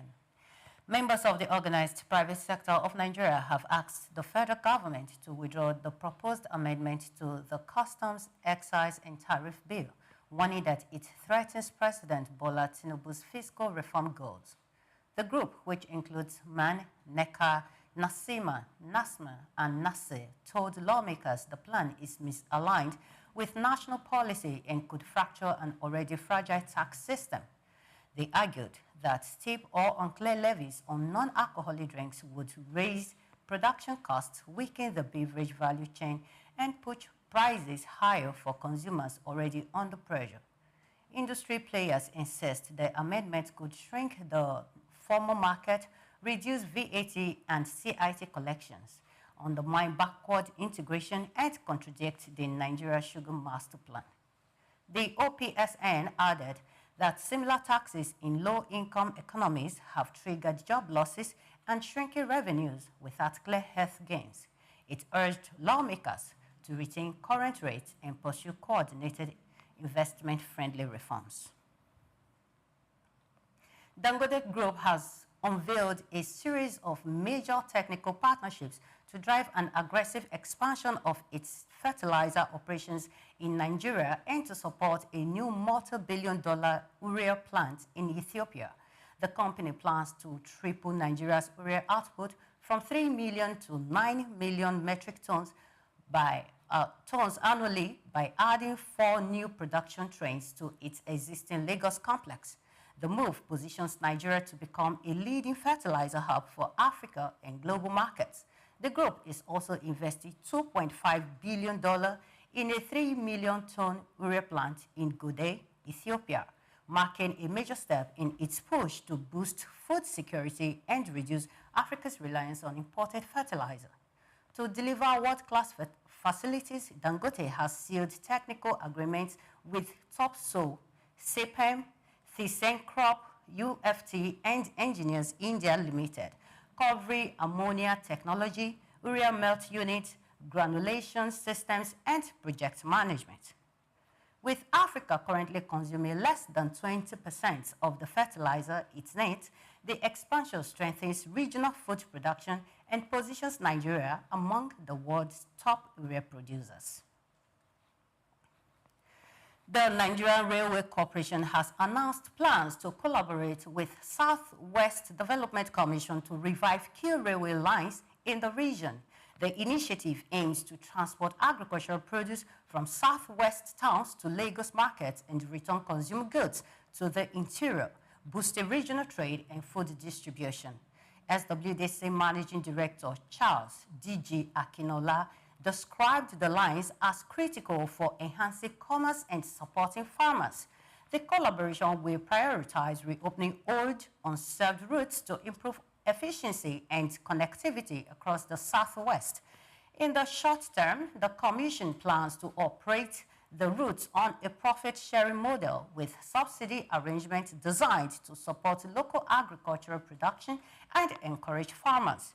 The move is expected to strengthen supply chains, reduce transport costs, and drive economic activity in Southwest communities while providing a reliable platform for moving goods across the region. The Nigerian National Petroleum Company Limited has boosted its investment in Nigeria's 3 idle refineries, that is, Port Harcourt, Kaduna, and Warri, to 2.92 trillion naira in 2024, up from 1.72 trillion naira in 2023. Despite years of rehabilitation and billions spent, the refineries have yet to return to steady production, highlighting persistent operational challenges and prolonged delays. Each refinery saw a 69.6% rise in investment, yet none have operated at commercial scale in over a decade. NNPC CEO Bayo Ojulari admitted decades of neglect have made revival difficult, but said ongoing technical and commercial reviews aim to transform the refineries into sustainable revenue-generating assets. Ojulari reaffirmed NNPC's commitment to restoring operations, ensuring Nigeria's fair supply, and leveraging partnerships and equity in private refineries to drive long-term efficiency and profitability for the state-owned facilities. Zimbabwe Finance Minister Mutuli Nkube said during the national budget presentation that the country faces global headwinds, weak external demand, and persistent energy deficits. This follows a recovery from a severe drought that pushed growth to just 1.7% in 2024. Inflation, currently at 90% year-on-year, is forecast to fall to single-digit levels by early 2026, marking a potential first since 1997. The government also plans to reduce the budget deficit to 0.2% of GDP from an anticipated 0.3% this year, signaling stronger fiscal discipline. Zimbabwe continues discussions with the IMF on a staff-monitored program as it seeks to clear arrears and restructure public debt of $23.4 billion. Authorities hope reforms in budget discipline will stabilize the economy and attract renewed investor confidence. Thanks for watching. Please do well to follow us on all our social media platforms at SOUQ News TV. I am Umevi Idolo. Coming up shortly is Just Africa. Stay with us.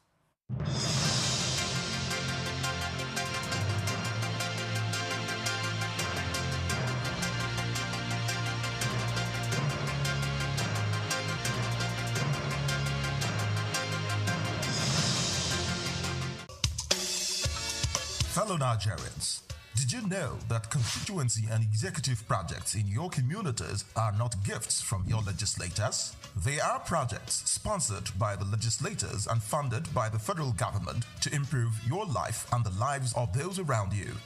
These projects belong to you. Without your vigilance, they might never be completed. Don't allow them to fade away into unfulfilled promises. Stand up, take ownership, monitor their progress, demand accountability, and report concerns to ICPC. Call our toll-free line now on 0800 2255 4272 or WhatsApp only on 0806 656 4726. This message is brought to you by the Independent Corrupt Practices and Other Related Offences Commission ICPC with support from MacArthur Foundation and the Center for Democracy and Development in Africa CDD.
Jim Ovia, one of the most influential and successful businessmen in Nigeria, who has made a mark in the financial system.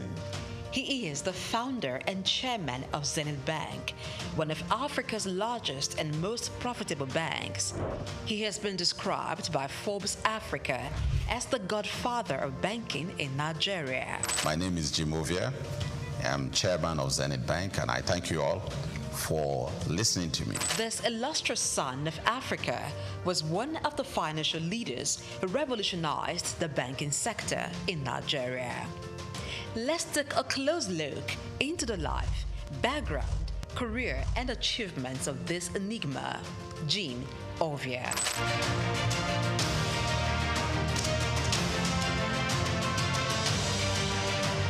Jim Ovia was born on November 4, 1951 in Agbo, Delta State, Nigeria, to a large family as the second son of Chief Obi Olihe of Agbobi in Delta State. Being one from a humble background, Jim attended local schools as he had lost his father at the tender age of 4.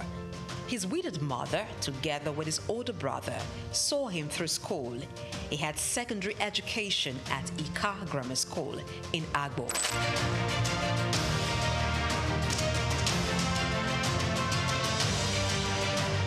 Due to his interest in business and technology, he proceeded to the United States to study business administration at Southern University, Baton Rouge, Louisiana, USA, where he obtained a bachelor's degree in 1977. He furthered to University of Louisiana, Monroe, Louisiana, and bagged a master's degree in business administration in 1979. Jim Ovia is also an alumnus of the prestigious Harvard Business School.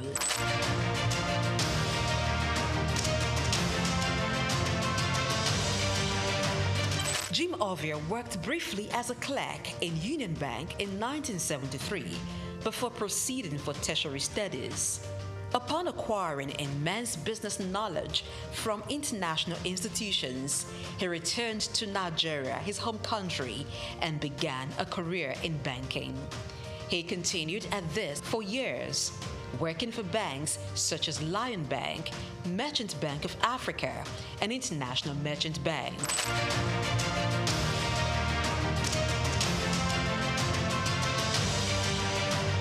After many years in the banking industry, In 1990, Jim came together with some colleagues to found one of Africa's largest and most profitable bank, Zenith Bank.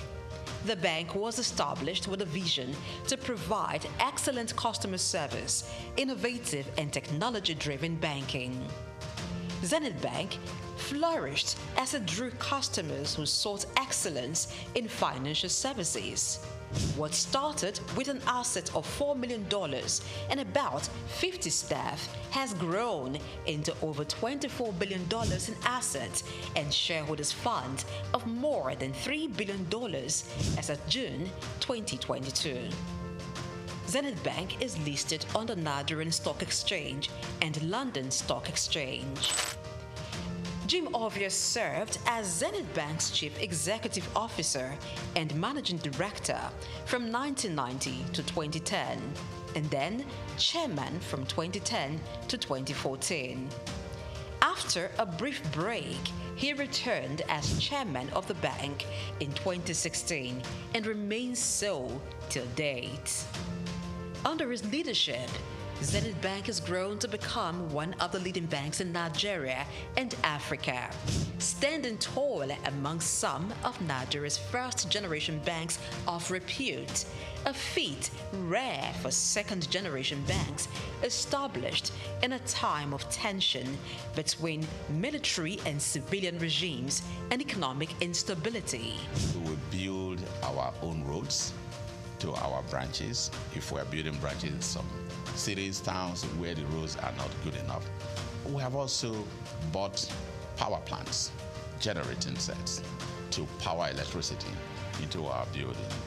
When we do all this, we also even had dug borehole to supply water to the building. When we do all this, what I personally call it is BYOI.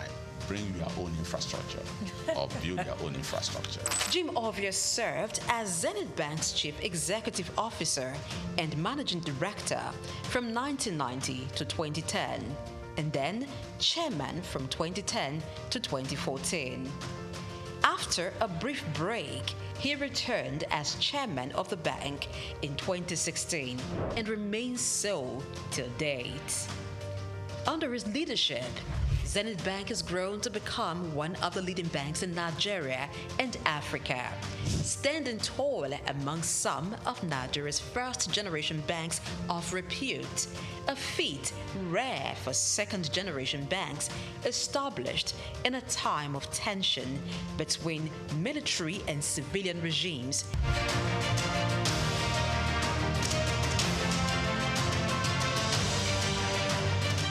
Bank has diversified its services to include insurance, pensions, stockbroking, and investment banking. The bank has won awards and recognition for its performance, governance, innovation, and social responsibility, inspired by its chairman's belief in giving back to community. Really, it's my special pleasure, my honor indeed, for this opportunity offered by AAI to be awarded in the category of Business Leadership Award for 2017.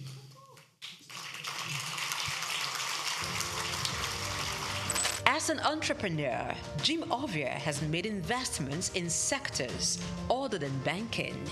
They include oil and gas, telecommunication, real estate, power generation, media, and most recently, education. He is the founder and chancellor, James Hope University, Lekki, Lagos State, which has been approved by the National Universities Commission, NUC, to offer postgraduate degrees in business courses.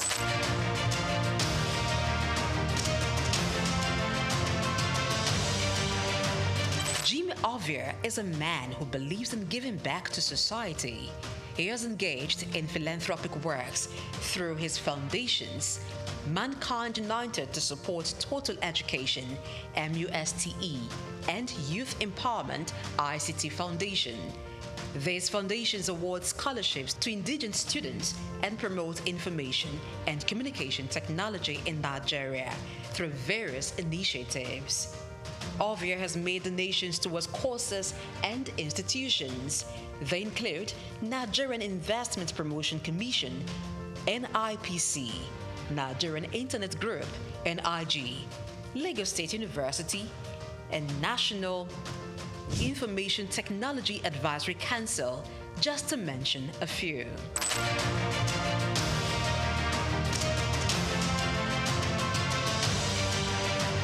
In recognition of his contributions, Jim Ovia is a recipient of many honors and awards. In 2012, the University of Benin awarded him an honorary doctorate degree. Former President Muhammadu Buhari in 2022 conferred him with the national honor of the Commander of the Order of the Federal Republic, CFR.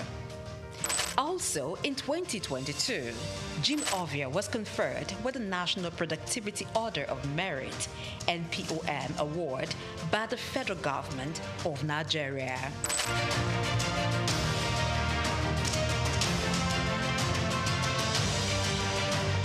Jim Ovia is a proud member of the World Economic Forum, the Nigerian Economic Summit Group, and the Institute of Chartered Accountants of Nigeria. He is also a member of several boards and councils. We can't afford to lose depositors' money. We can't afford to lose money that belongs to stakeholders. So you must structure your industry in such a way that the best and nothing but the best are there. As chairman of Zenith Bank with more than 9% stake, Jim Ovia in 2015 was estimated by Forbes to have a net worth of $550 million. This net worth obviously has been surpassed since then.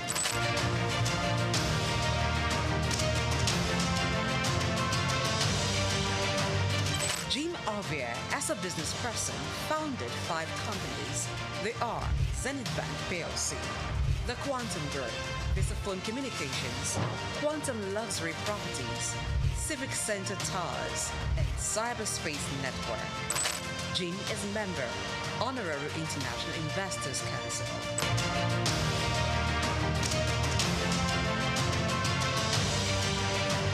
Kay Ovia is CEO, Quantum Markets Limited, a firm that offers stock brokerage services.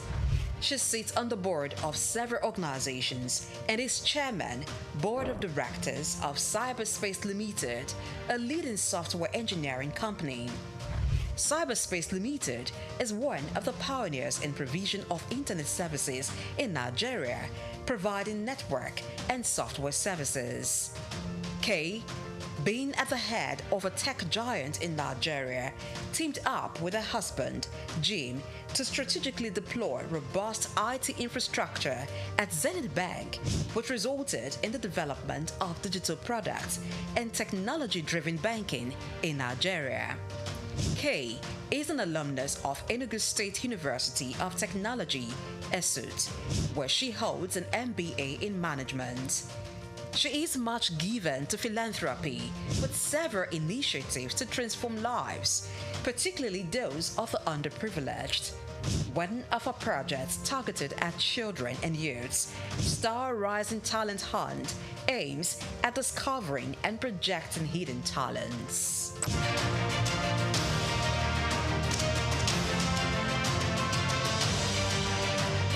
Jim is married to businesswoman and philanthropist Kay Ovia. She's also a hotelier, proudly running Starwood Hotels. Jim and Kay Ovia are blessed with 5 children: Isioma, Zephyr, Tito, Tommy, and Jesse. As a family man, Ovia enjoys spending time with his family. He also likes reading and traveling.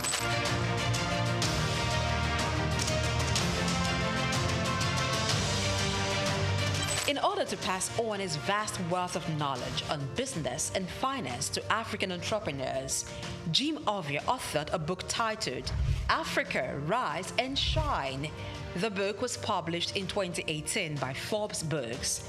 The book was written after he featured in an issue of Forbes, and it became the magazine's best-selling edition in Africa, that it had to be reprinted 4 times.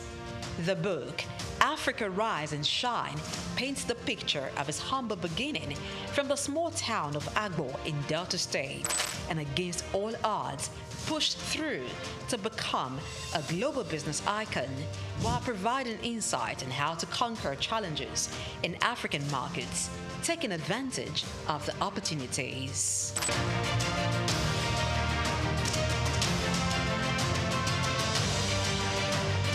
The man, Jim Ovia, is a firm believer of Africa being a continent abundant with natural and human resources. He has constantly pitched the continent as a land filled with investment opportunities in international business forums, such as the Harvard Business School Annual Africa Business Conference, Bloomberg Global Business Forum, Commonwealth Business Forum, and the World Economic Forum, where he has been invited to participate and even deliver keynote address.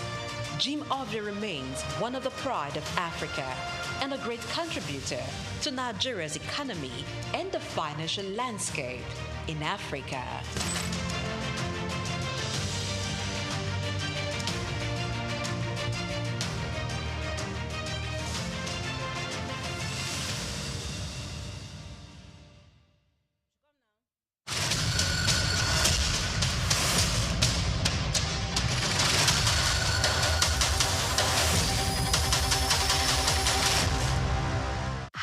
My name is Grace Komolafe. Welcome to Cashcraft, your daily guide to profitable ideas inspired by African heritage, global markets, and local possibilities. Today we travel north to Libya, a country known for its oil, but one whose hidden treasure lies in leather.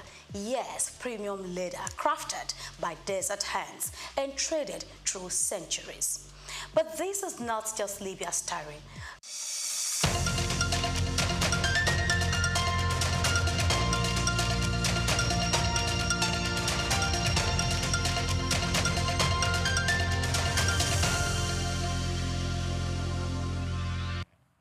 Hello and welcome to Just Africa, the show where we explore the heart, soul and evolving stories of our continent.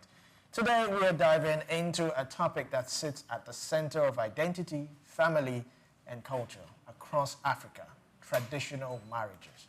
Now, while modern relationships keep changing, traditional marriage ceremonies, from introductions to bride price rights and family negotiations, still hold deep meaning. But how do these traditions shape who we are today? How do we influence gender roles, family expectations, and community bond? This is Just Africa, reaching you live from our studios in Lagos. I am Olumide Shokoya. Starting from my left, I have Emmanuel Amolo. So glad to be here. Thank you so much for bringing me on as a guest on today's show. I was talking marriages, and it's something that obviously consistently happens every weekend, and I've been having been an event compare for a lot of these weddings. I know I have insights that I would love to share on the conversation. Also joining us too from my right is Omevi Idolo. So glad to have you also. Thank you. It's balanced. Yes. From the female gender. I really hope it is balanced to Lumide. I thought that because you did an anchor. Because we are having 2 male and 1 female. Please. I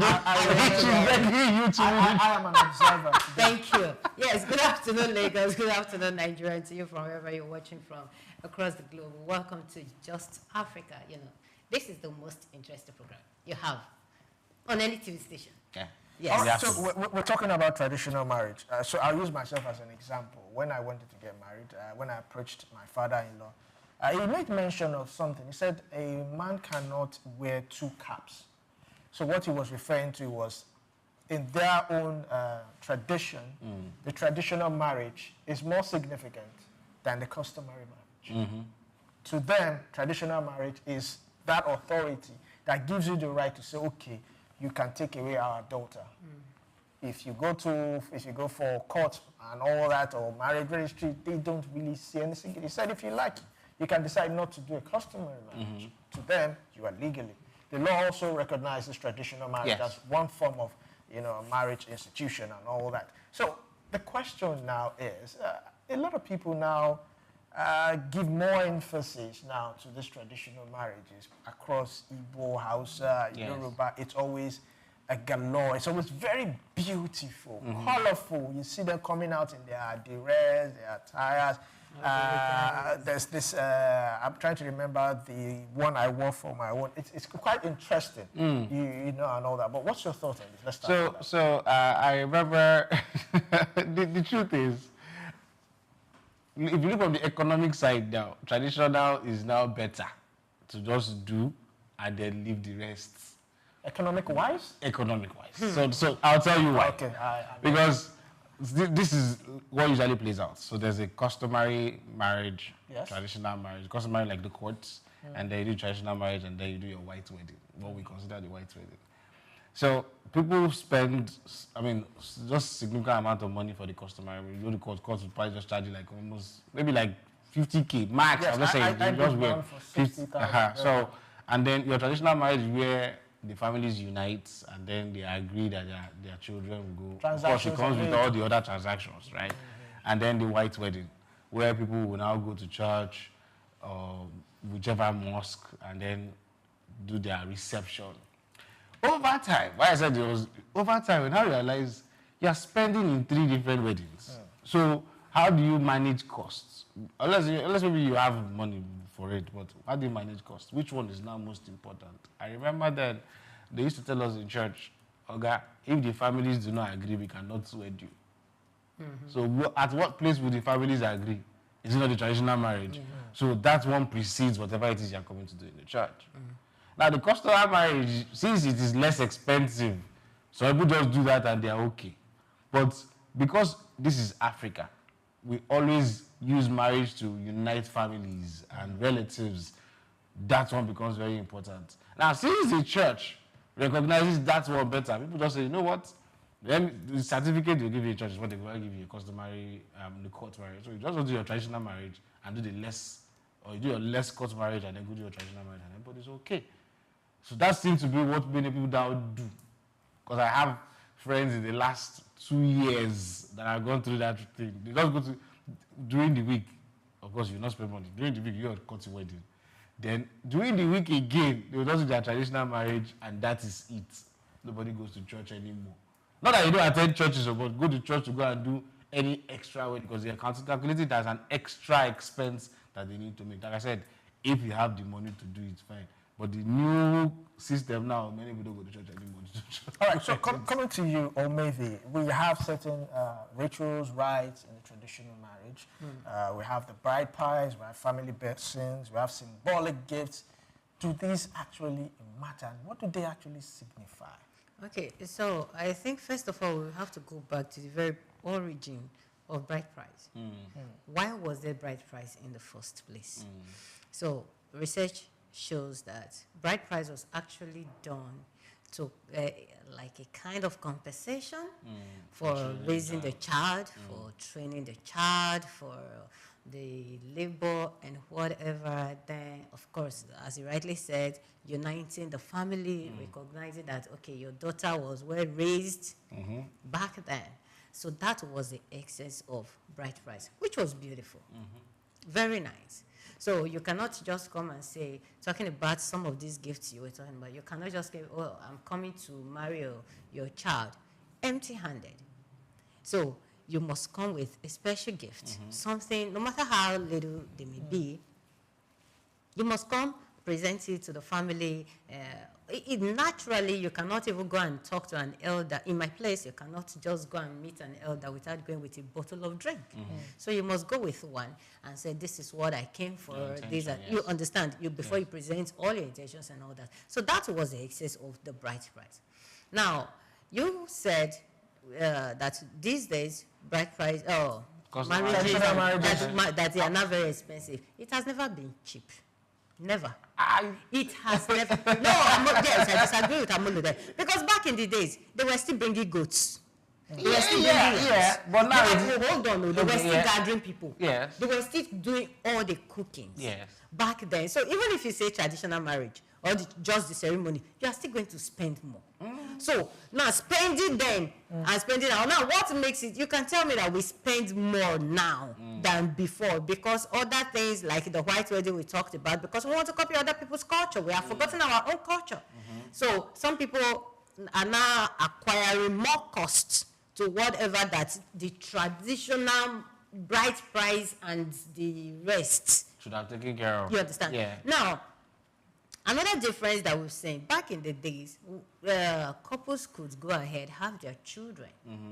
Then, before they start, okay, maybe later when the money is financially buoyant enough, you come back to the woman's family and say, okay, I want to pay my wife's bride price. I heard that would incur more cost. Yes. Yeah. Customer, because they are not children. For my parents, that was what they did. Because at first, according to them, that their parents did not support the marriage. Right, yes. But my grandma, my maternal grandmother felt, what stops my daughter from getting married? If she says you love the man, go ahead. So they had us. We had the 7 of us. So I was maybe about 5-7 years old. You knew what was going on. Yeah, so that was when my parents came and they did the rights and all that. So the thing is, we cannot throw that part away. It is our culture. It is our way of life. Instead of throwing it away, then we should throw the other ones we are copying away. Now, the reason people are kicking against it is because men are not taking advantage of it. I pay your bride price, so I have the right to slap you.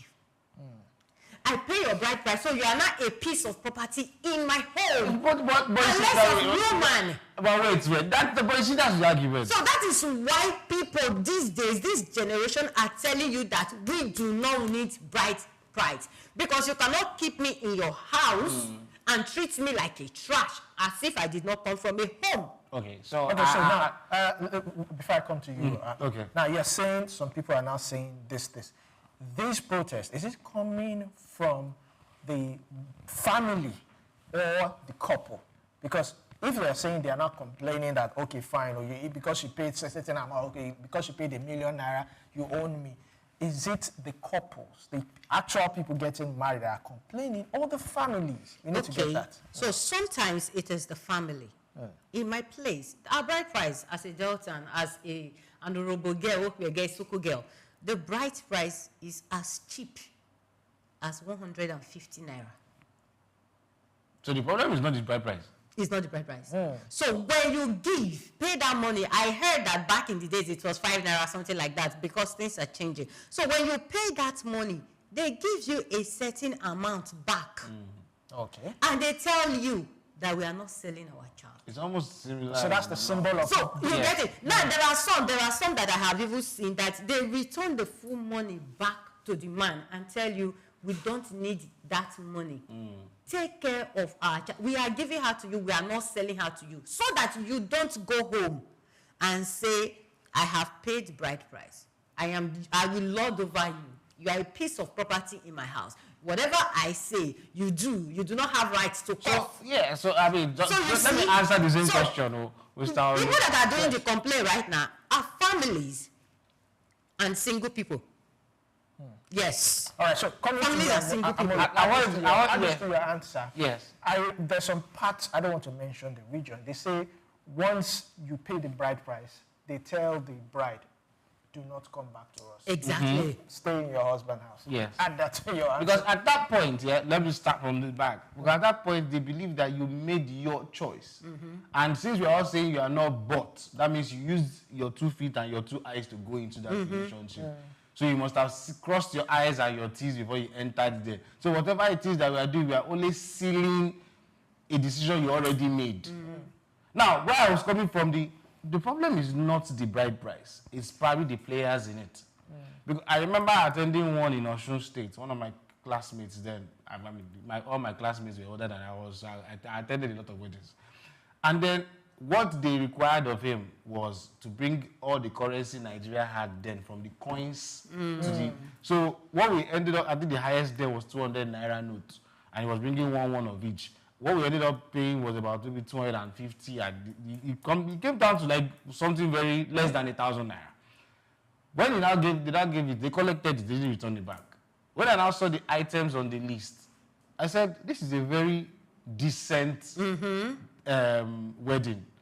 Then he now, well, because I mean, I doubled as his best man. When I asked him, I said, it's what the family said they wanted. Yes. Right? But we all know that over time, the problem with traditional marriage is not that it does not suit custom anymore. People have not taken it to the poverty alleviation scheme. Okay. That is why right now, people are saying, that's why you see that argument that you're bringing. It's not that they don't want to do it. It's people that are calculating the costs. So if we are insisting that we must do tradition, let me look out of it, because it's looking at 3 marriages. There's customary, there's tradition.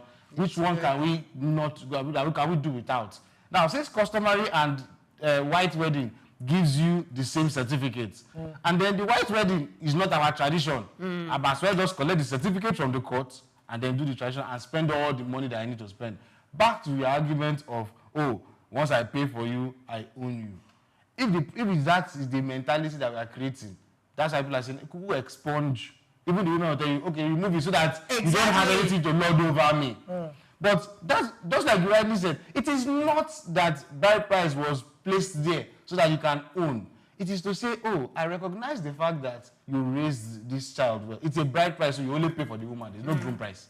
You raised this girl very well. And I've come here to say, okay, thank you very much. Take this so that I can collect her. Decent culture will say, yeah, okay, we have paid, but take it back to continue to take care of her. Some other people would rather collect it because, like I said, people are now poor. It is not poverty alleviation. That's why if you see some people's lists, aside the money that you pay, the list is enough for some people to go and start a business. See, I'm not disagreeing with you. I want us to also look at another part of region in the country and some of the requirements. In some parts, it's bride price. In another part, you receive 12 strokes to 15 strokes of the cane. Yes. I want us to look at the significance of that. Should that be maintained, abolished? I mean, for me, I don't know if that flogging is in Nigeria here. It is a culture. It is a culture. Yes. For me, sincerely speaking, I would say that culture should be abolished. Because by the time you are done flogging someone's son, that son will go home and flog your daughter. You understand? So they will tell you, because they felt, it is their culture, from what I read, is that they want to test your level of patience. That's why they are being flogged. In Kenya, the women, to know the kind of man, how should I say the size or the features the man has, there is this kind of tray that they fix into their lips. So the size you are able to carry on your lips, I watched that, determines the kind of man you are to settle with. So they practically disfigure the lips. Now, so you're coming to say you need to flog someone 50 strokes of the cane to test the person's level of patience. Culture revolves over time. It evolves over time. Yes. Things are changing. So if there is a culture that does not portray humanity in its real sense, that culture should be abolished. We had a culture where twins were killed. Didn't we change it? We did. So if you have to flog someone, you are putting someone down because you want to test my level of patience? No, it is not. You are just, and I know some of the pictures you need to see. It is not the normal pancake you are seeing. They are very, the way you say it's like you're telling them, okay, you know what? As a man, if you know in this culture that go to flog, go at that place. The man at a point when he remembers or begins to see those marks on his body, would you consider those marks as marks of love? So this is it. So this is it. This was what your family did to me. So the day you dare talk, the same pancake or whip they used on me, the man begins to use it on your daughter. And your daughter can't come home to complain. But wait, you said, I'm quoting your own words. Yes. You said it was used to test his levels of patience. So for someone who has received 15 strokes and did not budge, yes, he's yes, he has suffered. Thank you very much. Do you have proof that anybody who did not stay to collect these strokes of the cane, that person is weak. No, that is it. That is not something you use to test one's level of weakness or strength. Is what? Now, I can decide to enjoy it for that moment. Yes, now that means you are prepared to get married. No, because before that marriage, because of that marriage ceremony. It's a one-off thing. It is a one-off thing. They flog you at that moment and that is the end. Yes. Marriage is a lifetime thing. So you are going to be tolerating a whole lot from your partner if you're going to stay for 40, 50 years. Let's look at it. And when you compare what you will be seeing from your partner with the 15 strokes you took, let's look at it. Let's look at it from this way. If you know that this is your culture, right, and it's not planning to change, you prepare for it, Abi. Why most of these things are looking so outlandish to us or esoteric is many of us do not prepare for the traditional culture that we have. That is why when it is now time for some things, you're like, no, let me resist it. If you know that in your culture, your father's father, his father, you attended a lot of traditional marriage, and they flogged all these people, and they did not die.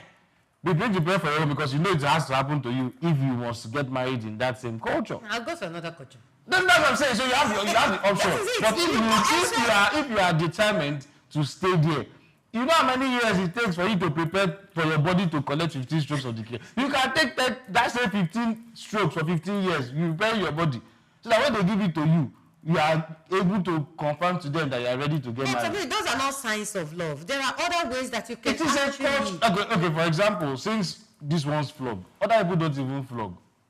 Some others, all you just have to do is just go and enter one fattening room and they're going to be feeding you. Or you're going to be just enjoying, in quotes, training you how to be a woman. Why are we taking the ones that are enriching us? That was why I said anything that does not portray humanity in its real sense should be abolished. See, hold on. See, that is not every day. Let's understand something. Rules, cultures were made by man for man, not man for the culture. Yes. What is culture? Culture is a way of life. So if it's the way of life, why are you changing it? No, it cannot be the same. If I was living in the days of my grandmother, they wouldn't have sent me to school.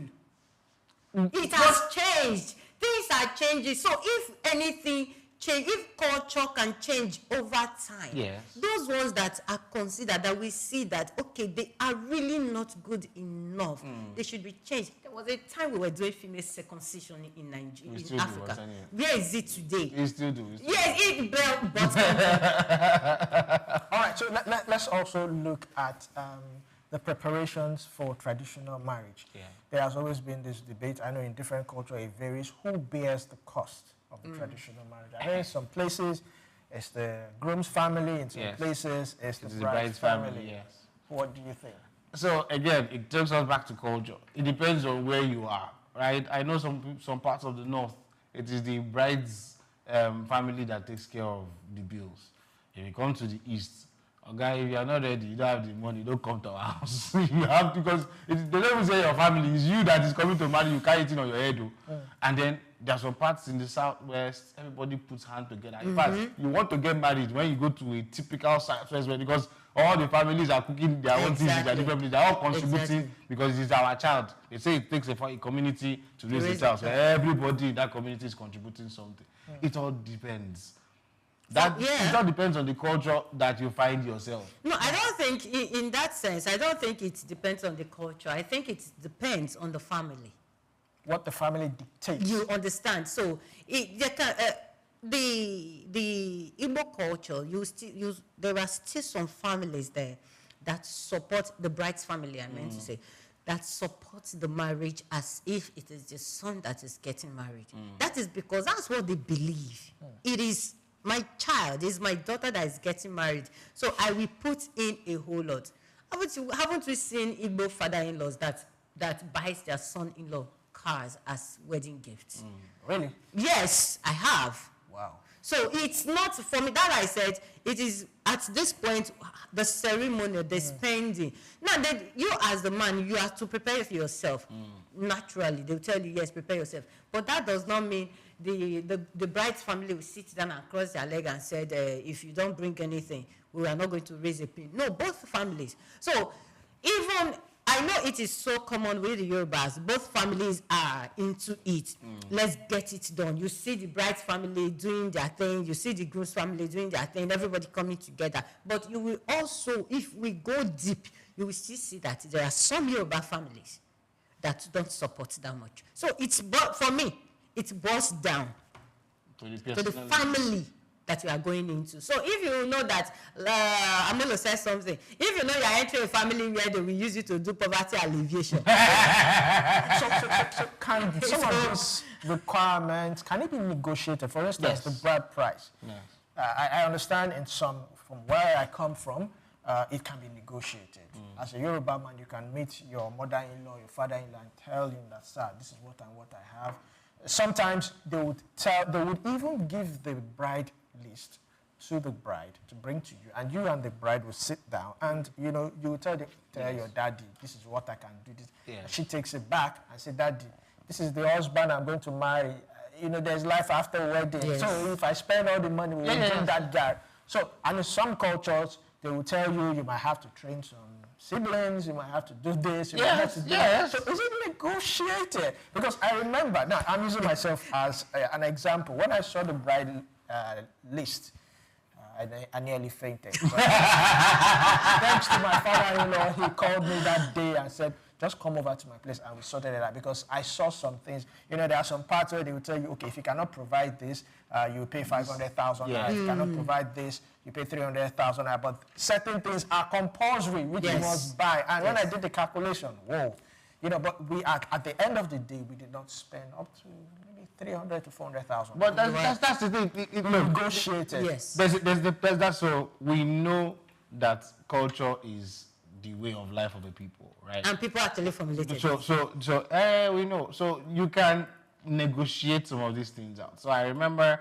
when they said, "Oh, you attend to the father's side, you attend to the mother." That you are marrying them, so you are supposed to be marrying into the family. But in the list, they are breaking the family down. So you attend to the father, you attend to the mother, you attend to the groups where the mother and the father belongs. Yes. You now attend to the kindreds. Yes, and at that point, you now be like, wait, am I not supposed to marry one family? Even if it is what's the opposite of nuclear family? Even if it's extended family, bless you. And I'm attending to father separately. I'm not the one supposed to be dividing the family now.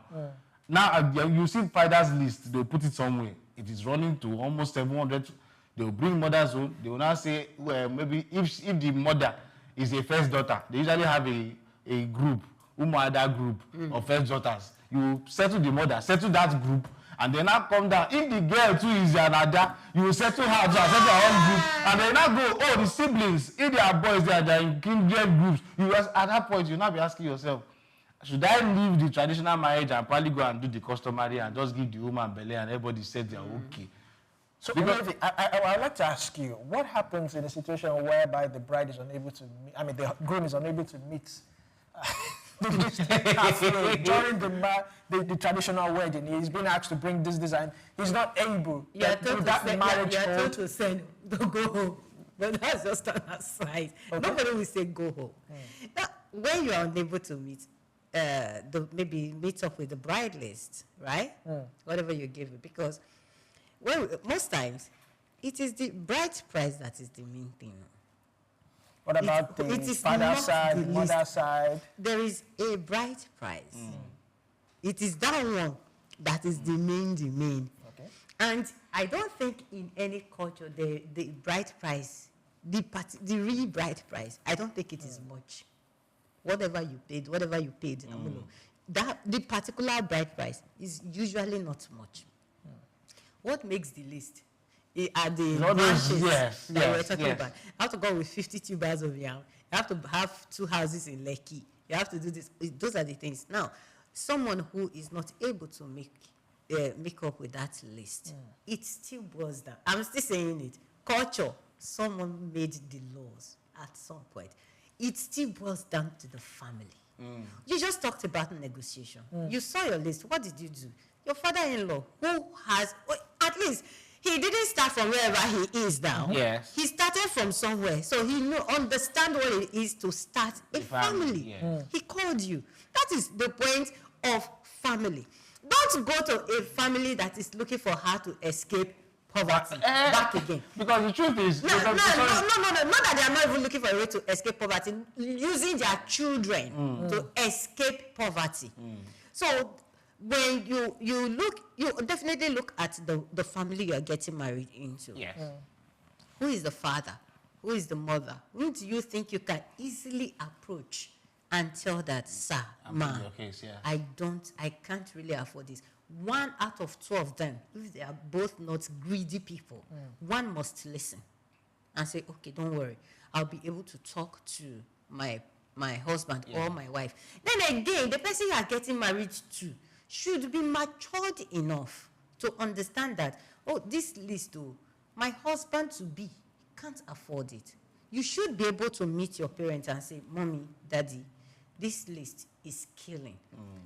As you rightly said, there is life after marriage. So if you're not able to meet, and your family, the groom's family, the bride's family is insisting that it is our culture. This is how you must be. You must bring the 100 million. Okay, you know your pockets. You know where you are going to. Maybe we should start another campaign and just start to have... you see, it is all these lists that makes single people to start saying that bride price or traditional marriages should be abolished, should be taken away. No. Okay, hey, anybody starting that campaign, we could start our own and say we want grooms lists. Because we too, we deserve rights. We are looking at ourselves now as human beings, and women too. When we are giving us your own bridal list, we will be giving you groom list, so that the equation will balance. Because at the end of the day, look, I had just to that jibe in, but the truth is, tradition is supposed to unite families, right? At the end of the day, life continues after that ceremony. If a parent or a family does not see the need for that man who is coming to marry their daughter to be able to take care of their daughter after he leaves that ceremony, they are not even hoping that you ever come to their house afterwards. Because what your father did, for example, he saw a son coming in. Exactly. Not a man coming to marry my daughter. That's why I said, okay, let's negotiate so that at least you will have life after this ceremony. Exactly. That is how reasonable traditional marriages should be. Right? And again, since we agree that traditional marriages essentially is to unite people, not just the couple, but families, relatives, and all that. Look, I remember, sorry to digress, I remember when my mom died and then we had to bury her. From their own custom, you're supposed to bury them, especially their dads, in their own side. But then again, she married outside her state. Not even just her village. She married outside her state, completely different person. So we had to go negotiate again. Oh, they now said, okay, if you're going to insist, just bring the body over, we'll see it, and then you go back. Customs are placed for particular reasons. You rightly said somebody designed it. Yes. If you cannot honor it, negotiate it rather than call for it to be abolished. Because at the end of the day, there's still life after that ceremony. So anybody calling for, oh, let's remove bride price. Oh, let's remove this one. Oh, no. That person, I'm not, I will not come for that one, because at the end of the day, you begin to lose your identity. Yes. White marriages, or white wedding, as we would like to call it, has remained the same over the years because it is some people's culture. We now took it. We didn't alter it. We didn't even alter it. We took it.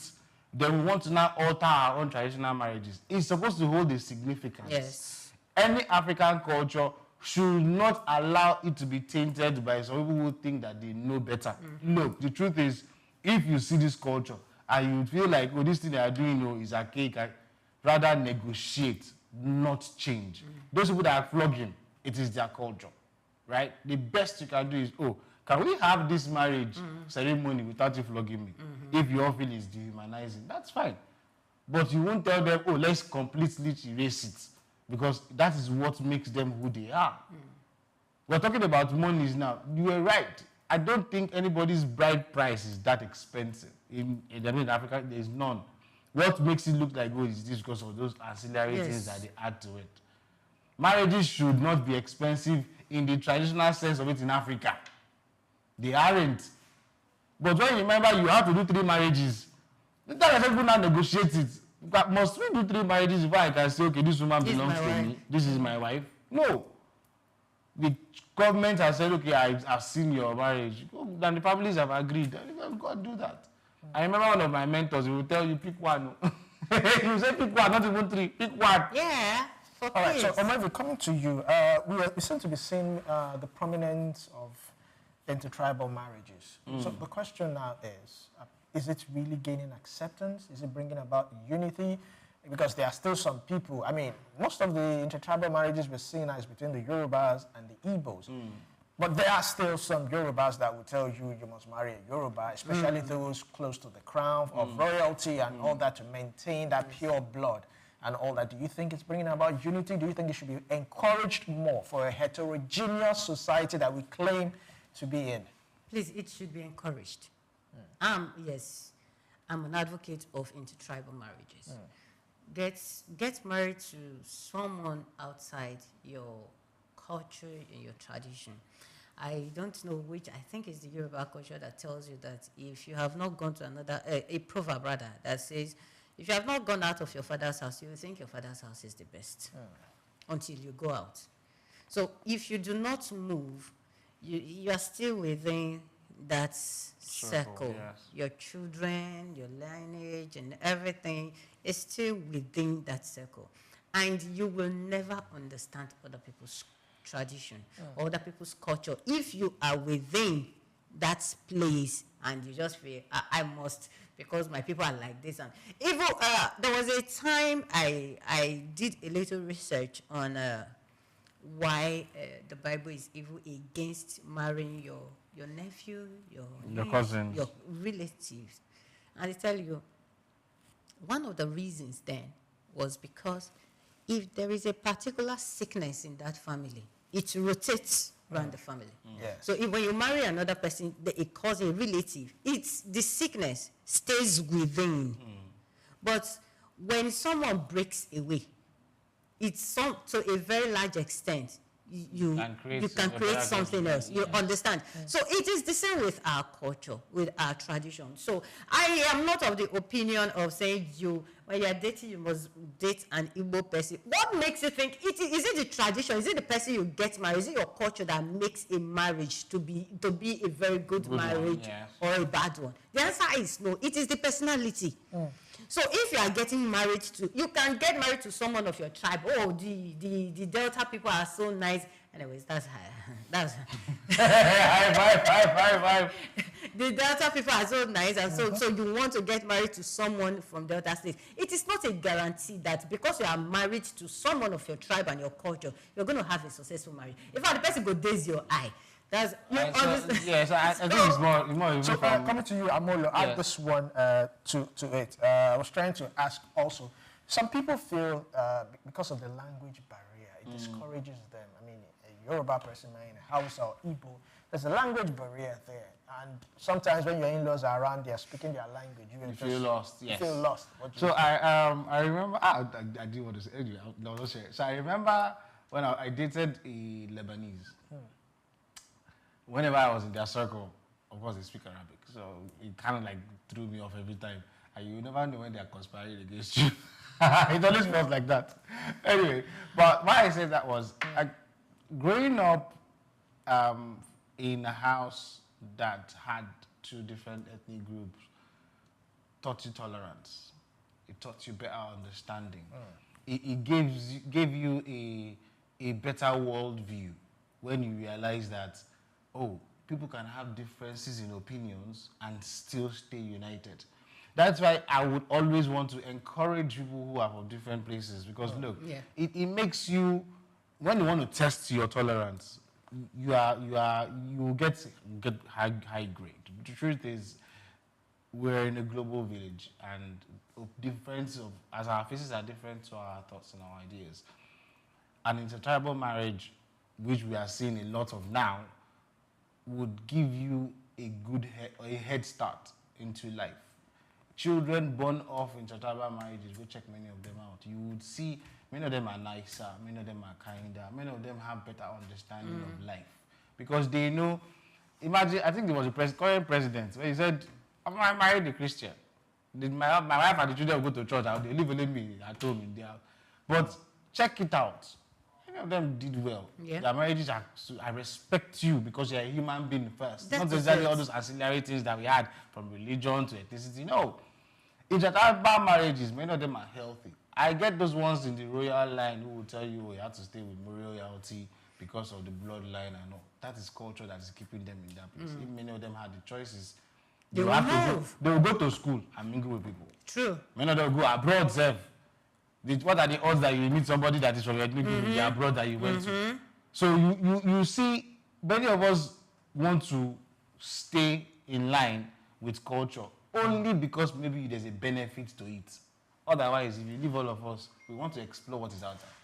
All right, so coming to you, Olivier, also. Now, some critics have also said that marriage customs encourage this form of patriarchal norms. So how can communities maintain traditional marriages and also addressing gender equality and fairness? Because like you rightly said, I paid your bride price. So I my property.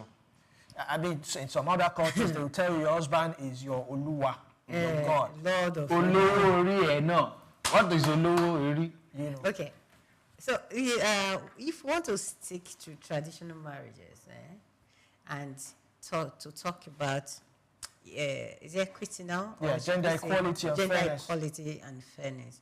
If we want to stick to traditional marriages and gender fairness, it is hard. In this society that we are now, it is very, very hard. Because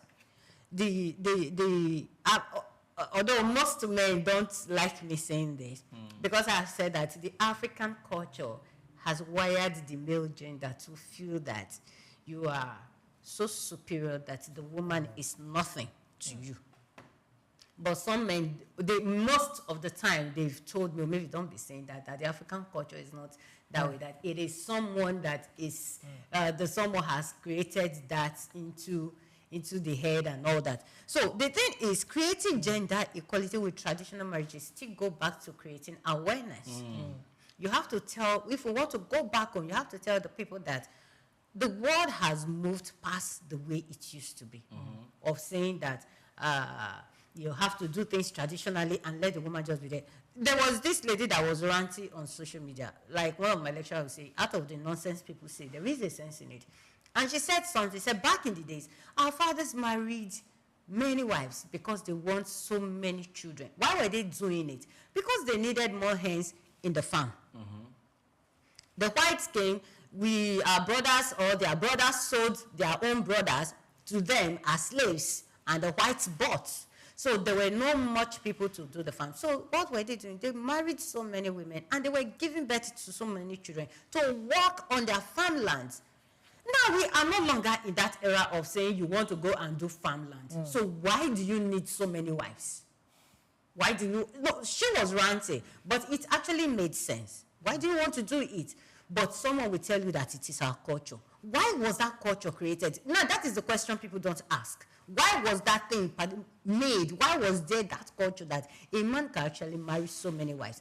So if you want to take it back to marriage, you want to bring it now to marriage, and you say that the woman has equal right to go to do what the man is doing in terms of certain things anyways, not everything, they will tell you it can't happen if we want to stay in that culture. So we have to go back and keep telling these people that things have changed. Your wife that is with you now, because you married her in just traditional way, does not mean you have to make her a traditional woman that she just sit down and give birth. Time has gone past that. Women are not doing white-collar jobs. Women are CEOs. Women are doing this. So what stops your wife from doing it? Now, I had a friend who told me clearly that I will never let my wife work. She will never earn. That if she does, she will not respect me. Now, that is a mindset. So whenever the man travels, back then my friends will say, Auntie maybe please, we need maybe a derica of rice. It is rubbish. Your wife should be strong enough to stand in position, to fit in position for you while you are not at home, to take up responsibilities. Not waiting when my husband come, I'll come and pay you for the seasoning cube that I bought. It is rubbish. So if your wife is still doing that, you are still that, the men that were... A cake. No, the men that were... The cavemen, that's the word I was looking for. The cavemen, you came from their generation. Because you cannot say, because I pay bright price. I think that is my own sermon today. Because you paid the bright price, you cannot allow your wife to step out of the house. Your wife mustn't dress well because you do not want another man to look at your wife.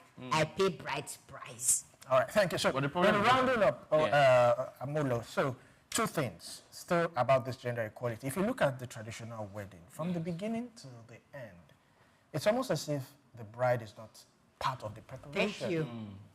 When the in-laws come in, the bride is kept somewhere, every other thing, even down to the sharing of the list. I think it's just the meager amount that is given to the bride. Every other thing is shared among the family. So it's as if she has no voice. Do you think that should change? Secondly, arranged marriages. We still have it. Yeah. We still have it.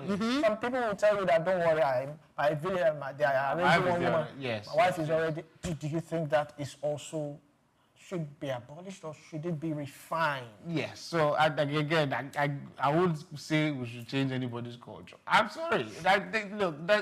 It's an identity. It's a people's ID card. What the best you can do is, like I said, negotiate some of these things, of course. If there's a woman who is financially buoyant and you're marrying somebody who is not well-to-do, right? And two of you are going to plan the rest of your life together. When they give him a list that will kill him, you will not support because they are marrying you. No, now, that woman does not even understand the realities of life. Because you are the woman and then they are marrying you means that you don't contribute to the wedding. No. Even if the culture says don't lift a finger, it's simple. You want to honor the man. Essentially, that's what it is. Give him the resources to do that. He pays for you, yeah, but you know you were the one that funded it. It doesn't matter. Look, again, cultures are designed certain ways to suit certain kind of things, but the majority of what we know, especially in Africa, is the man that goes to marry the woman. You are the one that is leading. You are the one that is heading the house. You are the one that knows, okay, I need this person to come and help me in my own house. Procreation, a help, as the Bible has said it, whichever. It is the man that leads, the woman follows, right? Or helps. Anyhow I want to put it. But we know that cultures are designed this way because they see or they want to put that responsibility of the family on the man. If you are not ready to take the responsibility to get married, so the very moment you have decided, oh, I want to go get married, you know that responsibilities that come with it. You are going to pick somebody to come and join to start that family. So if it is designed that way, don't blame the woman for crossing her leg when there's nothing she will do. But I'm saying that the take-home, traditional marriage is there. You as a woman that has been enlightened, you know that, oh, this thing, traditional marriage is a day ceremony. The marriage is the long run. So if I don't help this man, two of us go suffer. I won't fold my hands and say, okay, because this man wants to come and marry me, I will not contribute anything. You don't necessarily have to make it loud. You can tell your parents, oh, rather than take X amount of money, you can influence your parents. You can negotiate for your husband. If your husband is well-to-do, but you want to contribute, mention it via your parents. Like, okay, right? The man has the money, but because I want to contribute, my contribution doesn't necessarily mean I add money to what he already has. Take less. You understand? That is my own way of contributing. Take less. All right, fair enough. I think this is where we will come to the end of the first segment. Marriage is a beautiful thing, but before you go into it, a lot of people have said that you need to be financially and mentally sane. I think the mentally stability is more important than the financial stability. No, it's financial. It's finance. It's financial. No, if the person is financially stable and does not have common sense to manage whatever he has, so the person needs mental stability. To be on the safer side, I think when you are dating, during courtship, try and find out your partner's background, religion, culture, and every other thing. do some research so that when you are being given that list, it's something you are already prepared for. Yes. You start saving 6 months before you even propose to us, so you are ready. So it won't come as a shock. It's a whole lot of things. It brings families together. Tribal marriages should happen. It brings one culture to another. It promotes unity. Yes. Diversity. So many things. It brings it all together. And that's the sense of everything about Nigeria and Africa. We are just one united person. This is where we'll round up the first segment of Just Africa. Stay tuned. We still have another guest in the house. We'll be right back after this break.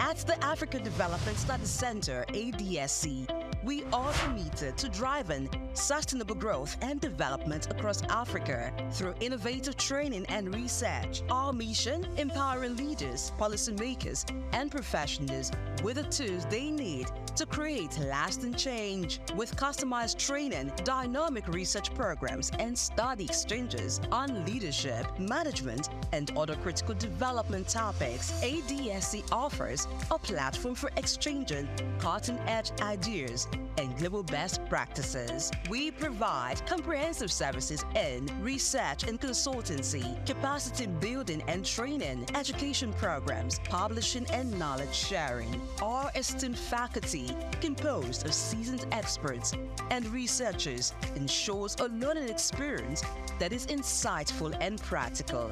We specialize in policy development, implementation strategies, and monitoring and evaluation. At ADSC, learning is engaging and enjoyable. Our unique methodology includes talks, interactive exercises, games, video screenings, and lively seminar discussions, all in a comfortable and friendly environment. For more information, email us at info@adstudiescenter.com or call +234 912 039 2362. Visit our website www.adstudiescenter.com to explore our programs and upcoming events. Africa Development Studies Center, rethinking development for Africa.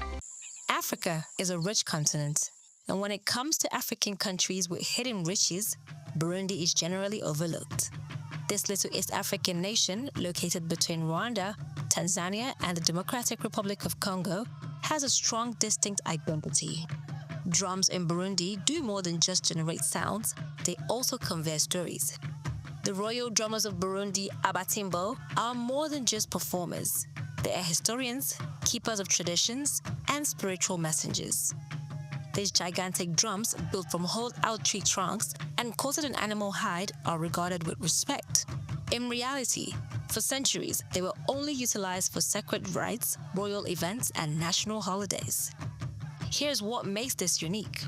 Burundi drumming is unofficially protected by UNESCO as part of the world's intangible cultural heritage. That is, the sound of the Burundian drum is not just a national icon, but also a global treasure. And they are not your typical beat makers. The ritual is ordered and ceremonial.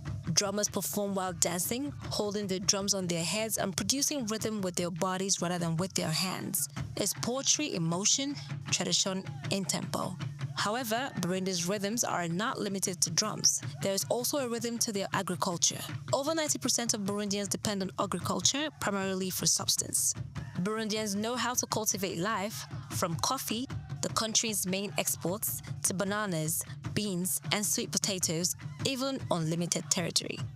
Despite decades of political unrest and economic challenges, the Burundian spirit remains resilient. Kingship, oral storytelling, and shared traditions are essential components of community life. There is an unsaid value in their community, as evidenced by their Obushigante, a cultural council of wise elders who have traditionally helped settle conflicts and uphold moral standards. So, Burundi may be one of Africa's tiniest countries. It may not always make headlines. However, it embodies a continent's heartbeat through its drums, people, and ageless customs. One that teaches us that even the smallest countries may echo the loudest truth if we only stop and listen. I am Laura Iheke for SOUQ News. Until next time, let's keep sharing stories that bring this continent together. When we talk about South Sudan, Africa's youngest nation, having gained independence in 2011, we often focus on its political journey or natural resources. But there's something else that holds deep generational value in South Sudanese lives, which is cows. In South Sudan, cows aren't just animals, they are everything. They are currency, they are status, they are identity. Among groups like the Dinka and Nuer, a man's wealth isn't measured in cash, it's counted in cows. Cows pay dowries, settle disputes, mark the birth of a child, and even the death of an elder. Boys grow up in cattle camps, learning not just to herd, but to lead. Songs are written about prized bulls. People name themselves after their cows. It's love, not ownership. And no, they don't eat them. Not casually. Cows are sacred. They are milked, admired, and even mourned. Only in rare ceremonies, funerals, farming, or great misfortune is a cow killed for food. To eat one is to part with a piece of your soul. I'm Moyosore Adibi for Just Africa, only on SOUQ News TV. Africa, a continent with 54 unique countries, countless tribes and tongues. We see a country in this continent, despite not being the richest or biggest, it is rich in things that last a lifetime. Malawi treasures such as its natural beauty, cultural resilience, and Lake Malawi are some of the continent's most underappreciated economic lifelines. Malawi is referred to be the warm heart of Africa because of the friendliness of its people and its tranquil surroundings. However, Lake Malawi, Africa's third largest lake and a UNESCO World Heritage Site, is the economic hub of this landlocked nation. This glittering body of water, which covers an area of over 29,600 square kilometers, is not only a wonder of geography, but also a vital economic hub. For millions of Malawians, fishing is their main source of income. More than 700 different species of cichlid fish, many of which are indigenous, may be found in Lake Malawi. In addition to supplying communities with food and boosting local markets, this biodiversity links Malawi to worldwide aquariums and research facilities. The export of dried fish products and ornamental fish makes a substantial contribution to rural economies. A burgeoning tourism industry is also driven by the lake. Malawi's lakeside locations, from Nkata Bay to Cape Maclear, draw eco-tourists and backpackers seeking peace, quiet, kayaking, snorkeling, and genuine cultural experiences. The nation is becoming more and more popular among tourists looking for a less marketed experience because of its tranquil, friendliness, and affordable travel options. Beyond the lake, Malawi is making investments in sustainable development and agriculture, especially in the areas of sugar, tea, and tobacco, which support their traditional exports and encourage diversification into other crops like macadamia and legumes. Malawi is moving more and more towards agro-processing and resilience-based farming as climatic issues worsen. Malawi is unique not because of what it lacks, but rather because of how it uses what it has, transforming its communal strength and natural resources into a gradual but steady force for growth. I am Laura, and this is Just Africa.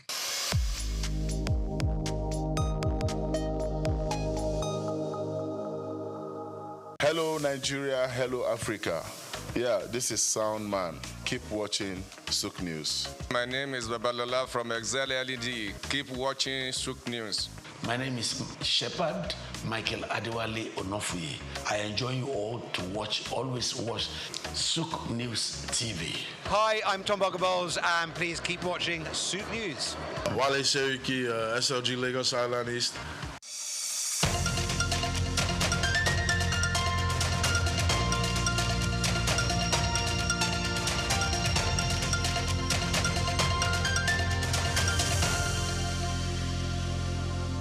Welcome Welcome back to Just Africa, the program where we dive deep into issues shaping our continent's identity, governance, and future.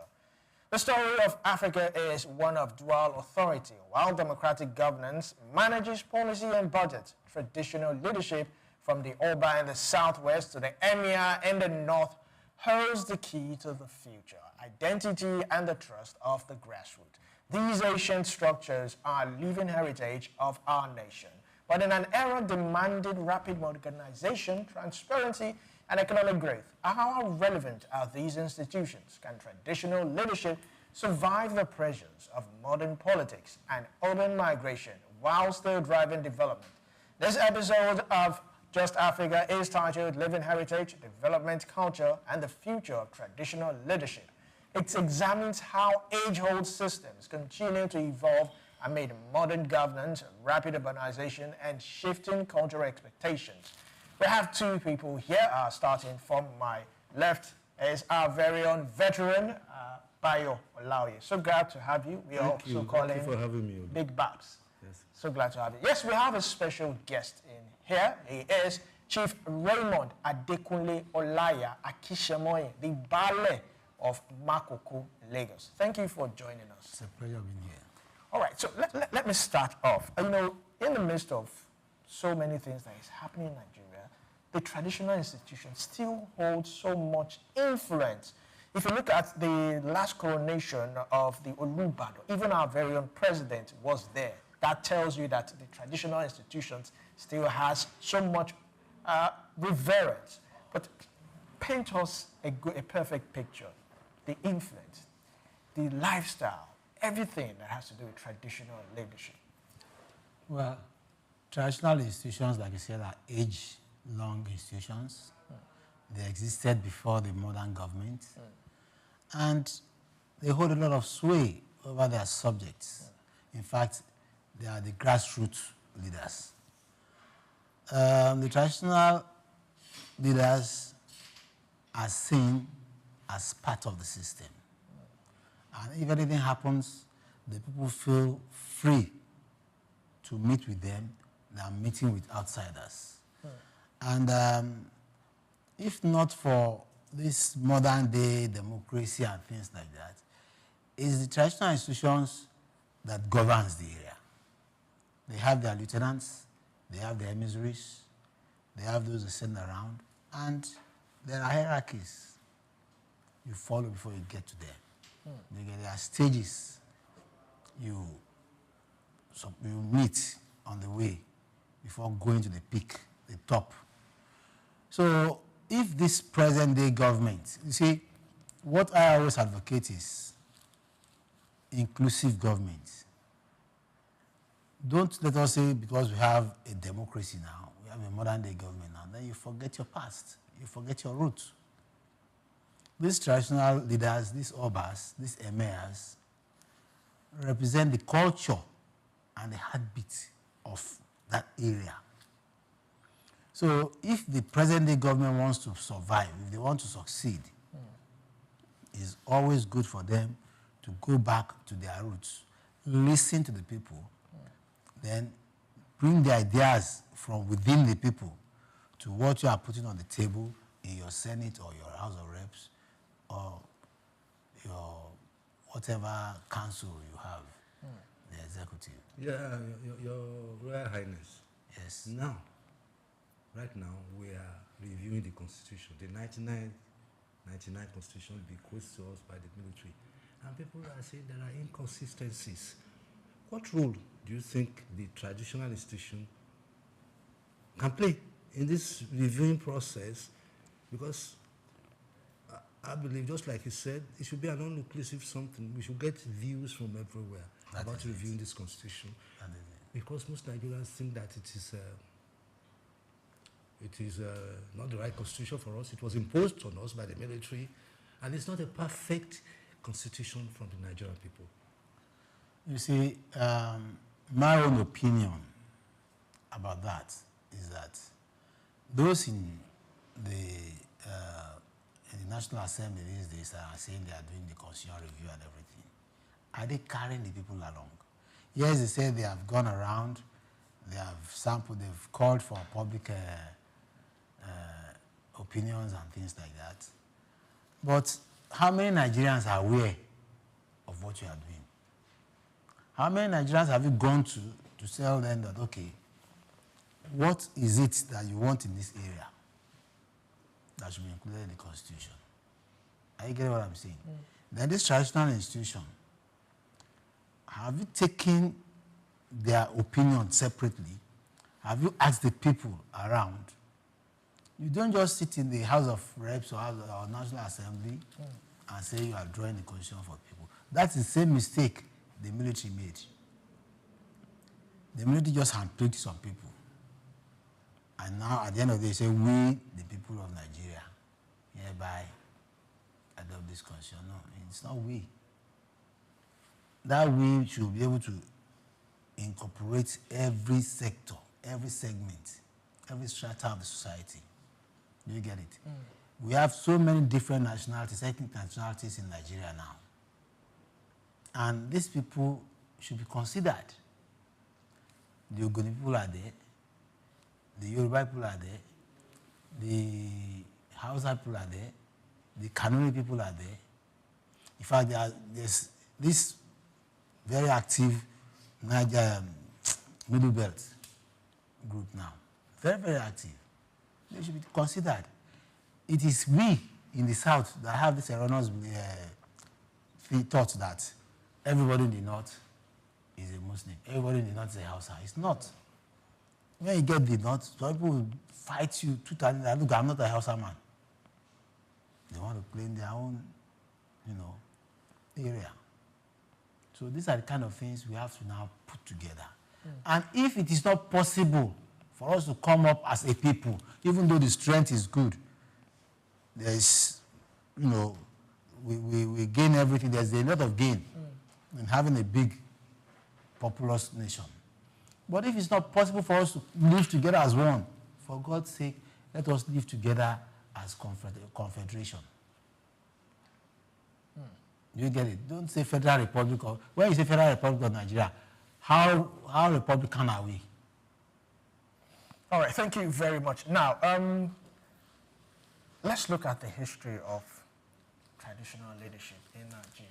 Okay. A lot of people have often said so many things about them. I mean, from the little we've heard, when the colonialists, when they came, it was the traditional rulers they met. It was they transacted. There were systems of government in this country, in this area, in this geographical expression, now called Nigeria.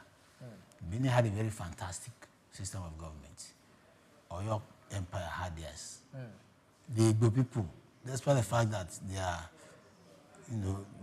they determine, they don't believe in just one person, they have their own system. The Hausas have their own. So why lump us together? Why change all our systems? So in attaining this inclusion that you're talking about, Bale, yes, would you support the creation of more states or more local governments so that we can get to the grassroots? Because right now, the National Assembly is on a spree, and people are wondering what's happening. You want to create so many states, you want to create so many local governments without justification from the grassroots and whatever, because of political and personal interest. Is the creation of more states and more local governments the solution to the problem? I'm not an advocate of creation of states. The ones we have not been able to manage them. But if they create local governments, fine. Local governments are grassroots governments. Do you get it? Then they've said strengthening them, they've said empowering them by giving them direct allocations now. We should create awareness in people to start questioning those in those local governments. Put them to task. The 1 billion you got today, how did you spend it?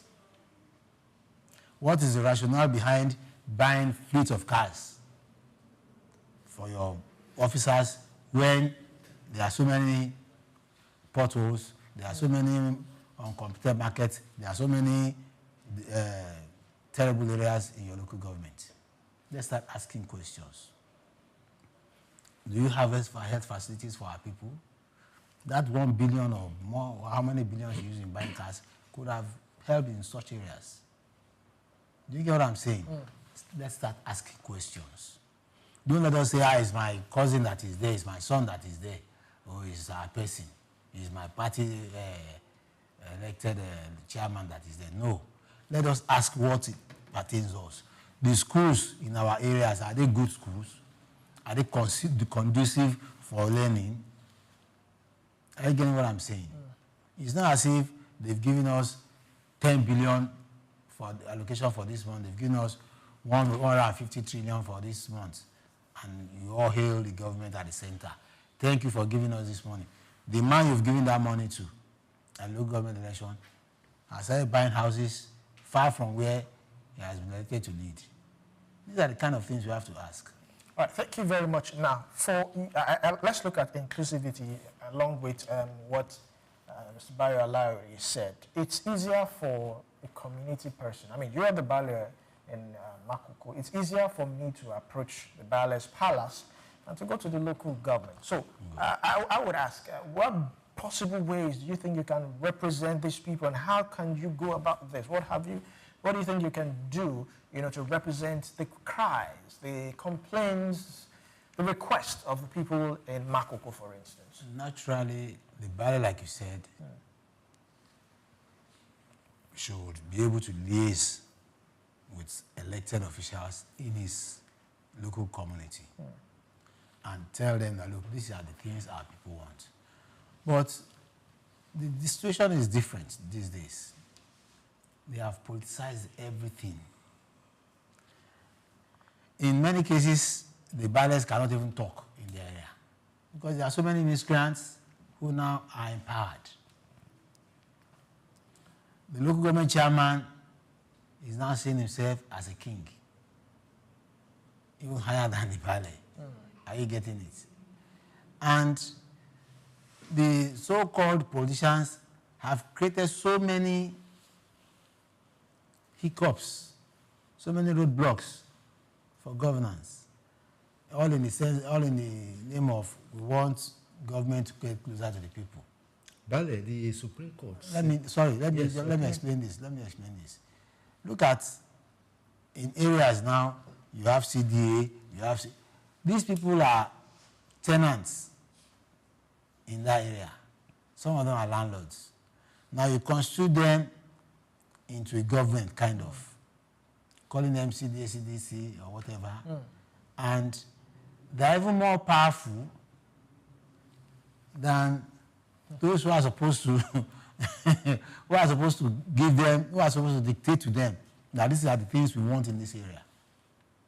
You form youth organizations, you form political groups that will come to the government and dictate, because of their own selfish interests, they dictate what does not benefit the community. There are times when you talk of clearing drainages and doing things, instead of giving it to the right people, they give such contracts to politicians who will just take the money and see it as, oh, this is my own national cake now. Do you get what I'm saying? Then going back to the Bayo or whoever is there, the Bayo does not know his right from his left, cringes to those in government, goes to them, beg them to, give him money, and he has no say again. He cannot say anything.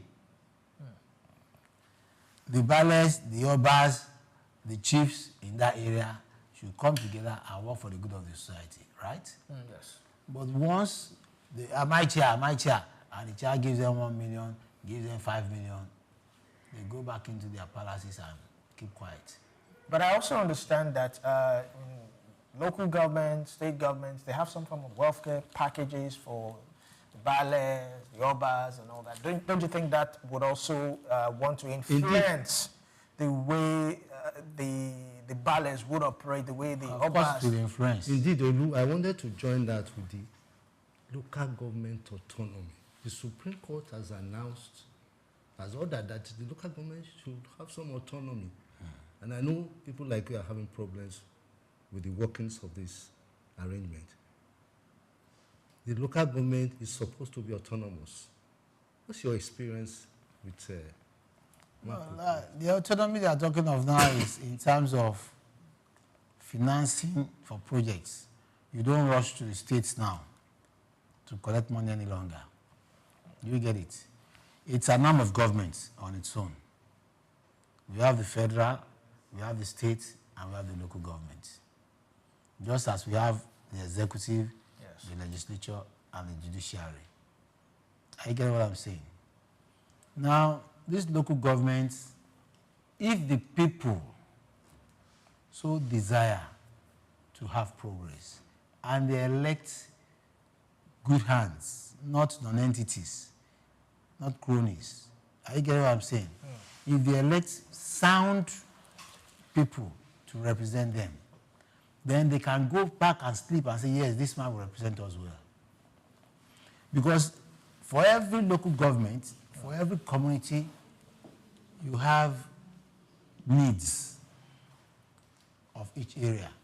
If your needs are tabled before the local government ESCO, and they look at and include it in their budget, then that means you have something, you've gained something. But if your elected official goes there, he doesn't know what to argue for, he doesn't know what to agitate for, and he just collects his stipends, or his allowances, or the booty they give to him, and he sleeps off, or he goes around partying, then the community is at loss for it. Do you get it? So that autonomy is there, that the local government can now do a lot of things. But it depends on the people you put into that government now. It depends on the caliber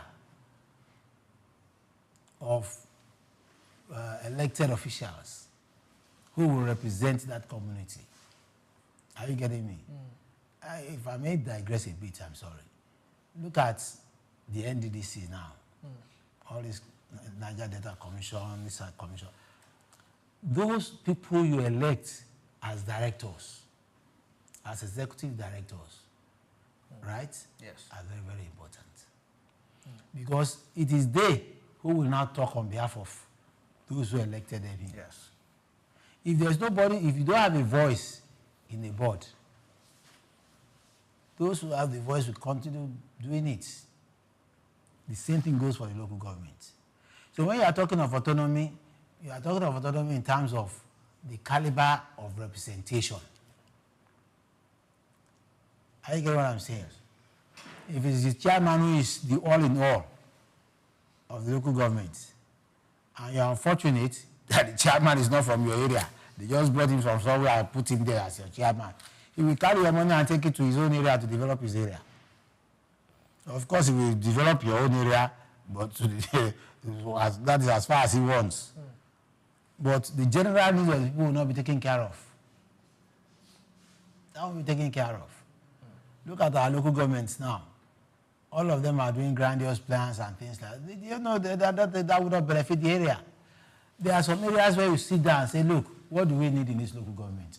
Okay, Lagos Island, for instance. We have the west and we have the east now. And it's a congested area. How do I better the lot of these people?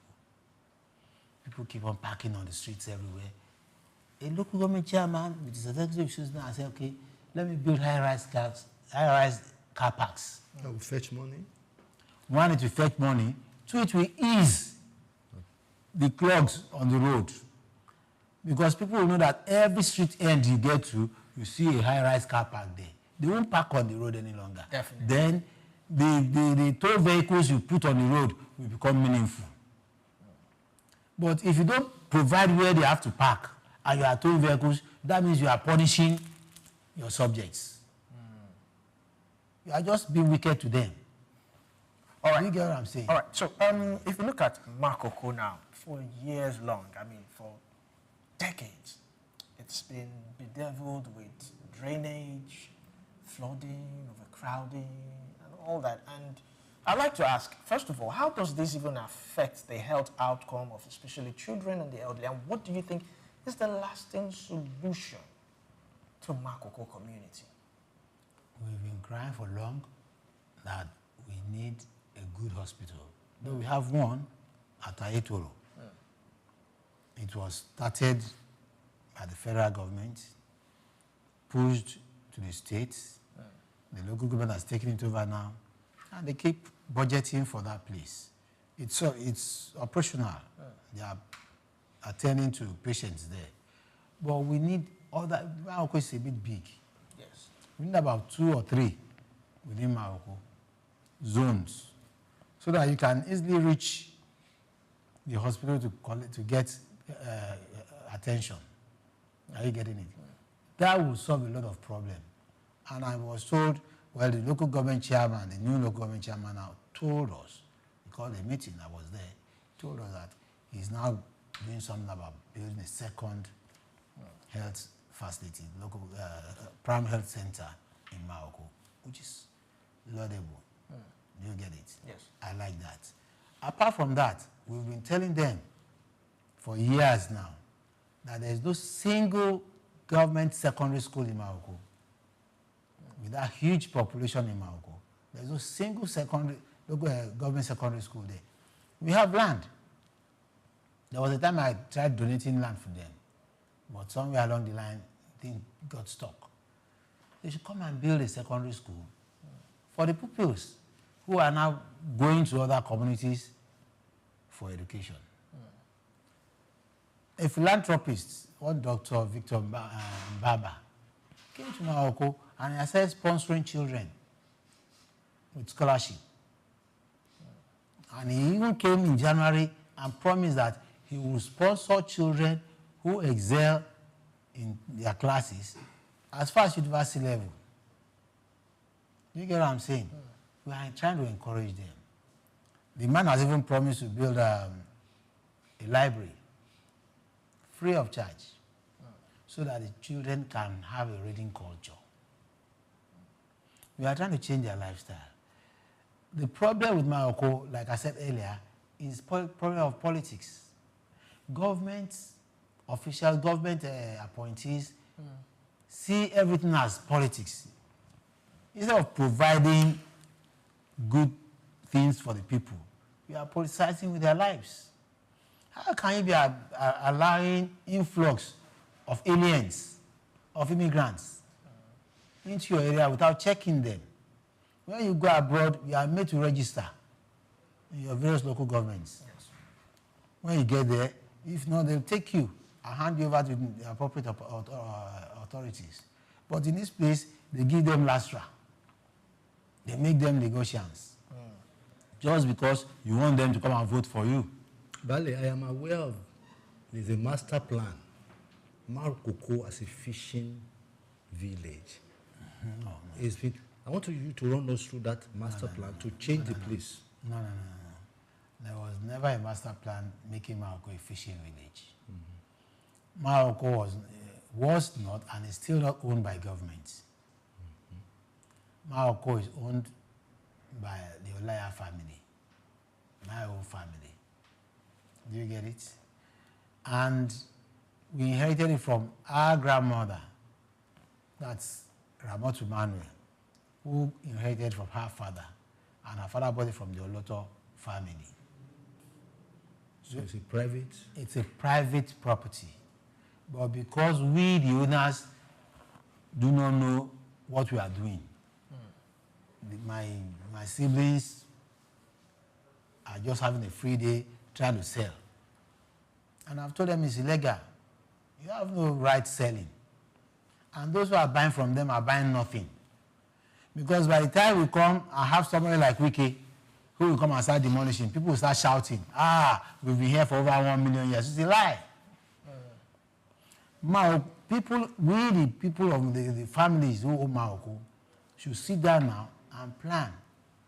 And the government should listen to us instead of saying they are having stakeholders meeting with some illegal occupants. They should come to us, talk to us, and we'll be able to develop that place. That place does not belong to government. It belongs to private family. It's a private property. So we should sit down and say, okay, let us, and we did. There was a time the people from the Emirates, what do they call these people now? Qatar? The Qataris, Arabs. The Arabs, The the United Middle Arab Emirates. Yes. United Arab Emirates. They sent emissaries to us. Wow. And they said they were going to build for us the waterfronts.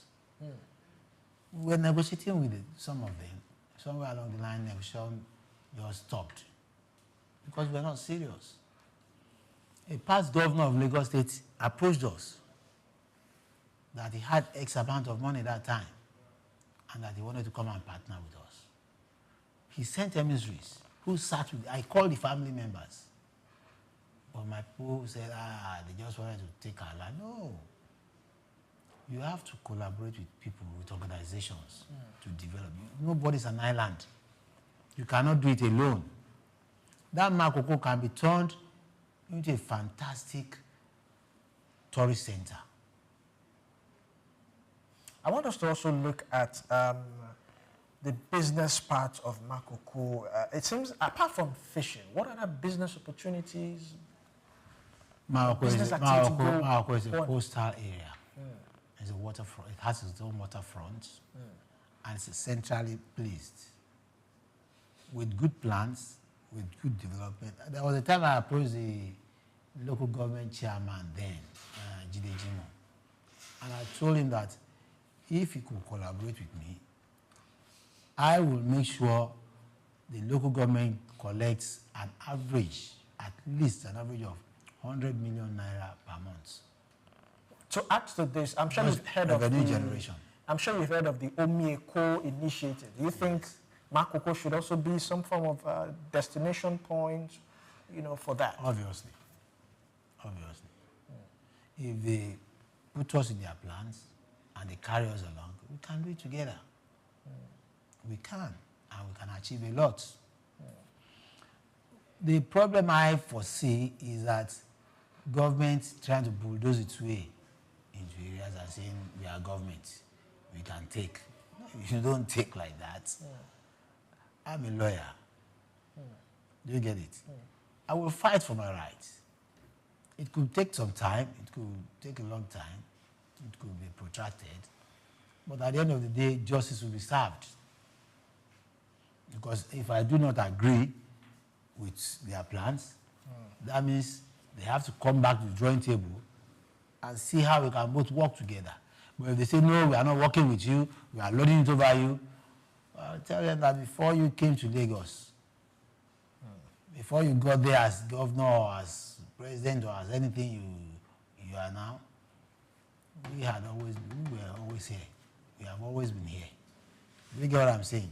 But if we come together and we sit down together and say, okay, this is the best way for it, this is the best way for it, we all come out fine. Bale, I want to ask a very emotional question. Do you believe in poverty alleviation that the politicians brandish on us every day at time? And if there is poverty alleviation, is there a dignified way of going about it? Poverty alleviation is very good, but it depends on the implementation. Let us take, for example, our own poverty alleviation and compare it with what America did, not just America alone, what the developed countries, the European countries, did during the COVID-19. Our own officials kept our own poverty alleviation materials in warehouses, and they were selling. And they were trying to make money with it. Some were using it for parties.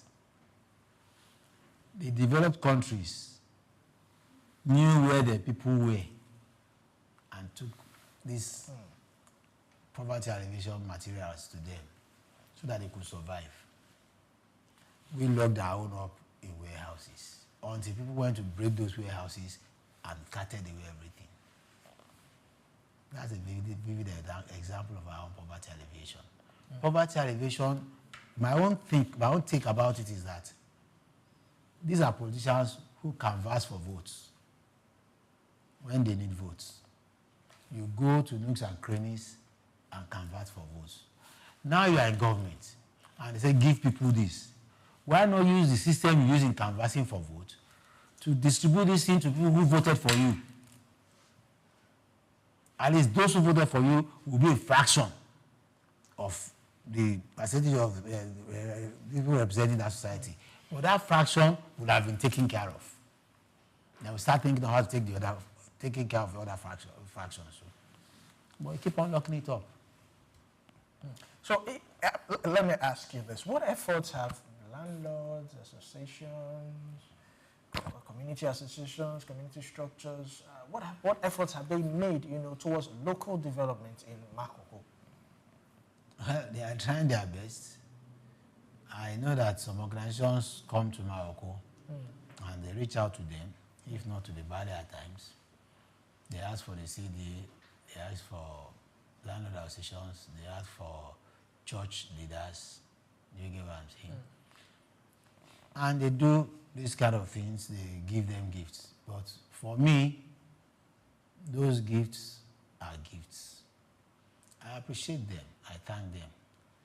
But I would have loved a situation where they will come back, sit down with us and said, we've raised X amount of money, we've raised this X amount of money for this project.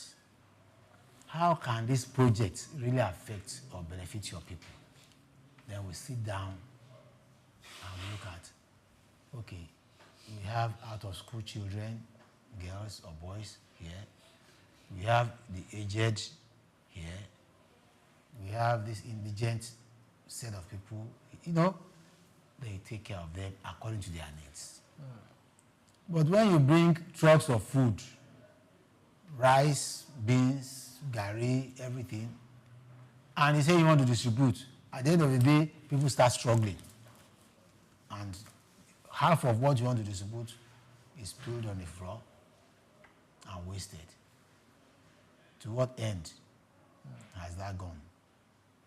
Are you getting what I'm saying? But like I want to answer a question. All these associations are doing their best. All these community development association, landlord, CD, they are trying their best. Provided that you make them to realize that this is what you want to do. You are not here for politics.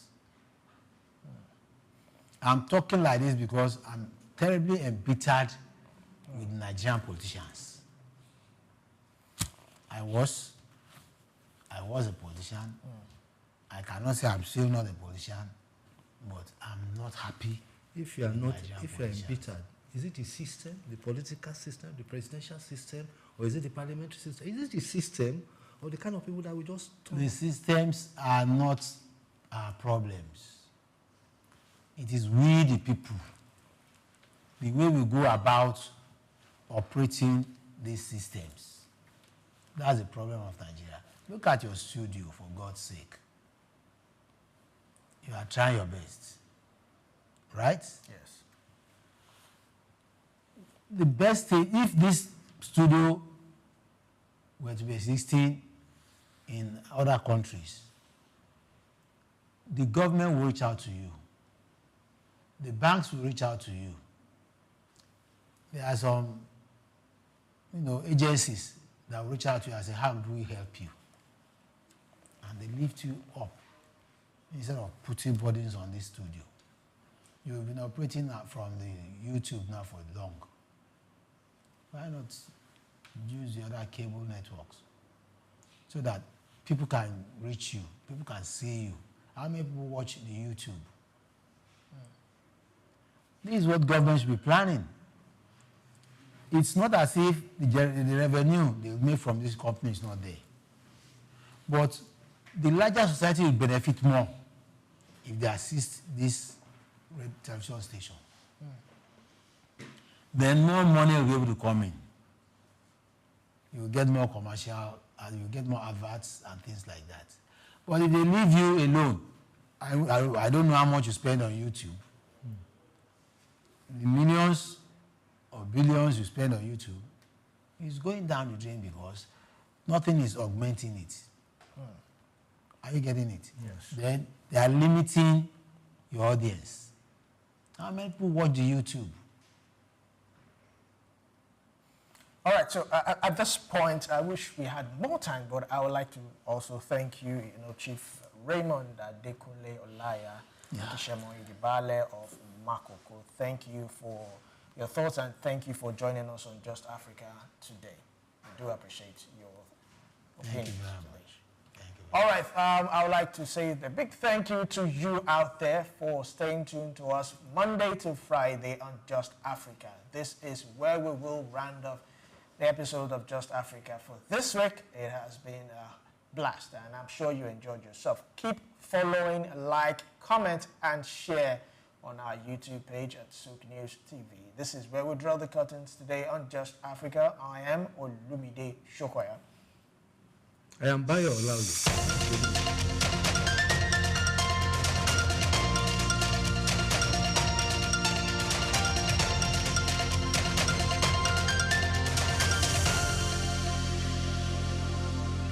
Hello Nigeria, hello Africa. Yeah, this is Sound Man. Keep watching SOUQ News. My name is Babalola from Excel LED. Keep watching SOUQ News. My name is Shepherd Michael Adewale Onofuye.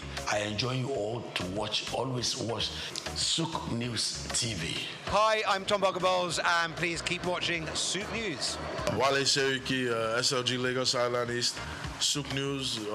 Keep out watching them and keep a lookout for them. They're up and coming, and we're proudly to be affiliated with them. You alone where they make me go crazy. This your love in the cool of my brain. You're my medicine, I need you all day. Yo, it's Blackface Nigeria and you're watching SOUQ News TV. Keep it locked on this dial, don't change it. You know what I say? Blackface Nigeria, love no bad.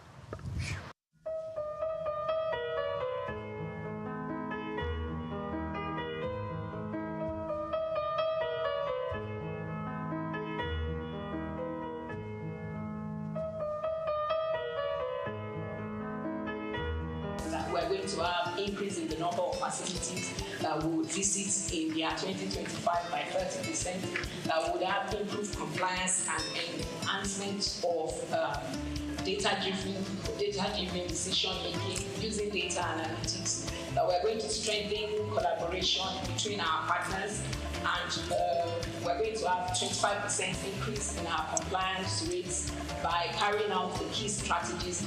We want to expand our monitoring coverage. We want to enhance our digital infrastructure by integrating a secure online pathway.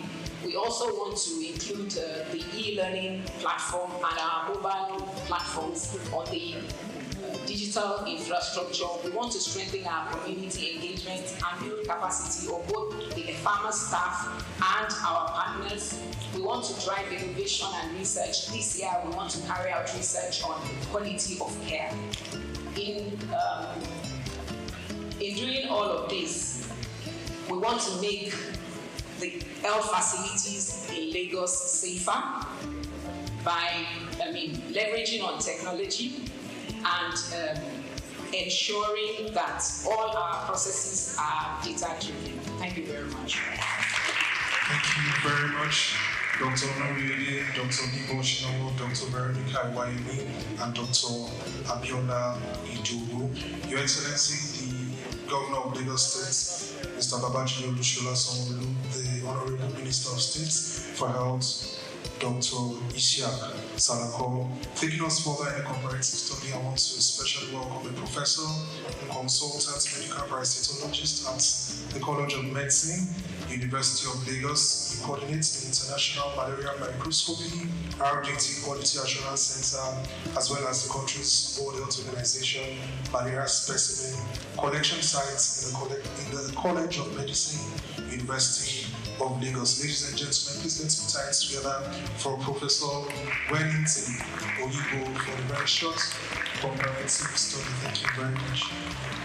Thank you very much, His Excellency, Executive Governor of Lagos State, the Honorable Minister of Health, here represented here by the Minister of State of Health. Ladies and gentlemen, first of all, this is historic for us. This is a path we have planned, prayed for, and we are happy that this is happening. Mr. Governor, thank you for all you and for making this happen, my staff. I'm so happy and grateful to the Honorable Commissioner of Health. He has told the story. So I'm going to build on those stories as I make this presentation. I don't have much time. And part of the whole thing is the advances that Lagos State has made for over 2 decades. The world is hearing it, and the signature of these projects through the impact project itself, which is calibrated around the impacts that this project will be again for Lagos State. My slide, please. So what we know about malaria, in the 15th century, why was it called malaria? It was called malaria because the cause of that fever illness was not known. And it was connected to marshy waters. So malaria in Greek is foul. And that was all they could do. And it took some another 100 years before it was connected to mosquito bites. And today we are talking about fever and say all fevers are malaria. So are we going to the 15th century? And this is what we're trying to really unbundle in Lagos as it's still over 30 million people. My slides.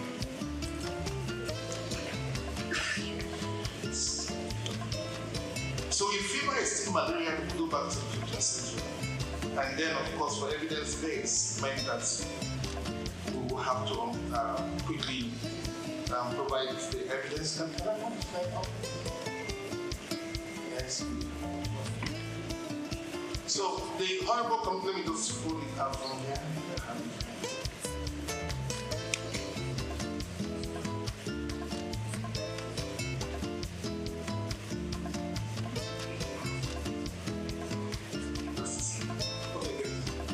So I've given this background. Most health workers will not accept the test results when it's negative. And that's the challenge. Next slide, please. Okay, and if you don't have data, which we are talking about digitization, you cannot calibrate where you are. And so if we look at the entire program and the plan of different projects, is to see that real-time data is available and that tests are done. And when the test is done, we can say quickly, cost-effectively, this is where we are. Because you can get the line on routine data. The country do not have quality data, and that's the challenge. Next slide. So, low confidence in the test. Basic things are being used. Lagos is making progress. How do we handle this? 94 to 96% of the reporting for malaria in the DHIS that categorizes states and Nigeria comes from the primary healthcare center, and this from the public sector. It's important to recognize this. Next slide. And we're bringing this on board because we provide the quality platform for quality diagnosis at the College of Medicine. Next slide. And we do all of this carefully to ensure that these tests are good to be used for humans. Next slide. And what is known? Please just keep on going on the slide because I'll just go through them. There are changes in Nigeria in terms of malaria epidemiology. Next slide. And then we see from the 2021 malaria indicator survey where Lagos is next month. And you can see where we are here at 2.6%. Hopeful. And next slide. Good progress. And we're talking about the path for pre-elimination. We have that path. And we are happy that this is being mentioned here today. And like I said, this signature. And in line with the stratification strategy and subnational tailoring by WHO. So we are quite on course on this. Next slide. And then you can see the different tests available. You can keep on hitting enter. You have microscopy that is powered by a human being. And then you have this rapid diagnostic test that is technology. But somehow we refuse to accept technology and we stay with humans with all the challenges. So that's what you see with microscopy. Just keep on pressing enter and all of this. And this is the test 15 minutes. The result is out. The other one will take any time. It will be 1 day. And then based on that, we have done the scoping assessment of the recent times cosmetic clinics. So we're finding it difficult. We have limited capacity to ensure monitoring of these facilities. We also have inefficient manual processes because our digital platform is unable to carry out some of the processes in the agency. We're sitting on a lot of data in the agency. With AI to make sure that the test is actually having the results that the pharmacy or PPMD says it does. We then verify that the treatment, the appropriate treatment. And then in the impact program, we to the public health system for malaria-negative patients to ensure that they're getting the proper diagnosis that they need and have a better understanding of what other febrile illnesses patients might have. Next slide, please.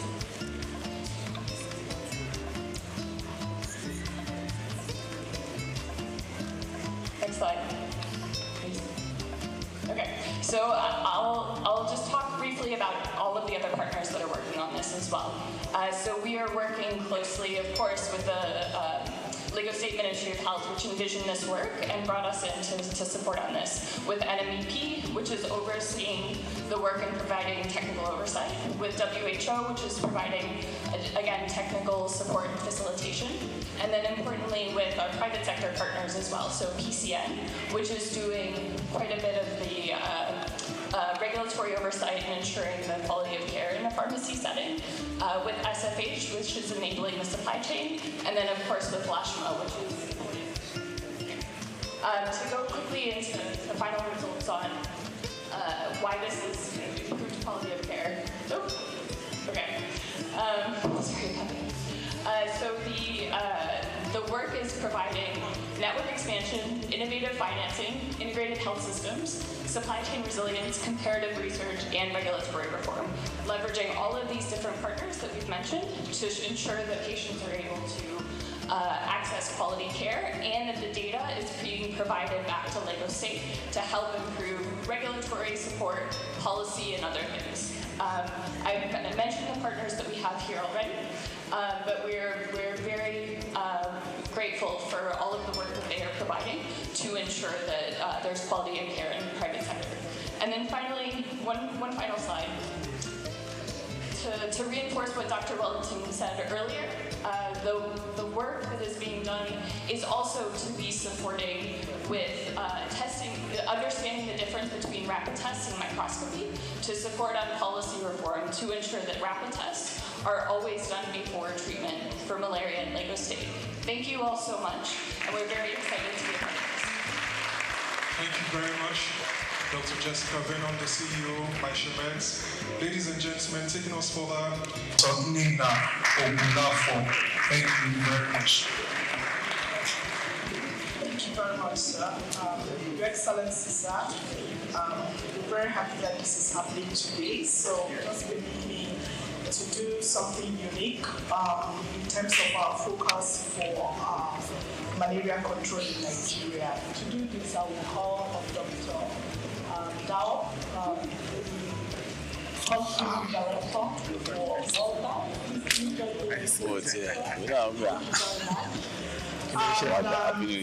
We're going to have the Honorable Minister being tested for malaria. Honorable Minister, please. Thank you very much. This is showcasing the main focus for malaria control in Nigeria, which we refer to as the 3 T's. Your Excellency, the first T stands for tests.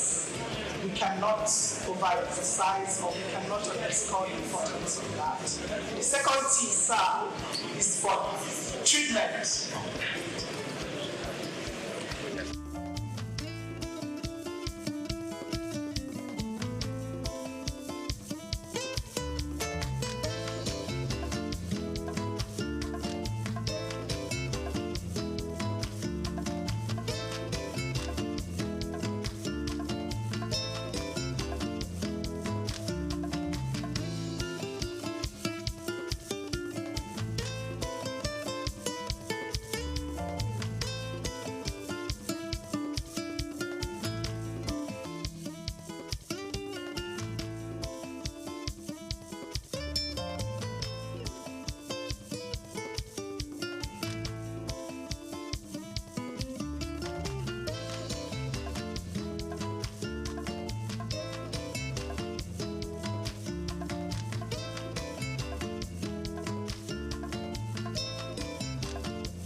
gentlemen seated again.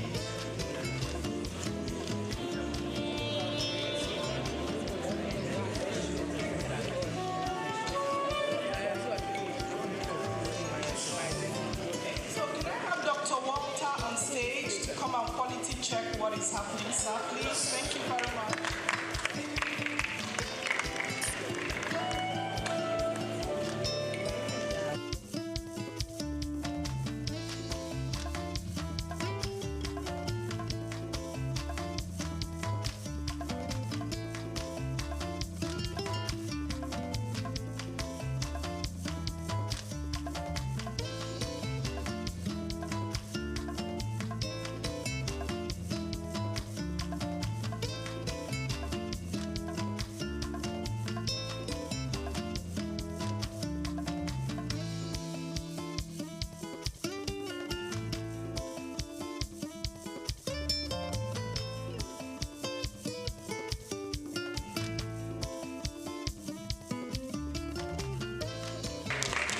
We are witnessing leadership by example. Leadership by example by Mr. Governor, Mr. Babajide Olusola Sanwo-Olu, as well as the Honorable Minister of State for Health, Dr. Salako. Please, let's appreciate them. That is the way to go for every one of us all. Thank you very much, Your Excellencies. So again, this is the way to go for malaria control program in Nigeria. The pre-elimination in Nigeria could commence in phases. We could commence pre-elimination in Nigeria in phases. Thank you, Your Excellencies. Thank you. So back to the fourth bullet on my slide. Your Excellencies, pre-elimination in Nigeria could be commenced in phases. It could start with the states, Lagos State, for example, and we could go geopolitical zones. So I was sitting with my sister, the Commissioner of Health from Ogun State. So the fever for pre-elimination have started. So I also want to say that it stands on Lagos State to make sure that this pathway for pre-elimination is properly done.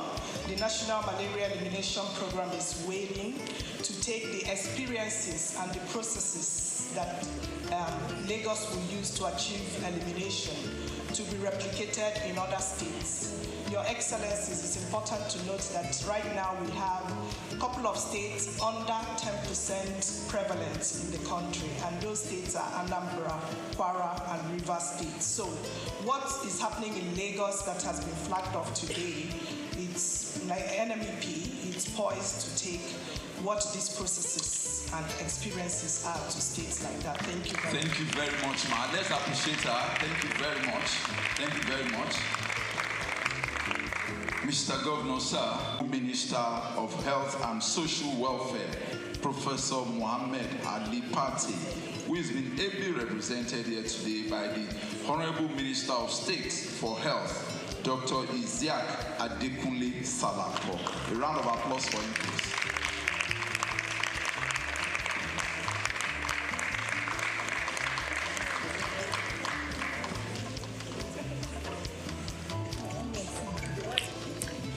Your Excellency, the excellent Governor of the Center of Excellence, Mr. Babajide Olusola Sanwo-Olu. I must recognize my brother, who is the one who has summoned all of us here today, the Honorable Commissioner for Health for Lagos State. All members of the Lagos State Cabinet here present, our partners, WHO, World Bank, distinguished stakeholders in the health sector, gentlemen of the press.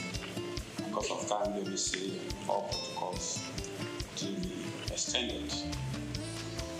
We cannot keep the governor for malaria alone. He has to attend to water, to road, to several other things. So I will shorten my speech, but I must say that today I'm wearing two caps. You may not see it physically. Mr. standing in for myself and also standing in for my brother, the coordinating minister for health and social welfare, Professor Party, who is unable to attend because of other assignments.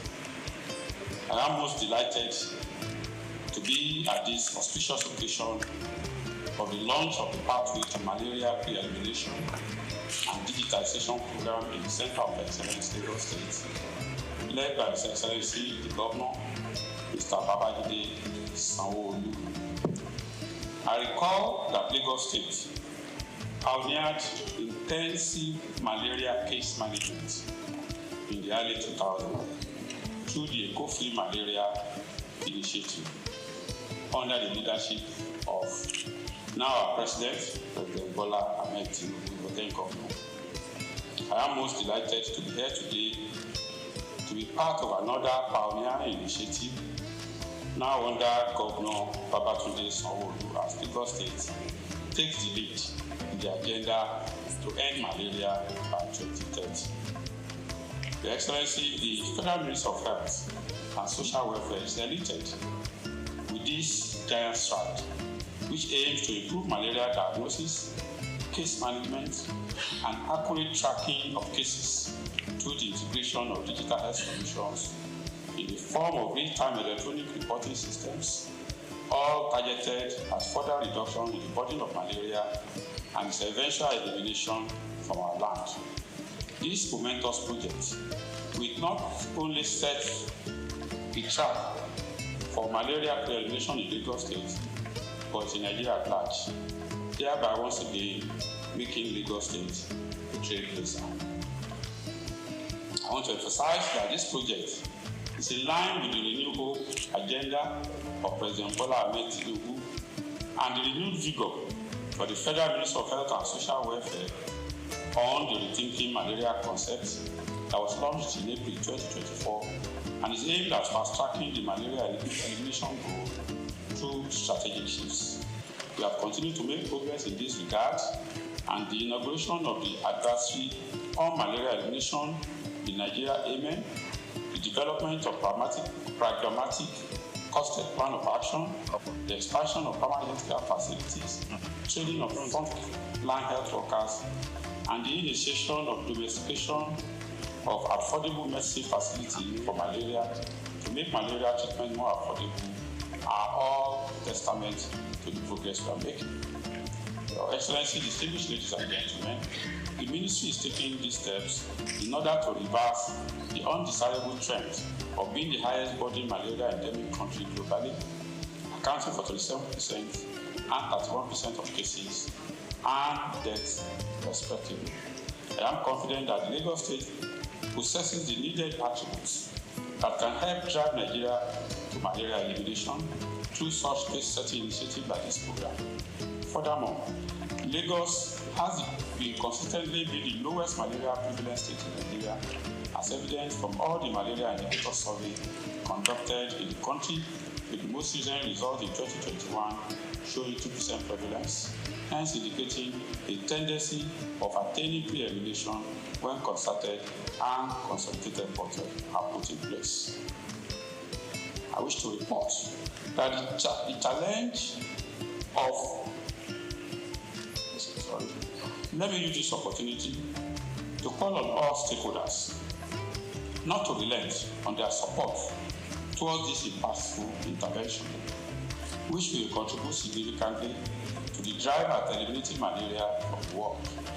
Nigeria is ever committed to this drive and we will continue to toe the path of global best practices.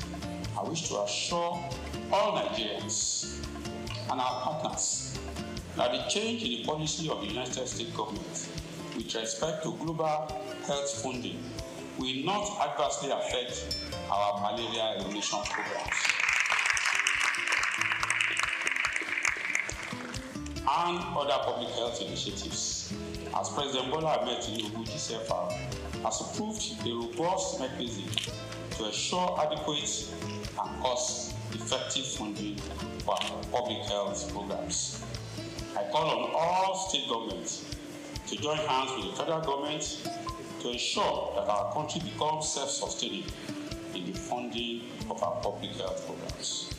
Before I end this address, let me commend once again and appreciate His Excellency, the Governor of Lagos State, Mr. Babajide Sanwo-Olu, and his health team, led by Professor Akin Abayomi, for initiating and executing this laudable innovative project. I wish to also sincerely appreciate all the partners, World Bank, WHO, all the implementers, especially for providing the needed human resources, technical support, and the funding for the implementation of this initiative. I wish all of us a successful launch of this impactful project as a springboard for the elimination of malaria from our country. Thank you, and God bless the federal government.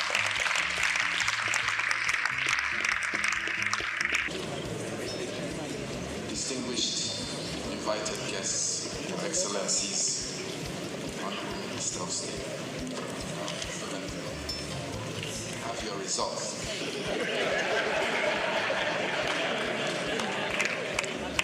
Pleased to say that the Honorable Minister of State, we will not be confining you in a bed in Lagos. Your result is negative.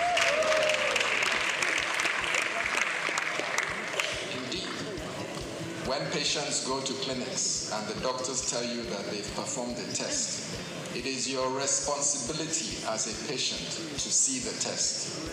Please ask for the test and take a picture of it and have a record on your phone. My governor, the Excellency of Lagos State, I'm pleased to tell you that you may continue with your duties. Congratulations, sir.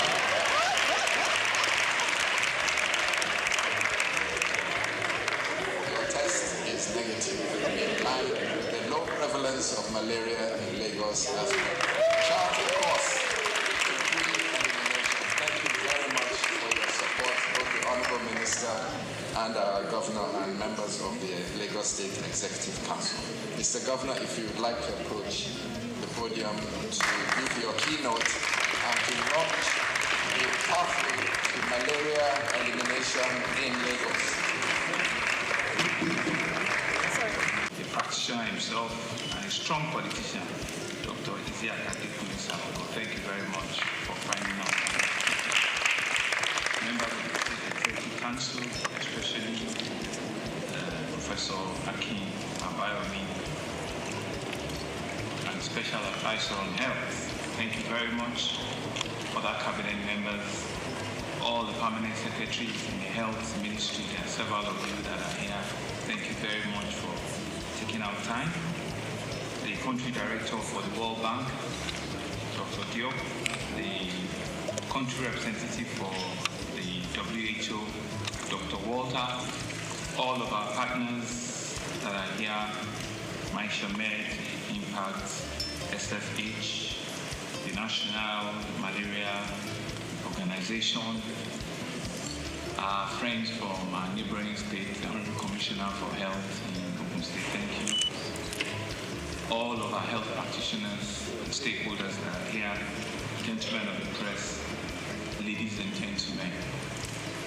When you are asked to come forward and conduct a test that you did not prior psych yourself for, what will happen is you quickly raise, your brain will raise back and say, have I been feeling unwell? What is going to happen? It just brought us back 5 years during COVID, and they said that they're going to do a COVID test. It was like, the heart was going to open and you don't know what will be the outcome. But you see, it's an important activity that we need to continue to subject ourselves to. You might think it's a simple thing, but it's so important. And that ability for you to come forward, if it has turned positive, what it will have just meant is that we need to make a treatment. It's not a death penalty, but it's really just for all of us to know that we need to do this thing and we need to be able to come forward transparently at all times and let us end all of these things that we don't want again in our sight. Thank you very much. And so it's an honor that I stand before all of you in this room are very strategic to launch the first in the country, another Lagos first, the pathway to malaria pre-elimination and digitalization program. We're here to affirm our commitment to safeguarding lives and the livelihood of every Lagosian. Malaria is more than a disease. It's a socio-economic burden that has held back individuals, it has held back families and communities for such a long time. It robs us of our productivity, it drains us of our household incomes. And for many households in Lagos, especially those modest earners, malaria, the name it alone brings shivers. It reduces their earning and reduces their ability to continue to earn more for their family. And so this financial strain often affects families and a lot of times causes heartbreaks and the rest of it. But we're here to put a stop or to even bring a voice to the step at which we want to eliminate that completely. It has affected school children from going to school, it has affected businesses, it has seen a whole lot of absenteeism and a lot of challenges in our society for several decades. But today, we have to change all of that narrative. The eradication of malaria is not just a good health news, it is indeed an economic imperative. It's a good news that all of us must beat our chest and be able to carry, if there's a P, that we need to have a pre-elimination, the campaign for it. We need to have it and we need to be able to dot it everywhere. We know from statistics how much malaria has cost our GDP, billions and billions of dollars. Imagine what Lagos could achieve with a lot of resources if we're able to eliminate all of this. We no longer have to choose between survival and opportunity. Imagine a Lagos where every child can attend school uninterrupted because of ill health, or an adult can contribute fully to the economy. And one thing that is instructive was the demonstration of the slide by Professor Akiambam, and I saw others as well. I can see that Prof already has a side job in animation and cartooning. It's a job that he can conveniently retire into. And the narratives were very clear. But the message was very, very transparently done. And all of us, in one form or the other, are guilty of this. You feel unwell, you think you have a fever, the next thing is you are diagnosing yourself with malaria. Very easy. Just give me injection. Just give me this tablet. I know what it is. We are all, self-diagnosing ourselves and self-telling ourselves that that is what it can only be and that is what it is. So just give us. But we can see that with knowledge and with communication, a lot of all of those negative things, you can rewrite them. And so this program represents a hope rooted on